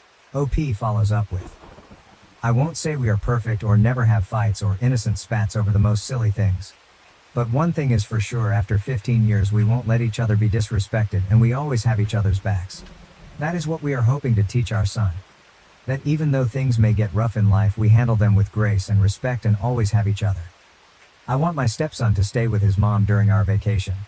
My husband agrees with my perspective and I don't think I'm being unreasonable. July 21st, 2023. My husband, who is 39 years old, and I have been married for 5 years. We have 2 daughters together, ages 5 and 2. I also have a 10-year-old son from my previous marriage, but I am a widow. My husband's ex is barely involved in stepson's life at all. They got divorced when stepson was 2 and his ex wanted a fresh start, so my husband did the decent selfless thing and had complete custody of their son, even though he'd wanted shared custody. I got a bonus at work and I really want to go on vacation with just my family just once. We've been on family vacations all together lots of times. But just once I want to spend my money going on vacation where I'm not looking after someone else's kid. I want my stepson to stay with his mom while we go on vacation. My husband sees my point of view and is okay with it. I don't think I'm being at all unreasonable. My mom found out what I was planning and says I'm being a complete asshole. These are the reasons she says I could be the asshole. First of all, my mom says that if my stepson's mom isn't properly involved in his life, I should be even more involved in his life to compensate. I think this is a completely unfair expectation. Second, she also says that I'm being a hypocrite for taking my son, but I think that's totally different because my son doesn't have another parent. I'm all he's got. If stepson's mom won't take him just for once, then obviously he'll come on vacation with us. But I don't think I'm the asshole to ask if I can have a vacation with my own family just one time. It's not like I hate stepson or something. He's a nice kid. He's just not mine. Am I the asshole? Relevant comments. If my math is right, you and your husband got married when stepson was 4. What kind of relationship does stepson have with you versus with his bio mom? OP. Yes, he was 4, and as I said, he barely sees his bio mom. I'm not sure what point you're making. Verdict, asshole. Update 1, July 22nd, 2023. We definitely won't be going on vacation without a stepson. After a couple hours of replies, I decided to show this to my husband. We sat down and had a really long talk about it. He told me he's never been comfortable with my attitude to stepson, but didn't know how to say it to me before. I don't want to be a bad person, I just never thought of stepchildren being yours. I don't think it would be easy for anyone to accept this level of criticism, but all your replies have shown me I have a lot of work to do. As many of you suggested, and so did my husband, I intend to see a therapist to help me with that. As I said, I don't hate stepson in any way. I have never been deliberately cruel to him. I've just always thought of him as my husband's child. But I realize my mindset needs to change. So I'm going to start working on that. I want my family to be the best it can be, and I need to accept that it includes my stepson. I understand that now, and I'm going to start seeing a therapist to become a better person. We've also talked about maybe having family therapy too. I've also made up with my mom, and she is 100% behind the changes I want to make in my life. It wasn't easy to hear everything you said, but I understand that I needed to hear it. Update 2. June 20th, 2024. June 20th, 2024. In July 2023, I wrote a post on the Am I the A subreddit about taking a family vacation without my stepson. I wasn't given permission to post an update to my original post on the subreddit, because the replies I got were too heated and the mods advised me to post an update to my profile instead.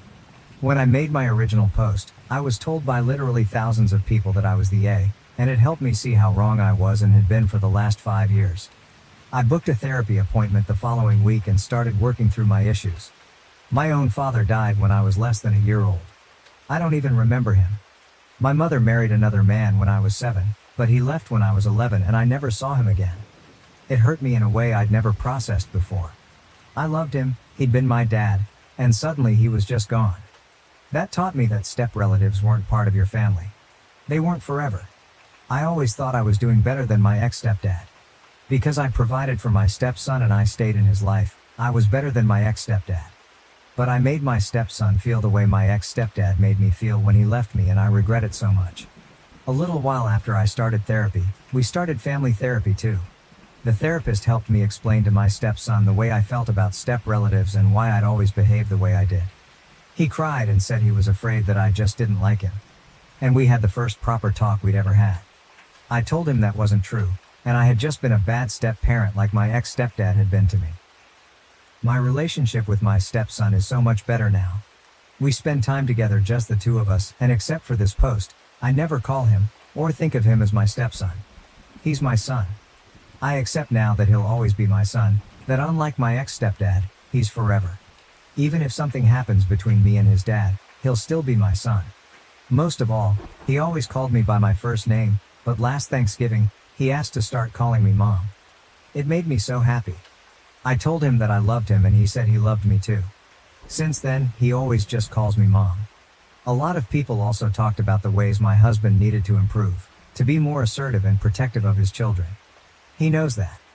It's very easy to see the problems when they're presented to you all at once in a Reddit post, but when things happen day to day, it's a lot harder to realize how issues are building up. But he's working hard, like we both are, to try to make our family the happiest it can be. We both know we still have to keep working at this. I'm still in therapy and we're still having family therapy. But I'm grateful to work at it. I'm grateful to have all my children. It's very hard for me to write this, to think about the way things were before I started therapy. It makes me cry every time I think about it. But I want to thank you, Reddit. I wrote my original post just looking for validation for my own point of view, and I never thought the internet could change my life this way. But it has. I feel like for the first time, we're truly a family. Thank you all. Spot on comments. I remember when my brother married his wife, my mom was kind of distant with my niece at first, My brother had only been with her mom for under 3 weeks when they eloped, because she was terrified of getting attached to the baby just for the relationship to not work and never be allowed around her again. It wasn't until my stepdad asked, "But what if the relationship works and you wasted all this time you could have been loving her?" And it really changed the way she interacted with my niece. My brother has since legally adopted my niece, but he and sister-in-law just had their vow renewal, after 10 years of marriage, on Sunday as well. He's a gem, not a super demonstrative guy but a giant soft inside. He's also the sole reason I was able to leave an abusive relationship. I was sure he wouldn't want me moving back home with my newborn until he casually told me I should just come home, and I needed to be with my family. Turns out my mom had no idea that conversation happened until he told her later on. It was 100% his words and not my mom as I had originally kind of assumed. My church banned our youth worship leader for condemning Christian nationalism. The band plans to walk out during their next performance. My church's youth group has a youth band that leads worship during youth, but the church also has them lead worship on Sunday mornings every few weeks, to promote the youth band when the usual worship team has a week off. I'm not in the band, but I often help with lyric PowerPoints along with another girl, but not when the band plays on Sundays. The main singer of the youth band is the daughter of a youth assistant, and the daughter is an assistant too. We'll call her Emma, she's 20. I'm writing because of what happened the last time the youth band led Sunday worship on 6/30. That led to Emma and her family leaving the church.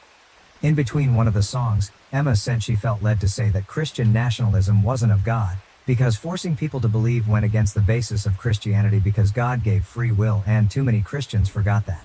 She also said there would be no short and narrow path if people were forced to walk it, before saying Project 2025 was advertised as Christian but resembled nothing of God, because God never forced people to believe in him. No one confronted her or anything as it was brief, and they played a few more songs along with the closing song after the pastor finished his sermon. But when we got to youth on Friday night, Emma and her mother weren't there. And we were later informed, by the youth pastor, that Emma and her mom would no longer be helping the youth before a bunch of stuff about giving others the chance to be lead singers because Emma had left the church. However, word got out from one of the band's players that Emma told the band that she got banned during the week and that her parents left the church with her, so they already knew before we found out at youth. The reason I'm making this post is because of a conversation I had with the band, and other PowerPoint girl, the same Friday the youth pastor announced it, and the conversation was private from the rest of the kids. Long story short, the band is upset about what happened to Emma, and they've been throwing around ideas on what to do. The one they're heavily considering is a walkout the next time they're scheduled to play on Sunday after playing the intro song. Service opens with an intro song before someone comes on stage to welcome everyone before worship continues, and they would voice support for Emma before walking out together. They haven't told anyone not associated with the band because they don't want anyone to spill the deets.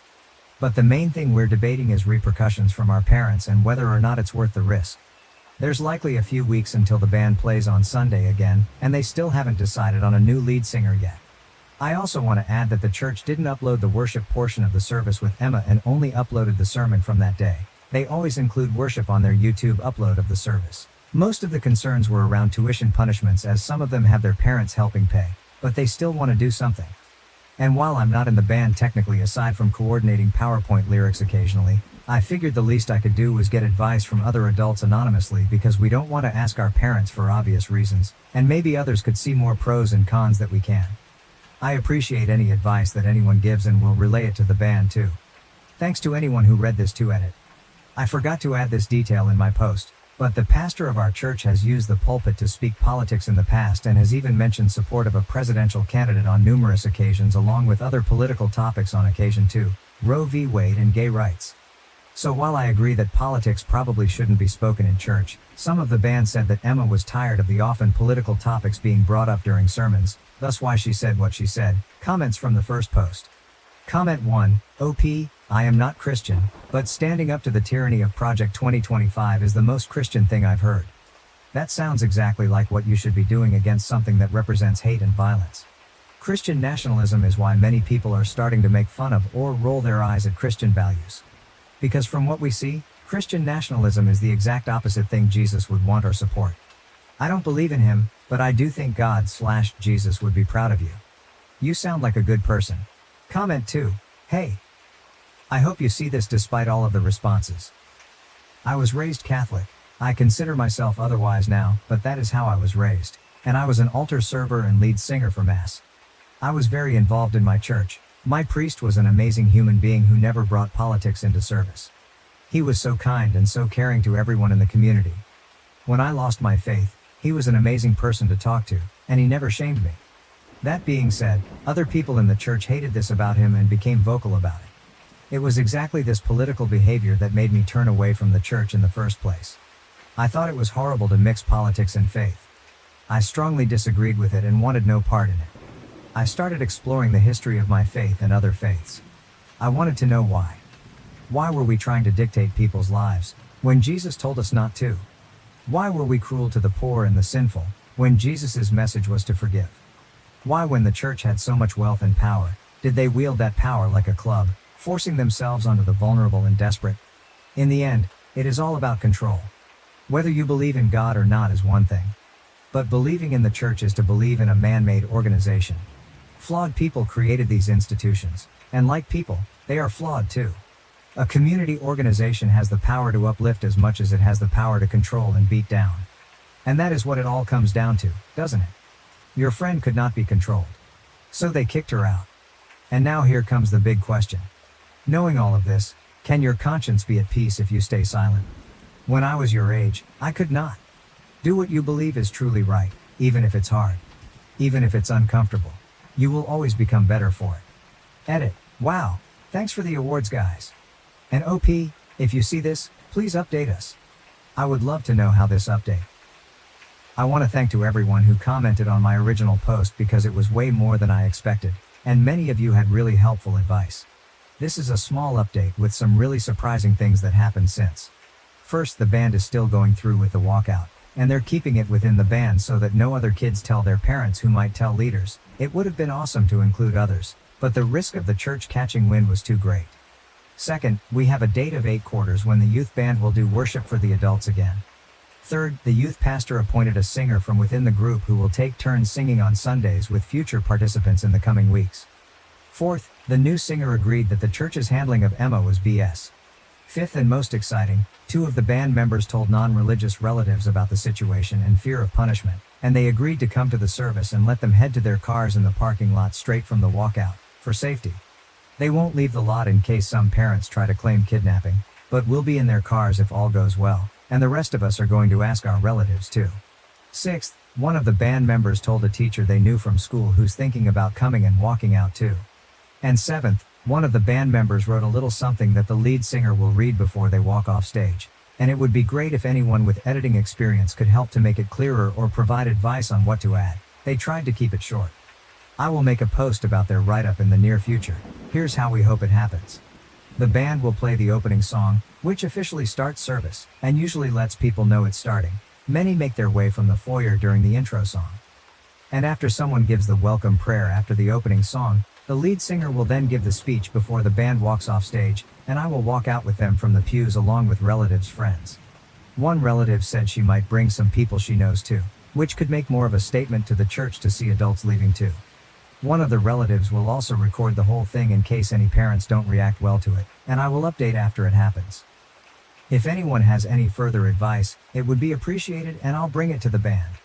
Most of the band, outside of 2 seniors, aren't old enough to vote this year, but this is a chance to stand up for what's right against something that is adamantly infusing itself into Christianity, Christian nationalism, and making Christianity lose all of its respect in our opinion. We don't expect change to happen in the church as a result of our walkout, but it's a small thing we can do to say we did our part when faced with it ourselves. Another commenter put it best when she asked if we'd be able to live with ourselves if we did nothing, and the answer has been no for us so far. I also want to add something I forgot to clarify in my first post. Emma didn't say what she did out of the blue. She'd been vocal about the pastor talking politics for some time according to the band, and I've seen much of it too. However, a lot of people sent DMs disagreeing with the band's decision. So before I get into it, I want to give specifics of what the pastor has done. The pastor mentioned Trump from the pulpit numerous times, including the aftermath of the 2020 election, to voice discontent over the results. He has also celebrated Roe v. Wade's overturning from the pulpit, Pride Month during June, and even compared Trump's legal trial to how Jesus was persecuted leading up to his crucifixion, things that have no place being vented about from the pulpit, and this has happened over the course of a few years. I received a few DMs in the aftermath of my first post, and some were encouraging while others not so much. A few people, who said they were Christians, said that Emma was wrong to use the microphone to hijack the service, with her words because she should have talked to the pastor first while calling her actions immature. However, when I showed the band the advice from my posts, I also told them about the DMs, and they said that Emma spoke to a leader about the pastor's political sermons in the past. But nothing came from it as he continued to speak politics from the pulpit frequently. Some people also said that our walkout wasn't godly, because we, like Emma, would be hijacking the service for a publicity stunt when church was supposed to be about God. Some people called us immature among harsher things, but we disagree for two reasons. First, who is supposed to call out the misuse of the pulpit if not people who attend the same church where it's misused? A few DMs said to do nothing and pray for God to change the pastor's heart, but he's been doing this for years. And second, the Bible gives guidance on how to call out improper behavior in the church in Matthew 18:15, 17. Dealing with sin in the church. 15. If your brother or sister sins, go and point out their fault, just between the two of you. If they listen to you, you have won them over.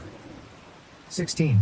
But if they will not listen, take one or two others along, so that every matter may be established by the testimony of 2 or 3 witnesses. 17. If they still refuse to listen, tell it to the church. And if they refuse to listen even to the church, treat them as you would a pagan, or a tax collector. Emma has already talked to a leader one-on-one, and the band has voiced displeasure about Emma's ban to the youth pastor, only for him to disagree and say that Emma was out of line. Regarding the part about, tell it to the church, I suppose the how might be up to interpretation.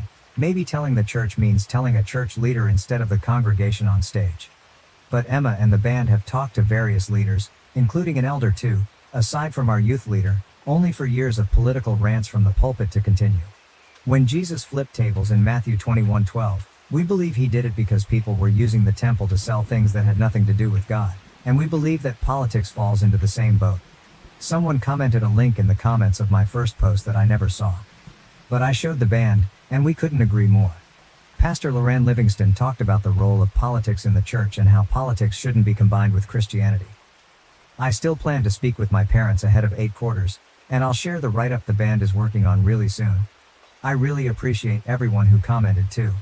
Lastly, I want to clarify that the walkout is the band's decision entirely. I am not a member of the band, I just do PowerPoint lyrics during youth, and I'm not even in the band's group chat with Emma. As some of the band members are contemplating punishments from parents, 2 seniors who are concerned with their parents removing tuition help. I will support whatever they decide while understanding that they have to take care of their future too, as many commented. If they decide to continue with the walkout, I will support them and walk out from the pews. But if they change their mind because the repercussions are too great, I will respect that and continue to support them. Comments from the update. Comment 1, my views on religion and churches are a whole other thing. I'm impressed by the conviction to your sense of right and wrong and your need to not sit by while someone spews falsehoods from their platform. A platform which Christians will claim is supposedly a place from which love and truth emanate. Much respect to you and yours. Those telling you to pray on it and that it isn't your place are cowards. Being afraid to rock the boat is how religions get twisted. It sounds like your church is well down the slippery slope of becoming a cult to a guy who, when asked about his favorite Bible verse, responded vaguely, like he hasn't read the book. OP. I was a little surprised when a few of the people who called themselves Christians in the DMs even used profanity against my first post, but change doesn't happen unless it's addressed, and it's not like Emma and the others haven't addressed it with numerous leaders over the years. Comment 2. It is worth remembering that the original idea behind separating church and state was to protect religion from being tarnished by politics. The underlying idea was that religion is a garden that must be protected from the wilderness of the world.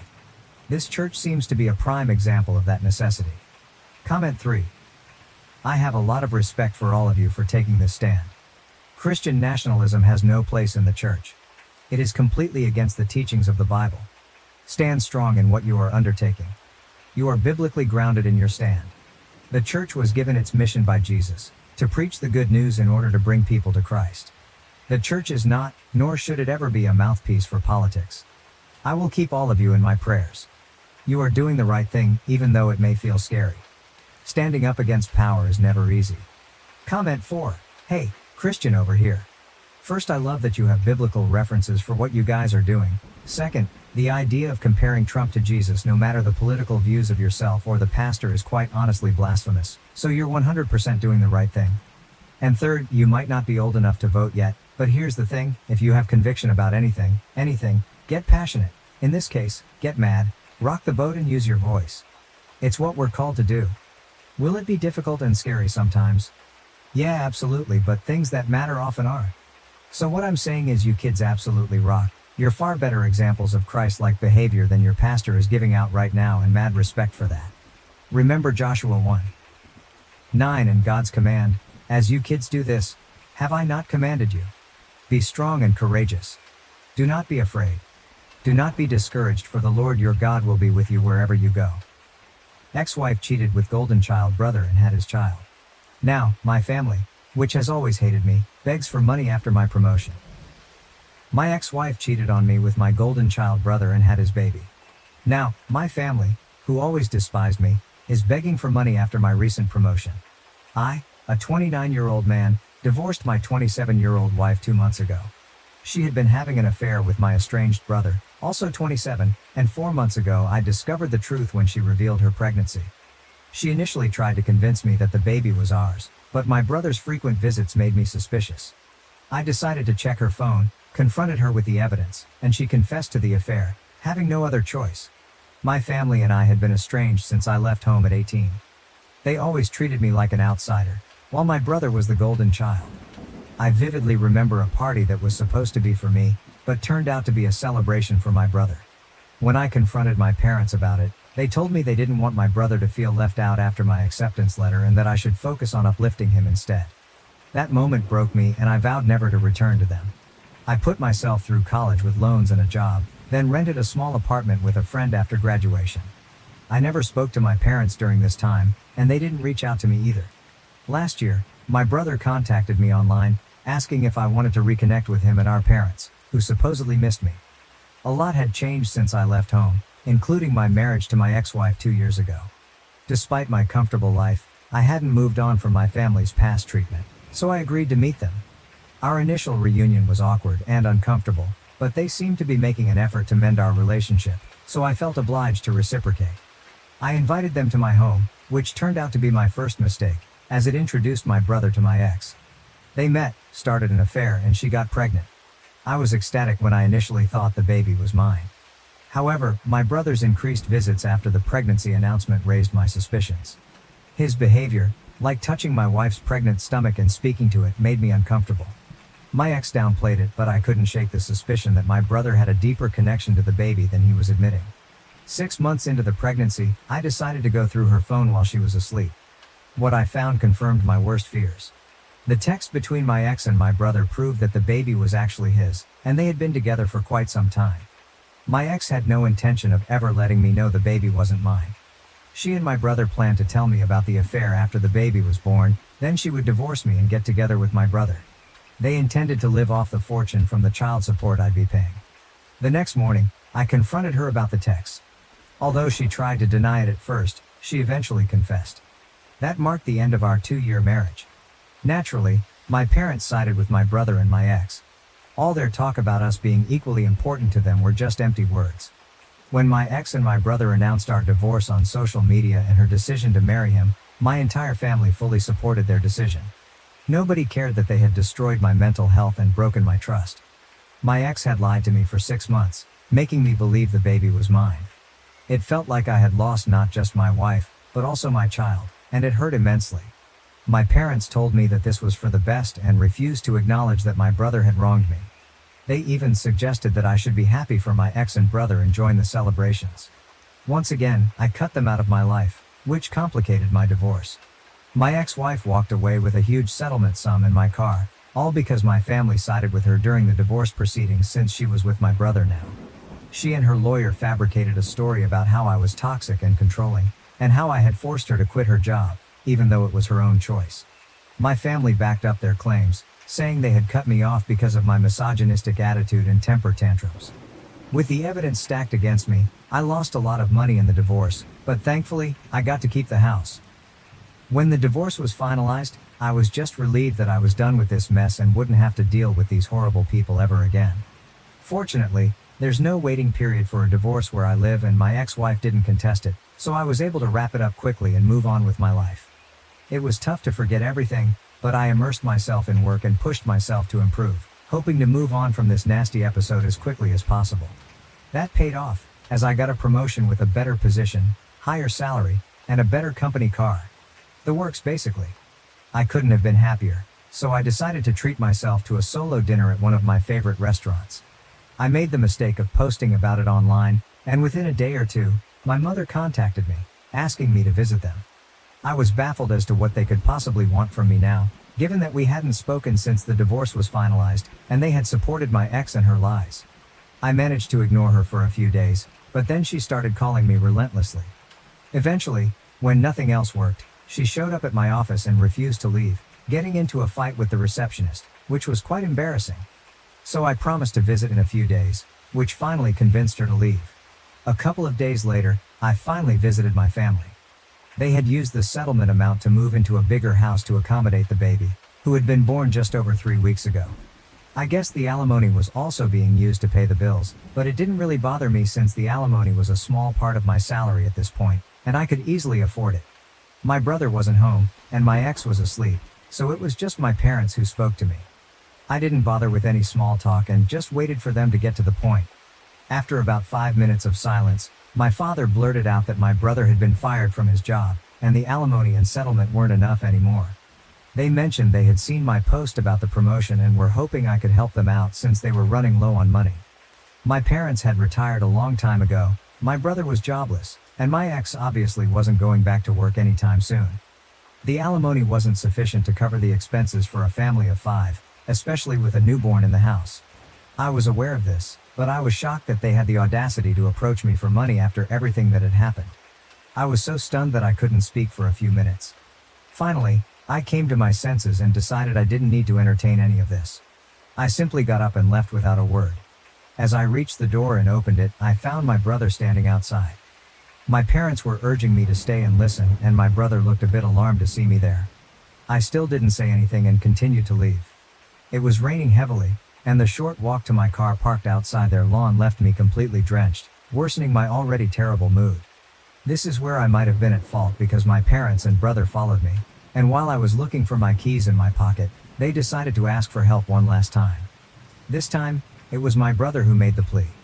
He's always been smug and arrogant, a direct result of our parents' favoritism, so it was strange to see him asking me for help. It must have been difficult for him, so they were definitely honest about their dire situation. Anyway, I lost my cool and ended up telling them to leave me alone and that they could beg on the streets if they were that desperate for cash, since a stranger who knew nothing about them was more likely to pity their condition than I was. Having said that, I got in my car and drove away, leaving them in the rain. I'm not going to lie. It was pretty satisfying to do that to my family since they had done nothing but mistreat me my whole life. It's been a couple of days since that incident, and now I'm second-guessing myself. My mother has been texting me non-stop, and I feel so guilty for not helping them out. I know I have a lot, and sending them a little money wouldn't hurt me, but after everything that's happened, it feels like I'm being used. Frankly, I decided not to help them out. It was a big deal for me since I felt terribly guilty about abandoning them, but then I realized they had been doing that to me my entire life. Even during the divorce, they threw me under the bus, so why should I hesitate to do the same to them? I told my mother to stop pestering me, or I'd be forced to get my lawyers involved, and it wouldn't end well for them. Naturally, that irked them, so my brother showed up at my house a few days ago to talk. He said he felt sorry for how I'd been treated during our childhood but couldn't help that he was inherently better than me, which is why he got preferential treatment. He also said I should stop being weird with our parents and just help them out since they're in a tough spot, instead of holding grudges like a child. I laughed in his face because of how demented he sounded.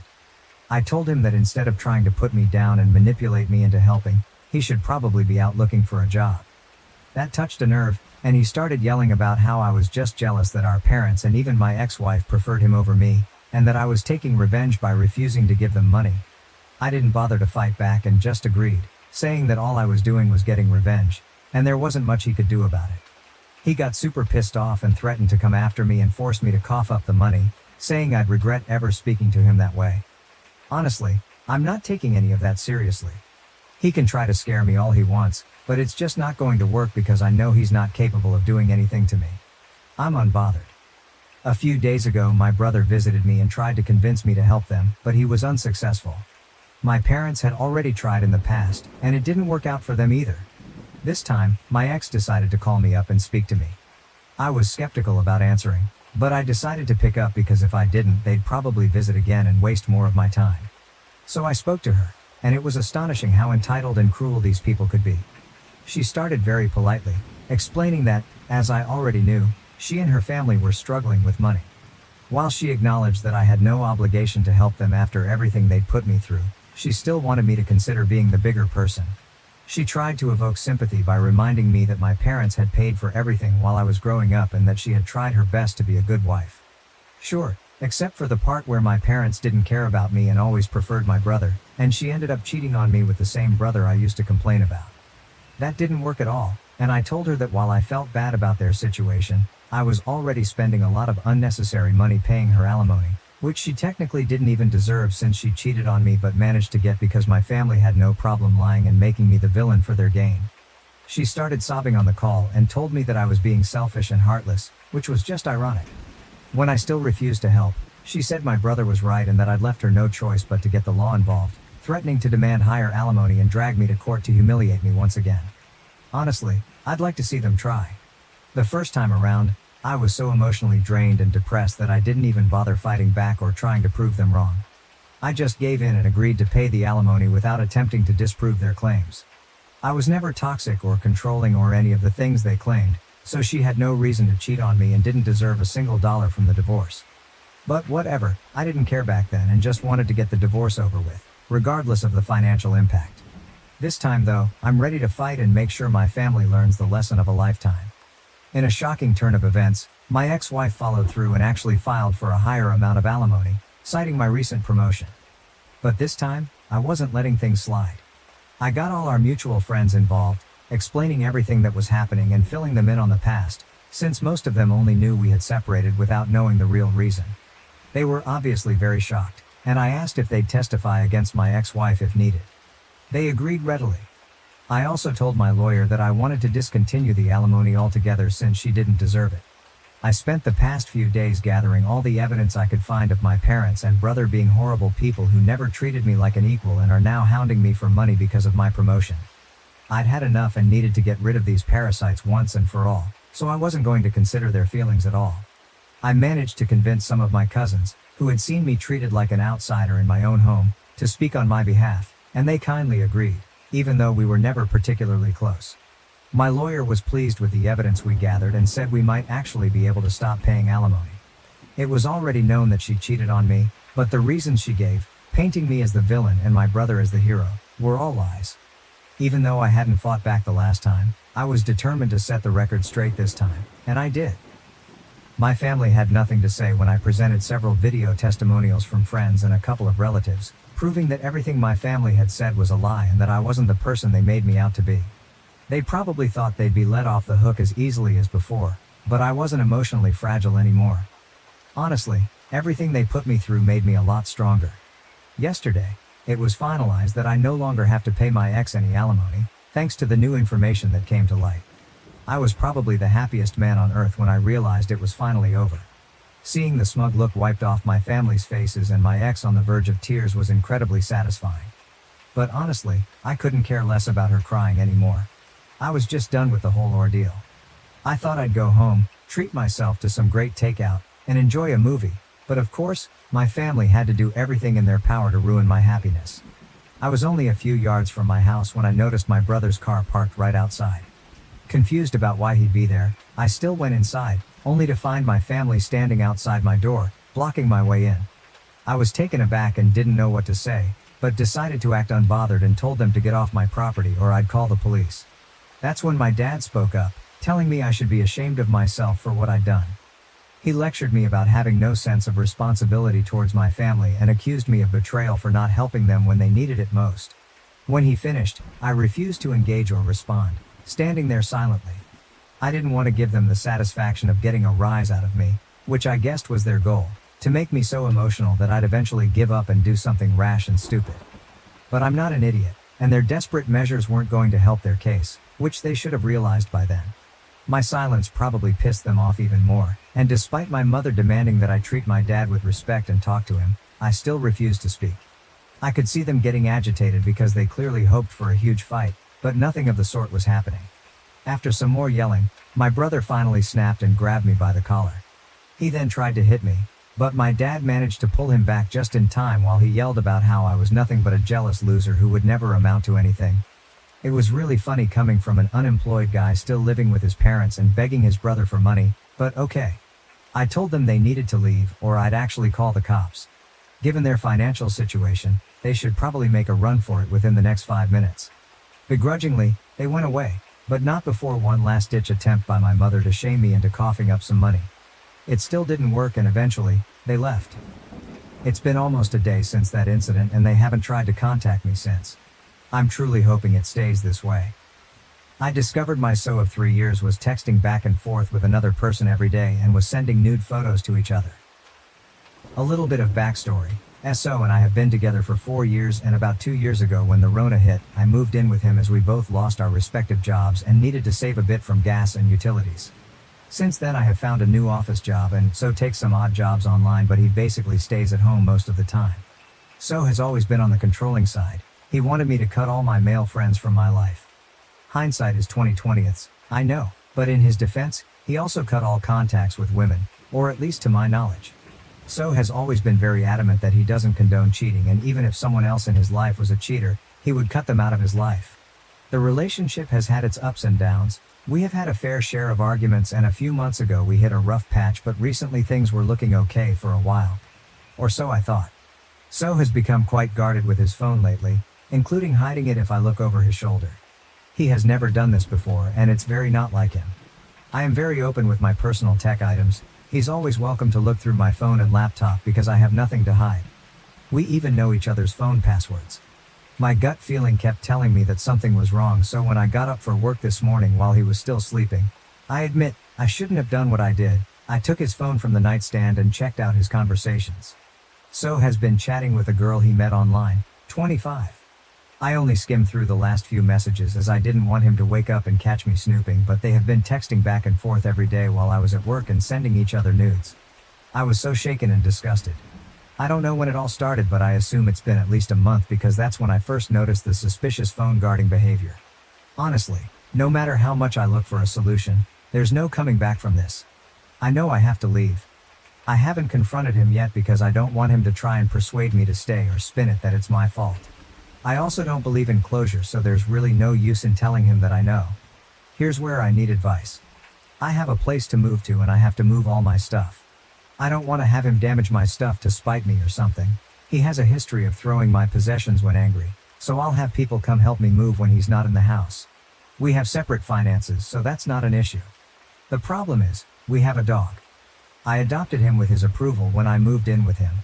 I'm saying it's technically my dog since I do 90% of the dog activities. He rarely takes him out and I buy all the dog toys and dog food. Basically, he's the fun parent that gets only the pets and hugs. I know he loves the dog and the dog loves him, but I don't think he'd be able to take care of him and get up at 6 a.m. to walk him. My baby is also too used to the house and us, and he'll probably be stressed out if I move him. Should I take the dog with me without telling my soon-to-be ex, or should I leave the dog with him? Another thing I need advice for is should I leave him a note or a message with any explanation? Update 1. First, I'd like to thank everyone who commented on my previous post. It really helped put things in perspective for me. A few people asked for an update. It will be a lengthy one, so brace yourselves. One particular comment stuck out to me, that my pet doesn't know what's best for them and they could roll in literal shit and be happy, which really solidified my decision. As a preface, I'd like to apologize. I was paranoid that I could be found out, so I altered a couple of details in the original, one of which was that we owned a cat, not a dog. However, I was still doing 90% of the caring for the cat. On to the update. After reading all the comments and making the decision to take the cat, I called my best friend, her boyfriend and my parents to tell them I'm breaking up and discuss logistics. I also told them to not mention anything in writing on the off chances that SO sees the messages. It took me quite some time to put everything in motion, 3 weeks to be precise, in which time I was doing my best to act like everything was okay while secretly moving some of my stuff to my parents' place to ease the final load. Finally, last Friday morning, my best friend, her boyfriend and my dad came. We loaded up everything on my father's truck and left. The whole ordeal took 1.5 HRS. I was honestly amazed how much stuff I managed to accumulate for just 2 years. I took everything that I paid for out of my pocket, including a monitor and a headset that I lent him due to his equipment breaking and he never bought new ones. The only thing I left was a queen-size bed I bought shortly after moving in. I also made sure to log into X's World of Warcraft account to cancel his subscription, which was paid from my bank account. I left a note on his desk that basically said, "Do not panic, you have not been robbed." I just took all my stuff and left. I'm taking the cat with me because I don't trust you to take care of her properly. Do not call me, my friends or my family. We have already had the talk, so there's nothing else to say. Have a nice life, your ex. I didn't tell him I knew about the cheating because at this point it was irrelevant. In retrospect, it was just the last straw on top of many other problems. But hindsight is always 20/20ths. I blocked his number and never looked back. Sure enough, he messaged me on WhatsApp as soon as he came back to the empty flat. The gist of the messages was that we could have done it the Civil War, LMAO, and why did I take the cat this way? We raised her together and he loved her. He also tried to call 3 times but gave up soon after. I then blocked him on WhatsApp as well. The next few days were pretty uneventful. Yesterday, he showed up at my workplace unannounced. I was pretty annoyed but didn't want to make a scene in front of the colleges, so I took a break and went out with him to the park across the street. Knowing him, he wouldn't just fuck off and leave me alone. He said he wanted closure and that I owed it to him after all these years. The conversation was mostly boring, so I'll highlight the important details. He said he wanted my monitor back and that he's willing to pay for it or trade me his new one, which is better, but wasn't with the same curve that he was used to. I told him that I like my monitor and tough luck. The best part is he went out, bought a new monitor, set it up to play WoW, but realized that I also took the headset. He then asked his mother to buy him one and she bought headphones without a mic. Pity. He asked to have the cat back. He offered me money, offered me all his crypto savings and even offered me 60k gold in WoW LMAO. I told him some things can't be bought with money. He then asked to co-parent, and when I said no to that too, he asked to at least say goodbye to her in person, also denied. I brought up that I'm the cat's primary caregiver and he can't even clean her shit. He replied he could, when push comes to shove, but didn't since I was doing those things anyway, despite him being in the flat almost 24/7. I also pointed out that if he really loved the cat that much, he'd want the best for her and to be with the one who takes care of her, instead of wanting to keep her for selfish reasons. He kind of agreed on that. The most baffling part, he offered to pay me to go grocery shopping together. We used to do that all the time when we were together. I pointed him to a couple of sites where he can buy groceries and have them delivered. He said it was too much work. I told him to adjust and evolve. He also apologized one too many times for hurting me, to which I replied every time I wasn't hurt, I was just disgusted and cringed at the conversations I read, to which he got offended and mumbled that it was private, you know.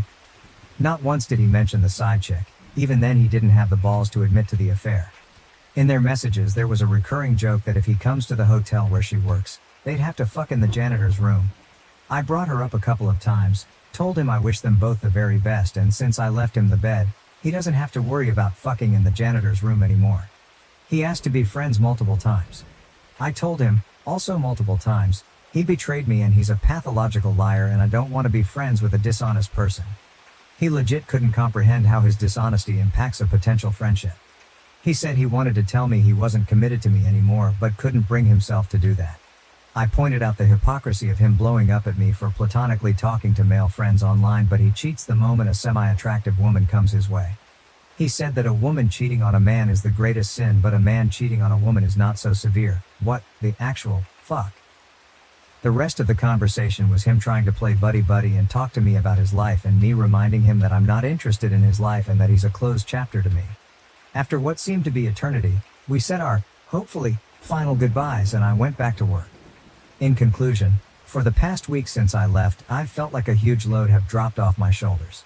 I have all the time in the world, I'm working on myself, I'm reconnecting with people I haven't talked to in years. I'm trying to live my best life and I don't regret anything. There were good times, there were bad times. It was a valuable experience and a lesson learned what to look for in a partner and, more importantly, what not to overlook. Huge thanks to everyone that commented on my post. You really gave me the push I needed to make what I hope is the right decision. Update 2. I was contemplating whether to write this last update or not. A bunch of things have happened since I last posted and eventually, I figured we are all more or less people who laugh at their own farts and enjoy the occasional justice boner, so I decided y'all might appreciate how karma has caught up with X. Disclaimer and some background. I left out a lot of information in the original post and altered a lot of details to make sure X does not find the post and connect the dots. Our real ages are 28, him, 33, me, and 34, side chick. X and I were together for almost 7 years. Note 4. X had a chronic disease. Nothing fatal if treated. Very manageable, and a lot of people with the condition can work. He was of course using it as an excuse not to work, even online work, and mooch off me. We lived with his mother, who was supporting his narrative that he is too sick to work. X was abusive, first only verbally, but it progressed to physical abuse. I omitted most of this information in the first post because I wanted an unbiased opinion whether to take the cat or not. Even though the cheating was the last nail in the coffin of our relationship, I was actually contemplating leaving him for almost a year before the actual fact, and on occasions where he ramped up the abuse. I will withhold giving examples for the time being because the topic might be traumatic for some readers. My last update ended with my ex coming to work to offer me pixel money for my cat. This was in August 2022. I vacated his flat at the end of July. I thought everything was said and done and I would not hear from him again. Spoiler, I was wrong. Since the breakup, he has messaged me about every 3 months on Discord for various bullshit, like how he lost his best friend or asking for photos of the cat. I didn't block him there in case either of us needed to exchange items we forgot at our respective places. Sometime in March I found out by chance that he's still using my old League account. He has been banned on 3 different accounts for toxicity. I gave him the password while we were dating, but I did not think he would have the audacity to continue using it after we broke up. The kicker is, all it would take would be to ask me to use it and I would have no problems with it. It really rubbed me the wrong way that he could message me with his woe is me crap on 4 different occasions, but conveniently forgot to mention that he is still playing on my account. I wondered for about a week whether to let it slide or to just change the password. Then he contacted me again about wanting to ask me something. I shot this down and reminded him that I explicitly told him not to contact me. He said okay. This lasted for a fortnight until he messaged me again, saying that he will ask his question regardless. I pointed out how I told him not to contact me and he could not respect even that. So he has learned nothing, as he still does not give a fuck about other people's boundaries. The question was, what did it feel like to be with a complete monster for 7 years? Why did you stay for so long? Apparently the lad was going through some kind of epiphany phase. There were a lot of crocodile tear-laced explanations that followed. The gist of it was that he was doing some reflections. He realized he is a complete lunatic and needs help and apologized for how he behaved. I also found out that he spent all his savings and disability money, including the crypto he offered me for the cat. So he could not take me up on the offer to buy my LOL account. Sag. Also, to nobody's surprise, his little affair did not work out. I did not ask for details, but what he said was, I think I finally met a person who is more sick and broken inside than me, which is quite an achievement.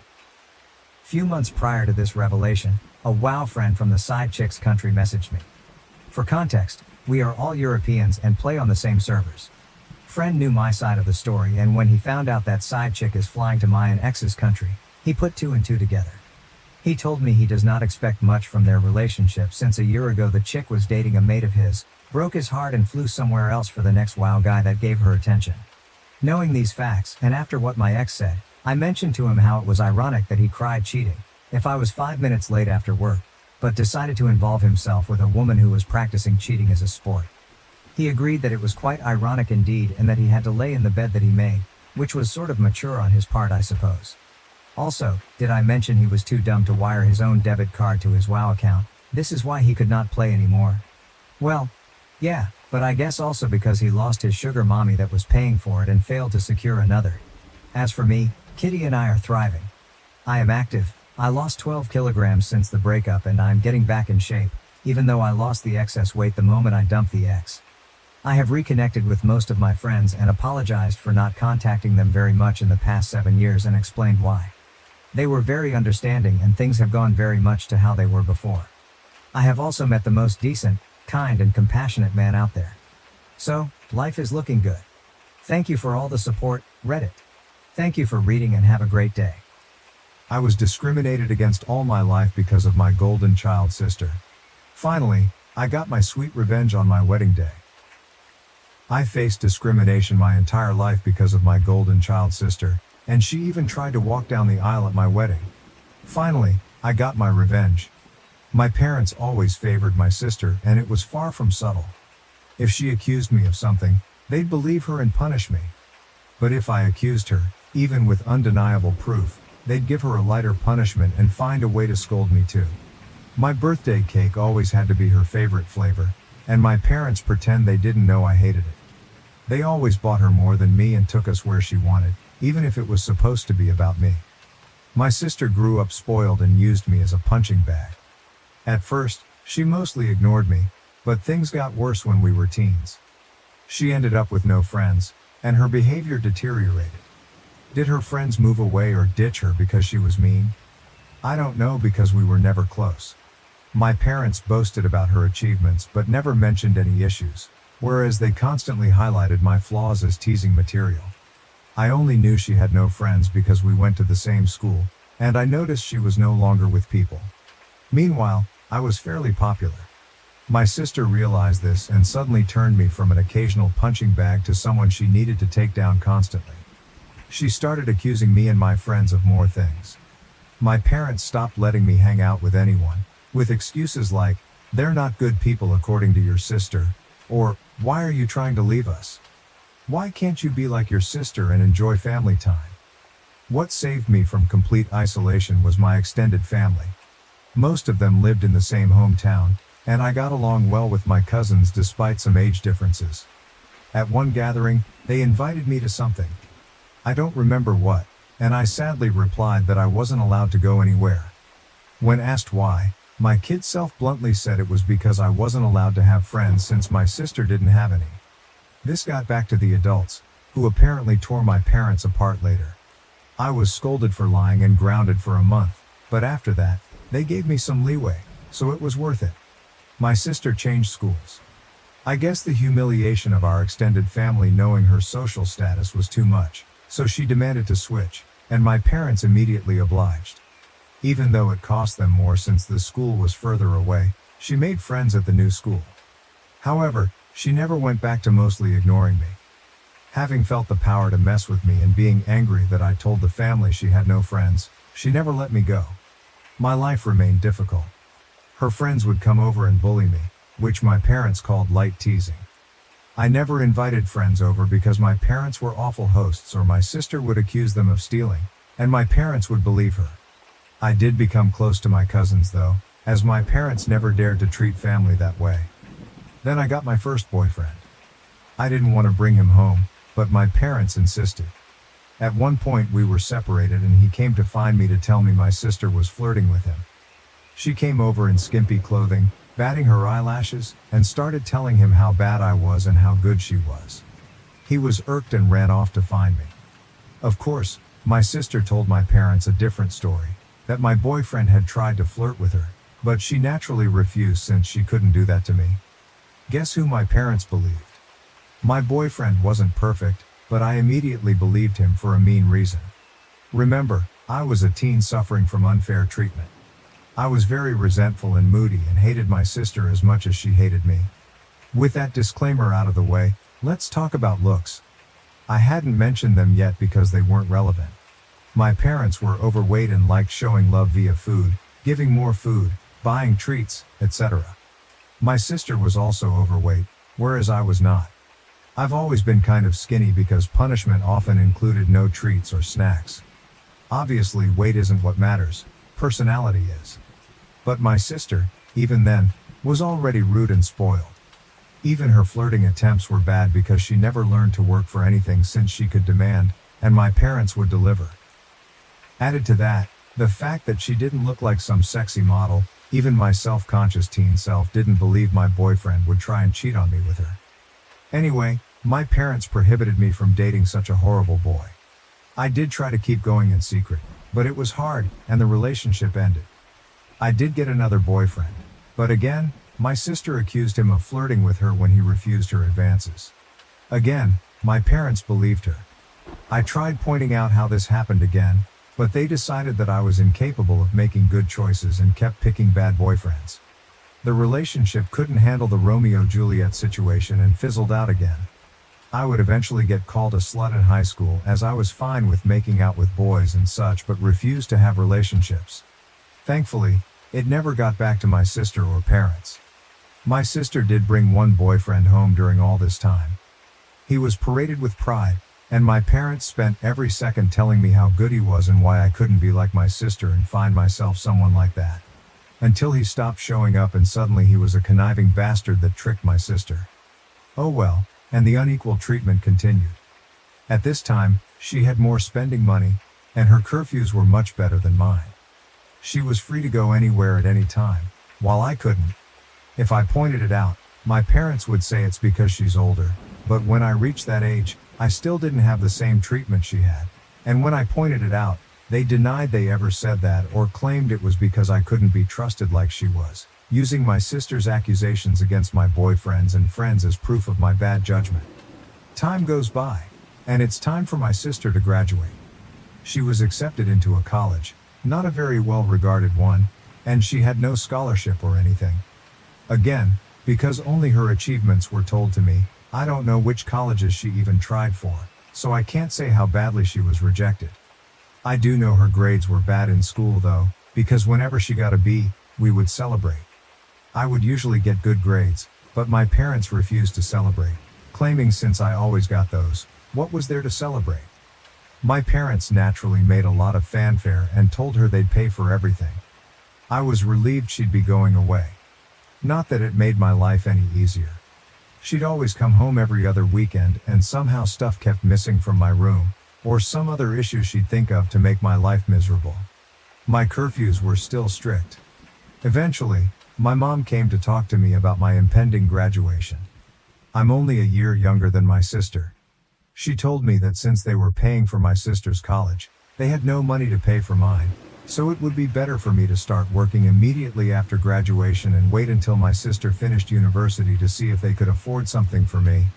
Oh, and if I decided to stay at home, I'd have to pay for all my stuff, part of the bills and rent. I pointed out that I could get student loans. Mom said yes, except no, because they were so caring towards me and I had such bad judgment that they would decide if a college was worth my getting into debt or not. I'm not sure how they'd stop me from getting loans, but I didn't ask. Scholarships weren't mentioned. They had no idea what my grades were anymore and never believed in my capabilities anyway. I didn't bat an eyelid. I simply said okay. My mom clearly didn't expect that and kept prying. Maybe she hoped I'd throw a tantrum so they'd have an excuse to never pay for my college. But I said nothing except that I understood their position, thanked them for caring, and that was that. My dad later tried the same, but I also refused to be emotional. You see, after a whole lifetime of their terrible parenting, I never had any expectations towards my education. I knew they would find an excuse to not pay for mine and make my life miserable. I never believed they would eventually pay if I worked and waited for my sister to graduate.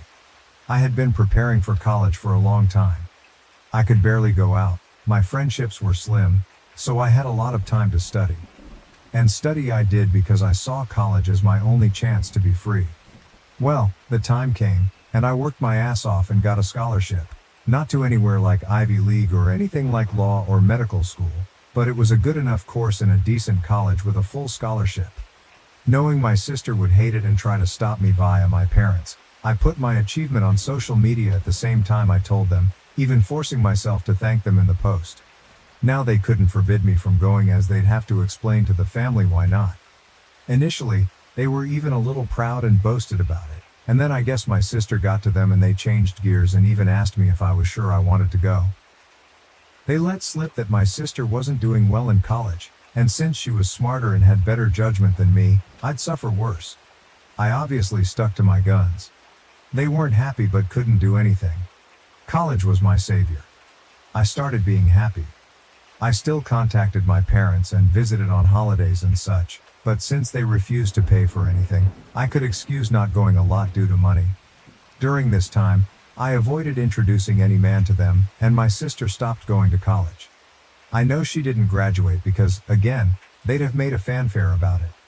She moved back home, paying no bills or rent, but it's different, my parents said, and started working at the same company as my mom, obviously thanks to my mom pulling strings. This was all presented to me as a point of pride. Almost there, I promise. I met my husband around this time. You know those people who say, if I were in that situation, I'd have done something. My husband is the type who actually does. I'm the type who is meek and a doormat in any situation and then can't sleep at night wishing I had done something, had thought of something witty to say, etc. I'm the person who can't help but cry when I'm angry. My husband is the guy who claps back immediately. He loves drama and loves to resolve it. He's the guy that if he doesn't immediately reply to a slight, you better start worrying because he won't forgive and forget. He's just doing something worse for revenge. He's the one who wanted me to post here and wanted to post on a nuclear revenge board too, but decided what we did wasn't nuclear. People were baffled that I got together with him, but just because I was incapable of acting like him due to my upbringing, it didn't mean I didn't like it. I love that my husband does what I can't, and he treats people well as long as they do the same to him. When we discussed marriage, we decided we didn't care much about the ceremony due to our budget, as we'd rather spend on a dream trip to Europe for our honeymoon. As for where to do it, since his family was spread out and mine was still mostly concentrated in my hometown, we decided to do it there. We weren't living too far off either, so we could take some long trips during the weekends to manage stuff. Plus, there was some work flexibility, so we could stay in my hometown for a bit too if needed. We sent out the engagement announcement and the save the date for a few months later. At this point, my parents naturally demanded to meet my man. I wanted to grow a spine and refuse, but was having a hard time. The distance had made me think maybe my parents weren't so bad. Well, my husband looked like I had canceled Christmas when I told him I would at least ensure they were never alone with him. See, he had been getting ready for this. He even bought a high-quality recorder he could hide in a pocket to record it all. He was stoked thinking of all the ways he could refuse my sister's advances, insult her, and then spread the recording of her attempts to my family. So off he went alone and excited to meet them, and came back later euphoric. Babe, you won't believe the awful things they wanted. Babe, we can screw them over so bad. There's so many possibilities. I was confused and wanted to hear the recording, but he smartly told me it was better to listen to him first or else I'd misunderstand him. Well, he went there, and instead of flirting, my parents and my sister sat him down. After some grumbling about not being okay with him, my judgment, etc., they proclaimed they were willing to pay for my wedding on one condition. My sister would walk down the aisle. My parents insisted that my sister would walk down the aisle at my wedding first, in a wedding dress. Their excuse was that it wasn't okay for a younger sister to marry first, so it was only fair if my sister at least had the experience of it, at my venue, with pictures being taken, in the dress, and she'd even have a cake later. My husband will now type his part. Hey, vengeful husband here. Hell hath no fury like a pro-revenge instant karma nuclear revenge lurker when his beloved is scorned. That said, as much as my wife, she's my wife now, paints me as this quick-witted dude, I admit my neurons all but short-circuited when those folks legit suggested that crap like some sort of great gift. Even Troy would rather take in the horse a second time, methinks. Alas, after my brain rebooted, I did have a whole list of insults ready to spew out, but something in my soul whispered in my ear like the devil, string these idiots along. So I said I needed to think, see how my wife, back then fiancé, would react, and then ran out of there before I could give away my nefarious plans. Back to me, the wife. So my husband sincerely recounted how my parents wanted even my wedding to be about my sister, with a grin on his face and the recording to prove it. I was shocked. The distance had softened how badly they treated me, and I thought even they wouldn't go so far. Thankfully, my husband insisting on the angle of revenge helped me not go to a bad headspace. We had a blast thinking up ways to screw them over, from ridiculously outlandish to what we thought was feasible. We then called his much more level-headed brother when we decided on a plan. It involved having 2 venue addresses, giving them the wrong one, etc. Well, the level-headed brother scolded us for it. While he acknowledged he would never be able to convince us to avoid retaliation, he at least showed us that something like that would be hard to pull off. Some of our other ideas were also at risk of getting us sued, so we eventually settled for the most benign plan: act like we agreed, but then hire security and don't let her in. Obviously, if that was all, it wouldn't be pro-revenge. The rest is mostly my husband's doing, but he wants me to do the honors. So here goes. Just important to mention, everything he did was previously discussed with me, and they were our mutual ideas. He went back to my parents, said he probed and thought I wouldn't be down with it. However, he didn't see the issue and, not wanting the family to fall apart, would be down to help them do it. He pointed out that I don't like conflict, so if I was surprised with it, I might not throw a tantrum in front of all the people. On the other hand, marriage is a big thing, so who knew if I'd lash out? Thus, he suggested a compromise. They'd help pay for stuff. This way, I would feel even more pressure to not say anything, as not only would we be public with our families there, but I'd be grateful for the help they gave. He said my parents looked shocked, and my grown sister literally started skipping with joy like a kid, so it was accepted. Importantly, my husband also claimed that due to some bad judgment and past boyfriends, these words were all my idea, and I'm so proud of using their words against them. I was distrustful and controlling and liked to check his phone and stuff to ensure he wasn't cheating on me. As such, it was imperative that nothing of this plan was ever put in writing. For any discussion pertaining to my sister walking down the aisle before me, he'd go over to their house to talk. And so began the months of deception where my parents and sister thought they were tricking me, while my husband and I were milking them. Rather than paying for the wedding, they lay low. Of course, my parents wanted input in everything, including some things that meant a lot to me, like the songs and color palette. My husband would convince them to let it go to keep me in line, but since we never really cared for the ceremony to begin with, everything else was fair game, or so they thought. Here's what we did. We'd go to check the drink and menu options and then accept the lowest or second lowest priced option. My husband would then secretly take my sister there to try it out and then sigh and say, "It's a pity we don't want to abuse my parents' goodwill, so we won't get the best options." Cue my sister demanding my parents pay for the best. My parents would then tell me not to worry and they'd pay for the most expensive option. The same was done with the photographer and flowers. My husband handed my sister a bouquet of the flowers we wanted and then sadly expressed how I wanted some other tasteless flowers. Cue my parents telling me they wanted us to go with said flowers and they'd pay for it. When it came to the wedding dress, we hit a minor snag. My parents wanted me to use a hideous dress. Okay, it wasn't outright hideous, but it wasn't my style and wouldn't look good on me. We had planned on saying yes and then simply not using it, but my mom sent me a message about it, so there'd be proof I said okay. We had to go with me refusing to text and standing my ground. My husband went over there and said he'd see what he could do. My sister suggested ruining my desired dress so I'd be forced to wear the other one. He pretended to agree. During all this time, they kept communications outside any text. We made sure that happened by having me reply to my sister when she tried messaging my husband. This solidified the uncontrolling and neurotic claims my husband was making, so they believed it and never risked anything in writing. Some people might not like the thought of their partner going around and talking badly about them to family, but I'm such a doormat that the thought of being painted as this controlling and dangerous person is extremely funny to me, and I egged him on to do it. I guess I have a warped sense of humor. Oh, and my sister did try to flirt with him, but he acted conflicted to really sell that he was with them. My husband would pretend to tell them things without my knowledge, but he never told them we hired security. It was really funny. My husband and I, who had sincerely considered a courthouse wedding to focus costs on our honeymoon, ended up having this extravagant, expensive wedding and barely spent a dime. We called it back to pay for emotional damages from my parents. I think my husband, okay, he just confirmed I'm right, was enjoying the whole trick more than planning our wedding. I didn't think it was possible to witness a guy beaming at the thought of wasting his whole Saturday doing a car trip to discuss wedding details with his in-laws, but here we are.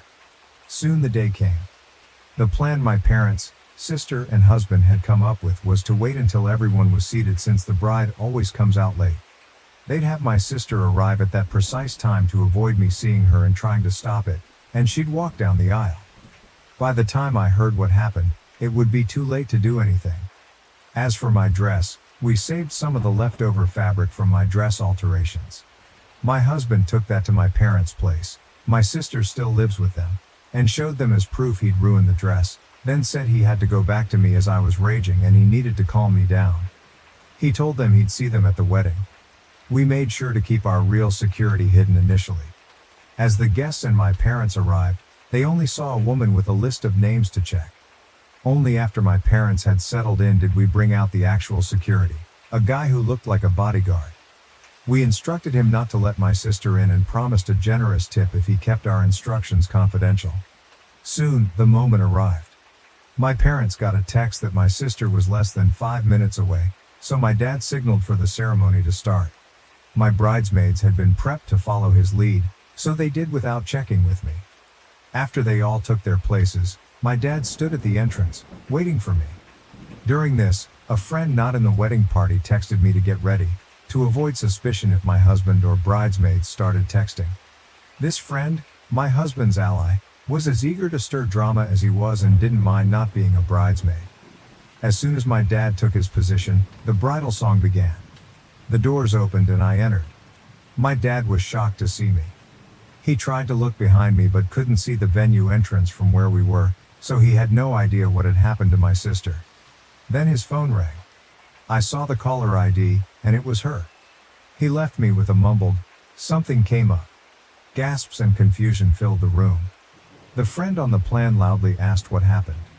I lied and said tearfully, "He told me it wasn't supposed to be me there." My husband and I had agreed that if my dad abandoned me, I should say that to make him look as bad as possible. The tears weren't just acting. I was genuinely hurt and trying not to cry. The friend then loudly asked, "What did he mean by it shouldn't be you?" so that everyone could hear and spread it. Then she said, "I will go and check," and ran off. We planned this so she could create chaos with the security and prevent my dad from returning to stop the ceremony. Eventually, my mom also left. At this point, my husband's dad quickly ran over and took my arm. He'd been forewarned he might need to. His desperate run to me made me smile. I walked down the aisle to whispers as people discussed what had happened. Some left to check as well. When I reached my husband, all was well. He comforted me, joking that my sad face was so real I deserved an Oscar, and reassured me he'd deal with my parents for what they did. We got married without any further issues. My parents didn't come back. I noticed a lot of people leaving and returning during the party, but no one dared tell me what was happening. Someone whispered in my husband's ear and he went out. He returned later with a thunderous expression but whispered to me that he needed to go hide before he broke character and started smiling. It worked. Here's the summary from friends, family, the security guy, and my husband that I got afterwards. My sister arrived in a wedding dress. The security refused to let her in as we had agreed. He told her she must be at the wrong venue because there was already a bride. Yes, we tipped him very well as promised. My dad tried threatening him with the police, claiming he'd never heard of him, so he couldn't be working there. The security agreed to call the police since he was hired by us and was just doing his job. My dad realized it would be too late and tried to demand that he let my sister in. At this point, the friend came over, started shouting and insulting my sister, and asking what was going on, basically stalling. My mom soon arrived, followed by others. By then, the wedding plan was ruined. All my parents could do now was damage control, as everyone who learned about it was horrified they'd try to pull it off. People started screaming and berating them. The three naturally said it wasn't a secret and blamed my husband. When he was called over, my husband put on his best confused look and denied everything. To quote him, "Gaslight, gatekeeper, girl boss, LOL." He denied ever agreeing to such a ridiculous plan. When they insisted he demanded proof, and of course, they couldn't provide any. All the text exchanges they could show were about normal wedding decisions. My sister was crying and apparently sat on the floor kicking her legs like a child. My dad looked like he wanted to hit my husband, but security and other people held him back. Naturally, they claimed they had no proof because my husband told them not to text. My husband laughed and said, "Wow, how convenient, huh?" Then he repeated, "Why would I ever agree to something so messed up?" He ripped into them about being terrible parents and said he wasn't going to let their stupid plans and lies ruin his wedding, then went back to me. No one believed them. The venue had cameras, but they wouldn't show me the recording as it was only for security purposes. However, some people filmed parts of it. Watching my parents and sister get torn apart by everyone who came out to see the drama was delightful. After years of being accused of things and not being believed, seeing them get a taste of their own medicine was one of the best wedding gifts. My mother was crying, My dad kept changing from purple to white, and my sister was still on the floor crying and screaming. They kept insisting that my husband was in on it, but people kept asking why he would agree, why there was no proof, and why they wanted my sister to do this at my wedding. They had no good answers. Eventually, they were told to leave and had no choice but to do so. My dad apparently had to drag my sister up as she refused to leave the ground. Again, people said nothing to me all night. I guess they wanted to spare me, and maybe it's because I was the bride and not just a guest for once, but it did feel like everyone was making an extra effort to be nice, positive, and excited about everything. My husband says all the expensive food and drinks they were eating certainly helped. LOL. We had a blast. My husband kept up the forced angry face for only a short while before breaking out in smiles again. After that, we went to the hotel to catch some sleep before heading off on our honeymoon. Speaking of which, my parents did try to pay for our plane tickets, but we thought that was risky as they could try to cancel them or something, so we refused. Since then, the three of them have tried to contact me. I've refused calls because my husband insisted on keeping a paper trail, a smart move because my sister eventually messaged me. I won't repeat what she said as it was very unhinged and didn't make much sense, but the important part was that she blamed me for her humiliation. Called my husband a two-faced snake who fooled them for months. He wants to print and hang that on our wall, LOL. And hoped, but was also certain, that I'd get cheated on by him. She even suggested he was cheating on me with her. My husband took my phone, screenshot the call logs, my sister's messages, and some messages from my parents demanding I pick up the phone, and sent it all to our family group chat. He also sent screenshots of messages to him where they called him names and threatened him, but he kept up the "you're delusional, I never agreed to anything" shtick and even threatened to sue them for defamation and harassment. He wrote a message in the group chat begging my family for help as I was now being harassed by them constantly. He pleaded with them to stop my parents and sister from ruining our honeymoon after they failed to ruin our wedding. He ended with a request that they not share our locations to prevent my parents from sending my sister over and claiming he had somehow agreed to pretend to sleep with her in our honeymoon suite, LOL. My family assured him they'd handle it, and since then, we've had peace. My husband is a bit disappointed that my sister didn't disobey so he could call her out again while tearing her a new one. We'll see if the peace lasts. All in all, while I would have preferred a normal, loving family at my wedding, at least for once in my life they not only failed to ruin something meaningful to me, but I got back at them. Extra info: do I know why they treat me like this? I've been asked this question a lot, so I assume you all will wonder the same. I've pondered this all my life and still don't know. I tried asking when I was young, but they denied any difference and scolded me for being spoiled, so I stopped trying. I've considered many possibilities, but based on my observations, I think it's this. I was unplanned. They took a while to have my sister, so she was not only wanted but also like a miracle child after so long. However, given our small age difference, I think they didn't expect to have another child so soon or easily and didn't use adequate protection after my sister's birth. Maybe they didn't realize my mom was pregnant until it was too late, so they were saddled with an unplanned baby while still dealing with a newborn.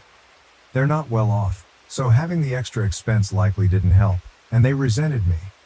But that's just my conjecture. Regardless, I've accepted that the reason won't truly matter. What they did to me was unwarranted, no matter what. Did they really think this would work? My husband and I have a theory that they never intended to do this at all. We think my sister threw a tantrum over me getting married first when she barely gets dates, and they made my husband that outlandish proposition.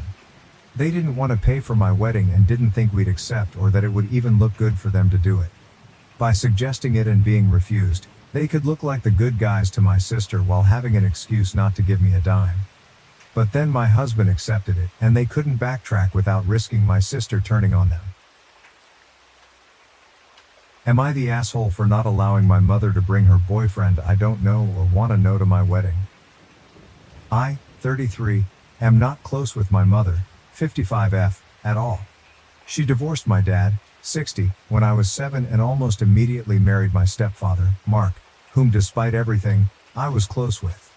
They remained married until I was 16. I was upset when she divorced him and went to live with my dad and stepmom.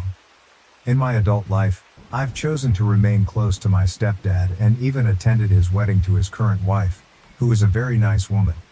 My dad and my stepmom are great people. Since her divorce to my stepdad, my mom has been in and out of relationships, each time claiming this guy is the love of her life until they do something she doesn't like and they aren't the love of her life anymore. Both divorces with my dad and my stepdad were for very petty reasons. Dad, I think because he wouldn't allow her to get a new car because the budget was tight. I think the one that lasted the longest was 6 years, and I think it's the current guy she's with, according to my sister. After I left home, she never did anything with me without her boyfriends. When I was 25, she broke up with her boyfriend and tried to cry to me about it.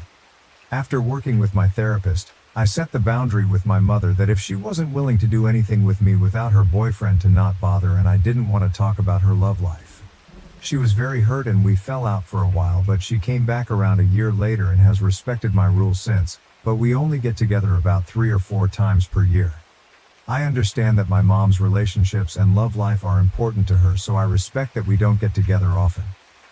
Fast forward to this year, I'm getting married to my partner, 35M, of a decade in October. It's a small, intimate backyard wedding and reception, BBQ. We live in a rural area and our backyard wedding will have roughly 40 people. My dad, stepmom, stepdad and his new wife have all been invited. My mom asked if she could bring her boyfriend. I said no because I don't know him. My mom asked if she could bring him to meet me so I could meet him before the wedding. I said no and that I still had no interest in meeting her boyfriends.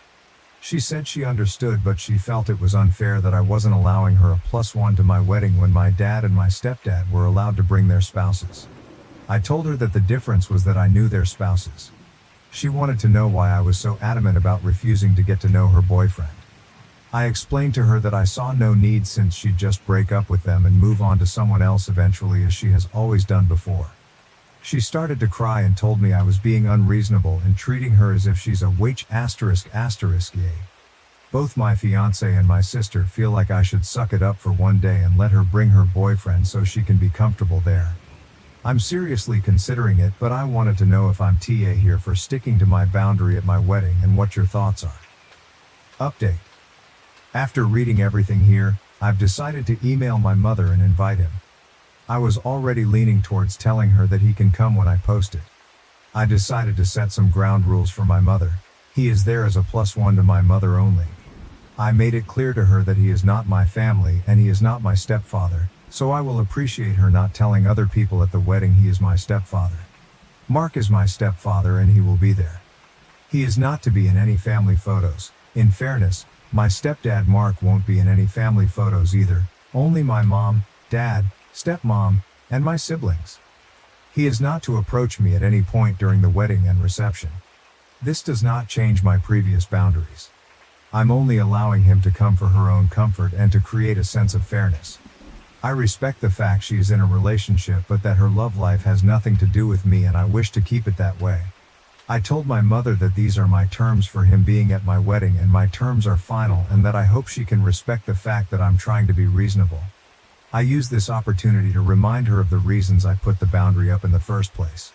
These reasons included forcing me to do activities with her shorter-term boyfriends in the past, forcing me to only discuss her love life while showing no interest in my life, and putting her relationships above her own children. If she responds, I'll let everyone know. Update 2. My mom called me within 10 minutes of getting the email. She thanked me for allowing him to come and said they would abide by my terms. She said she felt really hurt that her actions during her midlife crisis are why I'm refusing to meet her current boyfriend, who she says she's been with for 7.5 years, and that she thought things would eventually calm down enough where I would be comfortable meeting him. She said she now realizes that it will never happen. I told her that I'm firm on my stance.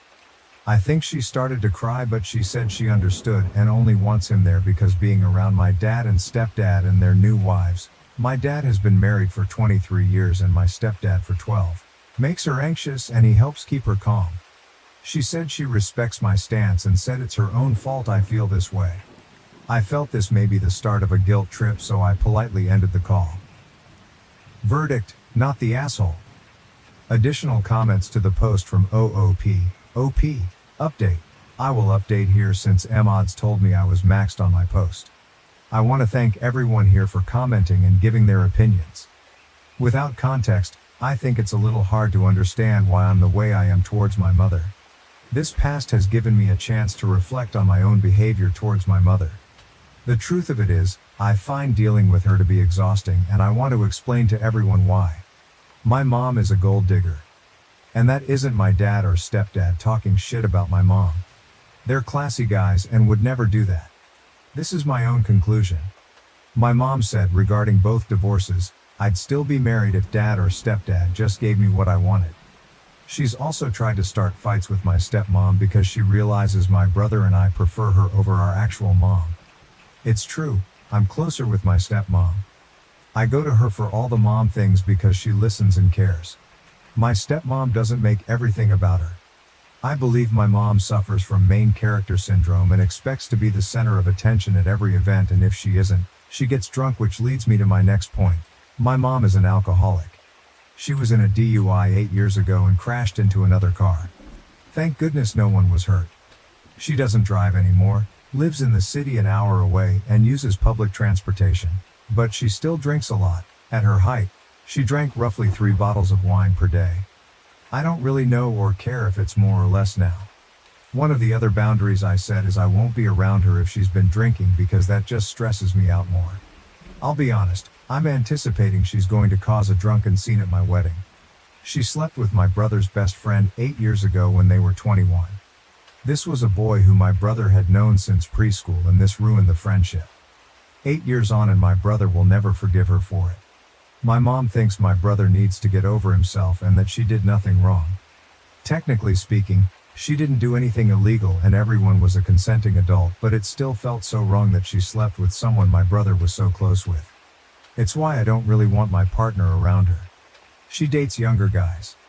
This current boyfriend is 10 years younger than her, which is a little better. I don't judge her for dating younger guys, that's okay. It's not okay to sleep with someone you watched grow up. This whole post helped me see just how exhausted I am by her. I realized I don't want to deal with her BS anymore. I also agree that I have maybe at times shown it by being TA and being unfair and unreasonable towards her. I just don't like myself when dealing with her. It puts me in a bad mood. However, the idea of having her more in my life makes me nauseous, but I want to keep the peace with the larger family, grandparents, aunt, uncle, etc. I've decided to take a page from my youngest brother's book and keep contact with just family functions. He's cordial to her at family events and keeps the peace when he's around her, but he keeps his distance and won't see her outside of a family event. So I'm going to do the same. I realize she could get sober, go to therapy, and change her entire life around, but I'm still going to see the woman who drinks all the time, sleeps with my brother's friend, and just treats people like garbage. It's not fair to anyone. Not me for having dealt with her, and not her if she ever did or was actively working hard to change her life. I do want to make sure she's taken care of, fine and healthy, but I also want to not be emotionally involved anymore. Figuring that out is above Reddit's pay grade. Relevant comments from OOP, resident_test_2107. Honestly, I think you need to distinguish the hurt you felt as a kid when she broke up with your 2 father figures from what would happen now if they broke up. You're an adult, not a kid. Her breakups are her business, and don't impact you directly. Expecting someone to come to a wedding with her 2 exes there with their new wives is a lot. Expecting her to suck it up to put you first feels like you're trying to play out some drama and feelings you have left over from feeling hurt or abandoned as a kid by her breaking up your home. Divorce happens, it sucks for the kids, but so does an unhappy marriage. Feels like time to go back to therapy.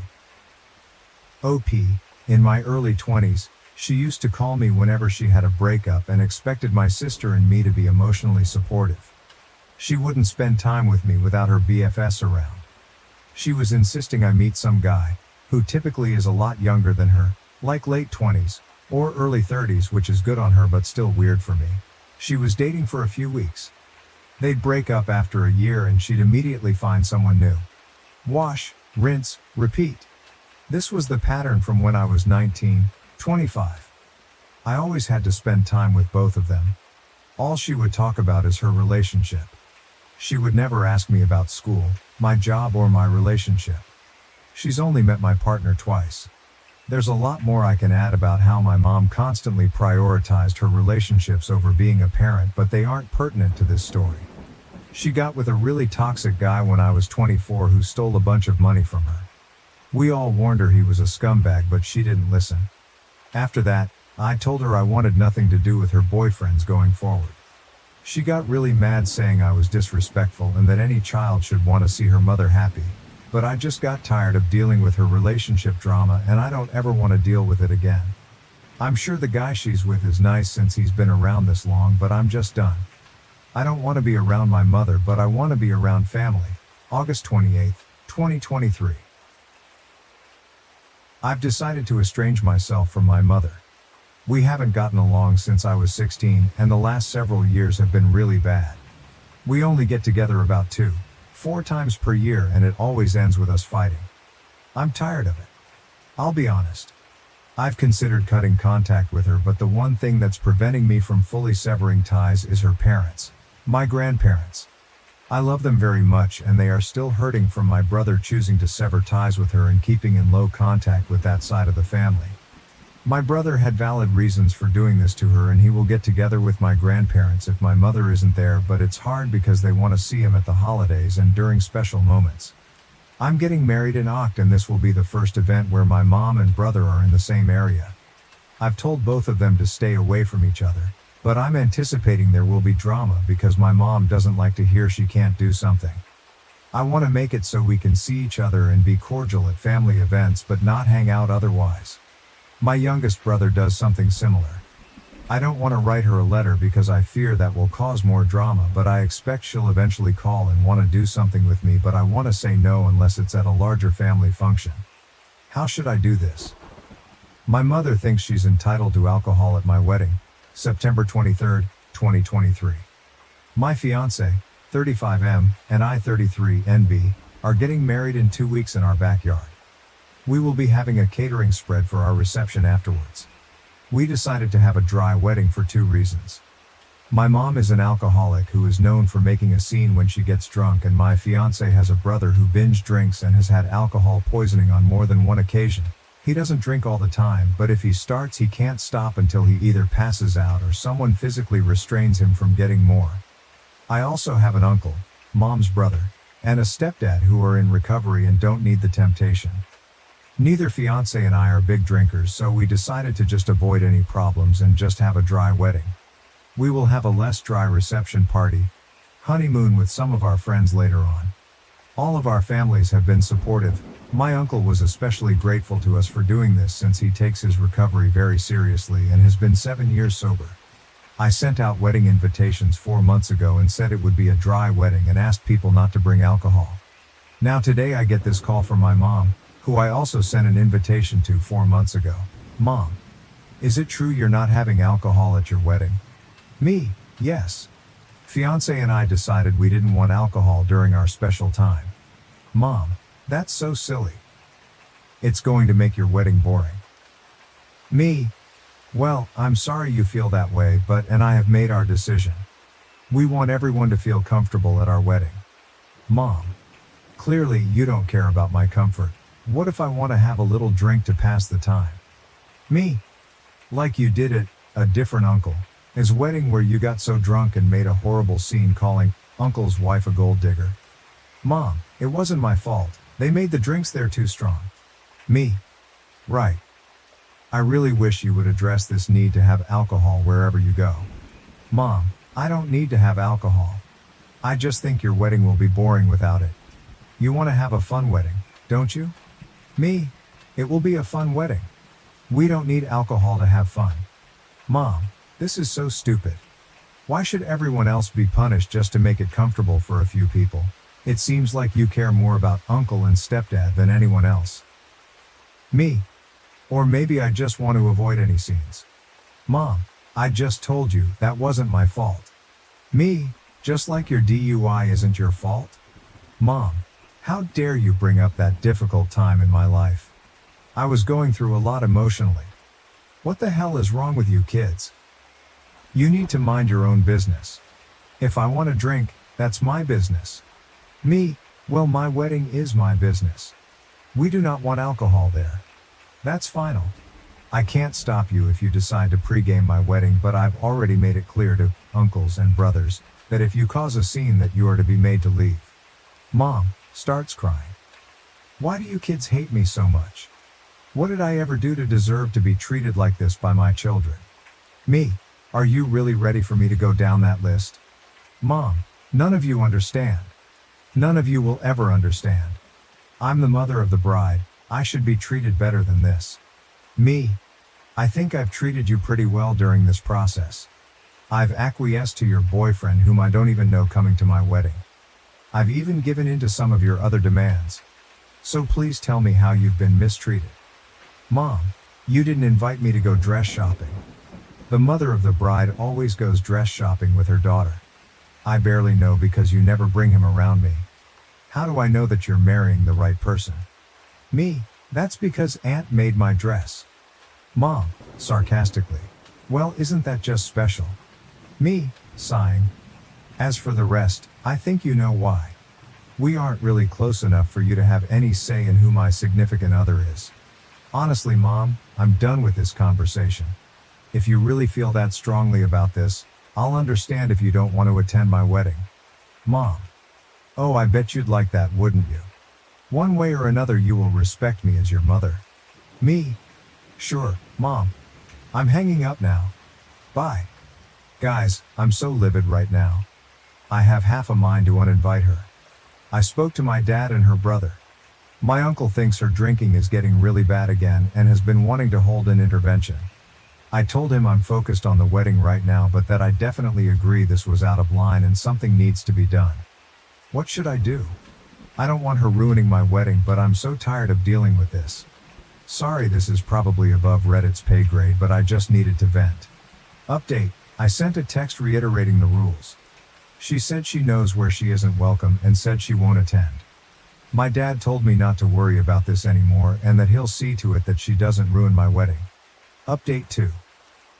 I sent this text to my mom. Mother, at this point I'm going to officially uninvite you from my wedding. I'm not going to allow you to change your mind, and I'd prefer it if you do not come to my wedding at all given your poor behavior.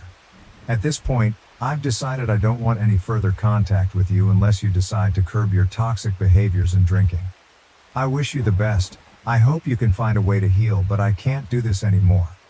I'm sorry if this hurts you, but I can't handle you in my life anymore. If you try to force the issue, I'll be forced to take legal action up to and including contacting law enforcement. Please don't contact me again. I went to delete her from my Facebook page only to find a post that she had just written saying how being a mother is a thankless job and how she doesn't understand how she raised rude and judgmental kids. She ended it by saying she hopes her kids get over themselves someday. I'm done. This sucks, but it's been a long time coming. My head hurts. Small update. September 24th, 2023. Firstly, I want to thank everyone for their support. You have no idea how much your love and constructive comments mean to me. I'm glad I'm not alone. It's not a huge update, but I guess my grandparents and uncles have had enough. They've decided to stage an intervention next weekend. If she refuses to get help, she will no longer be welcomed at family events and she will no longer be part of the family. They told me not to worry about it. My sister will go as she's the only one of her children that even has a real relationship with her, but even my sister said that if she doesn't get help, she will cut her off too. I'm hoping and praying this works, but given that she spent 1 year in rehab and the second she was off probation chose to drink again doesn't give me a lot of hope. My dad told me he's hiring the local biker gang to act as security.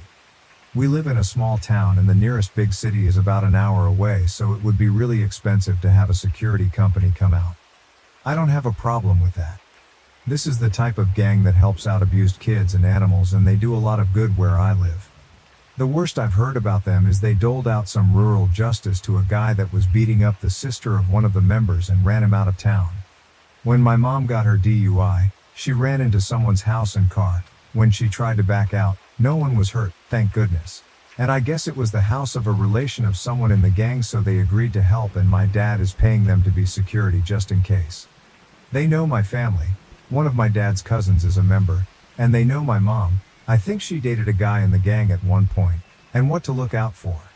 It may be moot if she ends up in rehab. I'm not stressing about her anymore. I have 13 days until my wedding. I'm going to focus on the final touches and just enjoy myself. My biological mom made her choices. Now that I've stood up for myself, I feel nothing but relief. My stepmom will be there and I see her more as my real mom, so it's all fine. I've been through a lot of therapy already, so I've had to make peace with how my actual mother is. I'm officially estranged from my mother, September 24th, 2023, same day. Well, it happened yesterday. I got into a fight with my mother and officially estranged myself from her. It sucks, and I had a gnarly headache when I was done. Her drinking and behavior just proved too much, and I had to univite her from my wedding. I feel sad it came to this, but the most powerful feeling I have is relief. Update. My mother thinks she's entitled to alcohol at my wedding, September 30th, 2023. I didn't think I'd be back so soon, but it's my mom's world and we all just live in it. My mother got 911 called on her for domestic violence on Tuesday. She apparently started throwing wine bottles at her boyfriend, who locked himself in the bathroom and called the cops while she destroyed their place in one of her temper tantrums. She wasn't making any sense when the cops got there, so they restrained her and took her to a hospital. She's been stuck in the psychiatric ward ever since. My sister was listed as a contact for her and she got the call about mom on Wednesday. The doctors at the hospital spoke to my sister and they think she may be showing signs of alcohol-related dementia and some sort of psychotic disorder like bipolar disorder. They currently have her in alcohol detox, and from what my sister was told, it's pretty bad. They won't allow her visitors until she's out of detox, not that anyone really has a desire to visit her anymore. My sister and I decided enough was enough and we petitioned for guardianship for her yesterday at the request of a social worker who interviewed my sister, my uncles, my grandparents, and myself. A guardianship means they can hold her while it winds through the system rather than her being released after 72 hours. My grandmother's upset as she thinks all of the issues should be kept in the family and the state shouldn't step in. My uncles and grandfather are on the side of having a guardianship. As far as they're concerned, she's not welcome in the family anymore, and they won't allow her to continue to take advantage of anyone in the family anymore. My sister and I say let her be a professional's problem and let them figure out what to do with her. My brothers don't care and have effectively washed their hands of her years ago, so their stance is whatever keeps her as far away as humanly possible. We can't deal with her anymore, and why should we? With the guardianship petition, I'm working on washing my hands of this situation entirely. I'm sure I'll be interviewed about why a guardianship is necessary, but other than that, I don't plan to have any further contact with my mom unless she apologizes and makes amends for her behavior, if that's something she's even capable of anymore. I just don't see that happening, and any compassion or understanding I had for her in the past is gone. Whatever state her life is in, she brought it on herself. I just want to move on with my life without her in it and be done with her for good.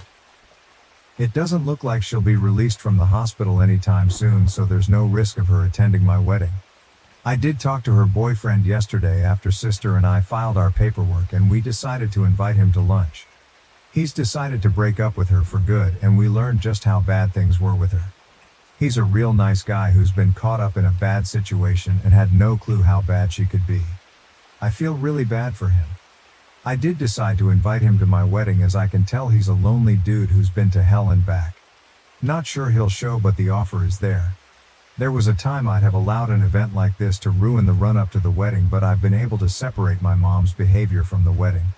It hasn't put a damper on it. Now that my mom is squared away, I can enjoy myself. I just put the final touches on the catering order and am expecting the last of my supplies. My aunt wants to put the final touches on my wedding attire. If I haven't mentioned, both my fiancé and I are huge steampunk fans, and so we're wearing steampunk attire and encouraging everyone else to dress in steampunk. Not required though. My wedding dress is actually more of a suit situation, but it looks badass. I don't think I'll update again, as I want to put all of this behind me, and I don't plan to have any contact with my mother going forward. I'm looking forward to a bright future with my husband. My mom can stay in the past, and as cold and heartless as it sounds, I'm glad she's not going to be my family's problem anymore. Post-wedding update, October 9th, 2023. I just signed into this account again with a lot of people begging for updates. I don't have a lot. I guess my entire story is now in the best of Reddit. Thanks, I guess. I never knew dealing with my alcoholic mother was worthy of a best post. I just wanted to rant and sanity check myself. Only news on my mother is that she's out of detox and currently in a catatonic state, refusing to speak, eat, or drink water. They may install a feeding tube if she doesn't let up. I think she's trying to be dramatic and get attention, so do my uncles. I could be wrong, but honestly I don't care anymore. We're not sure she has dementia, but she definitely has something going on, but doing any kind of evaluation while she acts like this is difficult. She also has liver disease, needs dialysis and possibly even a transplant, if she qualifies. The doctors made it very clear that if she doesn't quit drinking, she will die within the next 5 years, and it may even still be too late. I think I'd feel more sad, but I've had to realize that I lost my mother long ago. I did invite my mom's boyfriend, but he chose not to come. He's decided to get help for his own alcohol issues, according to my sister. I wish him the best. As for the wedding, I'm now happily married, and on Wednesday I took a pregnancy test that came back positive. We're super excited but haven't told anyone in our family yet. The wedding was fantastic and the day went off without a hitch. We had a blast and are heading out on our honeymoon on Wednesday to Costa Rica. My brothers and stepbrothers very sweetly hazed my husband during the at-home bachelor party and made it clear they're excited to have another brother. My stepmom did all of the mom stuff during the wedding. That was already planned before all of this. No one snuck in alcohol, there weren't any scenes. The worst that happened was my sister crying due to all of the stress she's been under. I do have some sympathy, but most of it is self-inflicted though, because she enables. But all in all, it was a great day and I was surrounded by those I love most. I know a lot of people asked for pics on my wedding suit. I will see if there's some way I can crop identifying stuff from it and post it here once I get my wedding pictures back. Otherwise, I'll figure out a way to post the outfits themselves. That's all I have. I'll try to update after my honeymoon. Now it seems like a baby is coming, so no promises. Ex-wife cheated with golden child brother and had his child. Now, my family, which has always hated me, begs for money after my promotion. My ex-wife cheated on me with my golden child brother and had his baby. Now, my family, who always despised me, is begging for money after my recent promotion. I, a 29-year-old man, divorced my 27-year-old wife 2 months ago. She had been having an affair with my estranged brother, also 27, and 4 months ago I discovered the truth when she revealed her pregnancy. She initially tried to convince me that the baby was ours, but my brother's frequent visits made me suspicious. I decided to check her phone, confronted her with the evidence, and she confessed to the affair, having no other choice. My family and I had been estranged since I left home at 18. They always treated me like an outsider, while my brother was the golden child. I vividly remember a party that was supposed to be for me, but turned out to be a celebration for my brother. When I confronted my parents about it, they told me they didn't want my brother to feel left out after my acceptance letter and that I should focus on uplifting him instead. That moment broke me and I vowed never to return to them. I put myself through college with loans and a job, then rented a small apartment with a friend after graduation. I never spoke to my parents during this time, and they didn't reach out to me either. Last year, my brother contacted me online, asking if I wanted to reconnect with him and our parents, who supposedly missed me. A lot had changed since I left home, including my marriage to my ex-wife 2 years ago. Despite my comfortable life, I hadn't moved on from my family's past treatment, so I agreed to meet them. Our initial reunion was awkward and uncomfortable, but they seemed to be making an effort to mend our relationship, so I felt obliged to reciprocate.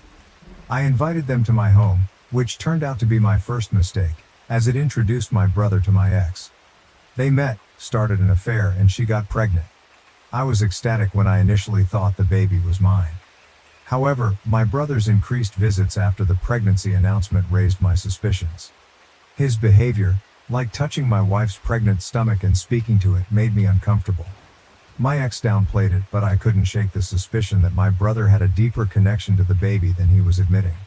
6 months into the pregnancy, I decided to go through her phone while she was asleep. What I found confirmed my worst fears. The text between my ex and my brother proved that the baby was actually his, and they had been together for quite some time. My ex had no intention of ever letting me know the baby wasn't mine. She and my brother planned to tell me about the affair after the baby was born, then she would divorce me and get together with my brother. They intended to live off the fortune from the child support I'd be paying. The next morning, I confronted her about the text. Although she tried to deny it at first, she eventually confessed. That marked the end of our 2-year marriage. Naturally, my parents sided with my brother and my ex. All their talk about us being equally important to them were just empty words. When my ex and my brother announced our divorce on social media and her decision to marry him, my entire family fully supported their decision. Nobody cared that they had destroyed my mental health and broken my trust. My ex had lied to me for 6 months, making me believe the baby was mine. It felt like I had lost not just my wife, but also my child, and it hurt immensely. My parents told me that this was for the best and refused to acknowledge that my brother had wronged me. They even suggested that I should be happy for my ex and brother and join the celebrations. Once again, I cut them out of my life, which complicated my divorce. My ex-wife walked away with a huge settlement sum in my car, all because my family sided with her during the divorce proceedings since she was with my brother now. She and her lawyer fabricated a story about how I was toxic and controlling, and how I had forced her to quit her job, even though it was her own choice. My family backed up their claims, saying they had cut me off because of my misogynistic attitude and temper tantrums. With the evidence stacked against me, I lost a lot of money in the divorce, but thankfully, I got to keep the house. When the divorce was finalized, I was just relieved that I was done with this mess and wouldn't have to deal with these horrible people ever again. Fortunately, there's no waiting period for a divorce where I live and my ex-wife didn't contest it, so I was able to wrap it up quickly and move on with my life. It was tough to forget everything, but I immersed myself in work and pushed myself to improve, hoping to move on from this nasty episode as quickly as possible. That paid off, as I got a promotion with a better position, higher salary, and a better company car. The works basically. I couldn't have been happier, so I decided to treat myself to a solo dinner at one of my favorite restaurants. I made the mistake of posting about it online, and within a day or two, my mother contacted me, asking me to visit them. I was baffled as to what they could possibly want from me now, given that we hadn't spoken since the divorce was finalized, and they had supported my ex and her lies. I managed to ignore her for a few days, but then she started calling me relentlessly. Eventually, when nothing else worked, she showed up at my office and refused to leave, getting into a fight with the receptionist, which was quite embarrassing. So I promised to visit in a few days, which finally convinced her to leave. A couple of days later, I finally visited my family. They had used the settlement amount to move into a bigger house to accommodate the baby, who had been born just over 3 weeks ago. I guess the alimony was also being used to pay the bills, but it didn't really bother me since the alimony was a small part of my salary at this point, and I could easily afford it. My brother wasn't home, and my ex was asleep, so it was just my parents who spoke to me. I didn't bother with any small talk and just waited for them to get to the point. After about 5 minutes of silence, my father blurted out that my brother had been fired from his job, and the alimony and settlement weren't enough anymore. They mentioned they had seen my post about the promotion and were hoping I could help them out since they were running low on money. My parents had retired a long time ago, my brother was jobless, and my ex obviously wasn't going back to work anytime soon.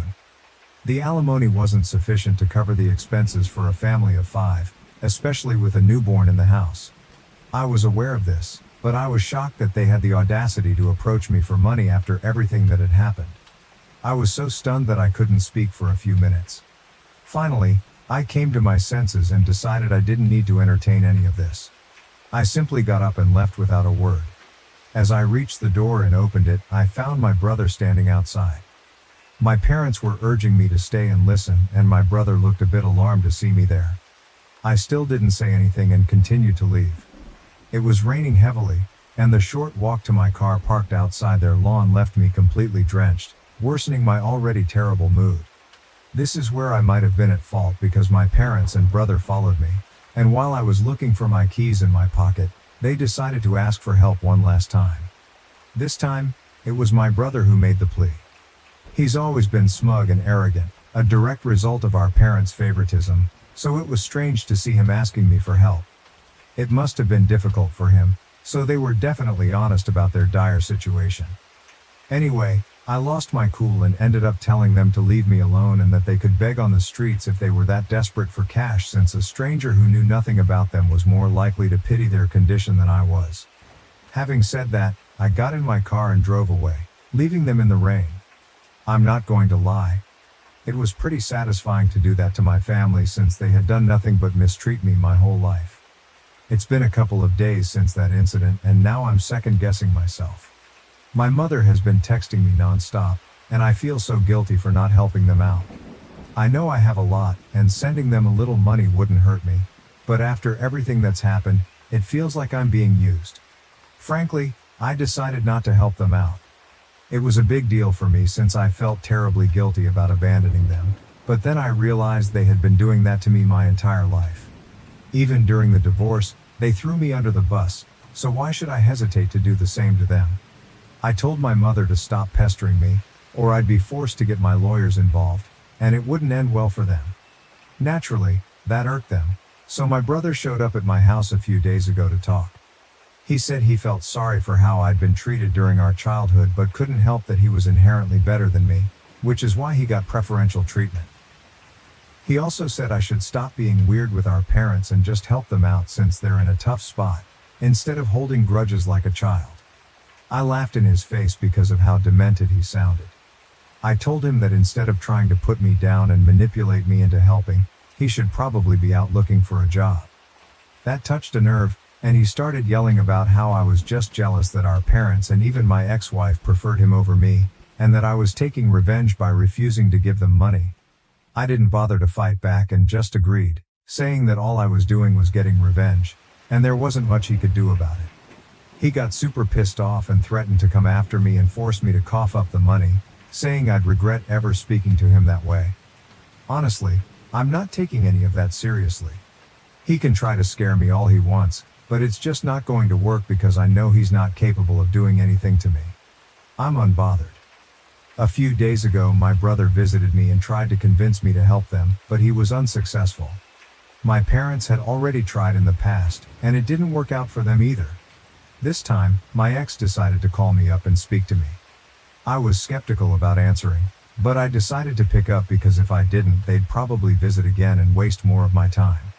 So I spoke to her, and it was astonishing how entitled and cruel these people could be. She started very politely, explaining that, as I already knew, she and her family were struggling with money. While she acknowledged that I had no obligation to help them after everything they'd put me through, she still wanted me to consider being the bigger person. She tried to evoke sympathy by reminding me that my parents had paid for everything while I was growing up and that she had tried her best to be a good wife. Sure, except for the part where my parents didn't care about me and always preferred my brother, and she ended up cheating on me with the same brother I used to complain about. That didn't work at all, and I told her that while I felt bad about their situation, I was already spending a lot of unnecessary money paying her alimony, which she technically didn't even deserve since she cheated on me but managed to get because my family had no problem lying and making me the villain for their gain. She started sobbing on the call and told me that I was being selfish and heartless, which was just ironic. When I still refused to help, she said my brother was right and that I'd left her no choice but to get the law involved, threatening to demand higher alimony and drag me to court to humiliate me once again. Honestly, I'd like to see them try. The first time around, I was so emotionally drained and depressed that I didn't even bother fighting back or trying to prove them wrong. I just gave in and agreed to pay the alimony without attempting to disprove their claims. I was never toxic or controlling or any of the things they claimed, so she had no reason to cheat on me and didn't deserve a single dollar from the divorce. But whatever, I didn't care back then and just wanted to get the divorce over with, regardless of the financial impact. This time though, I'm ready to fight and make sure my family learns the lesson of a lifetime.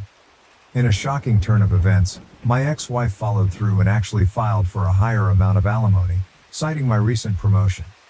But this time, I wasn't letting things slide. I got all our mutual friends involved, explaining everything that was happening and filling them in on the past, since most of them only knew we had separated without knowing the real reason. They were obviously very shocked. and I asked if they'd testify against my ex-wife if needed. They agreed readily. I also told my lawyer that I wanted to discontinue the alimony altogether since she didn't deserve it. I spent the past few days gathering all the evidence I could find of my parents and brother being horrible people who never treated me like an equal and are now hounding me for money because of my promotion. I'd had enough and needed to get rid of these parasites once and for all, so I wasn't going to consider their feelings at all. I managed to convince some of my cousins, who had seen me treated like an outsider in my own home, to speak on my behalf, and they kindly agreed, even though we were never particularly close. My lawyer was pleased with the evidence we gathered and said we might actually be able to stop paying alimony. It was already known that she cheated on me, but the reasons she gave, painting me as the villain and my brother as the hero, were all lies.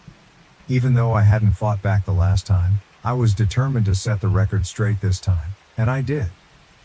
My family had nothing to say when I presented several video testimonials from friends and a couple of relatives, proving that everything my family had said was a lie and that I wasn't the person they made me out to be.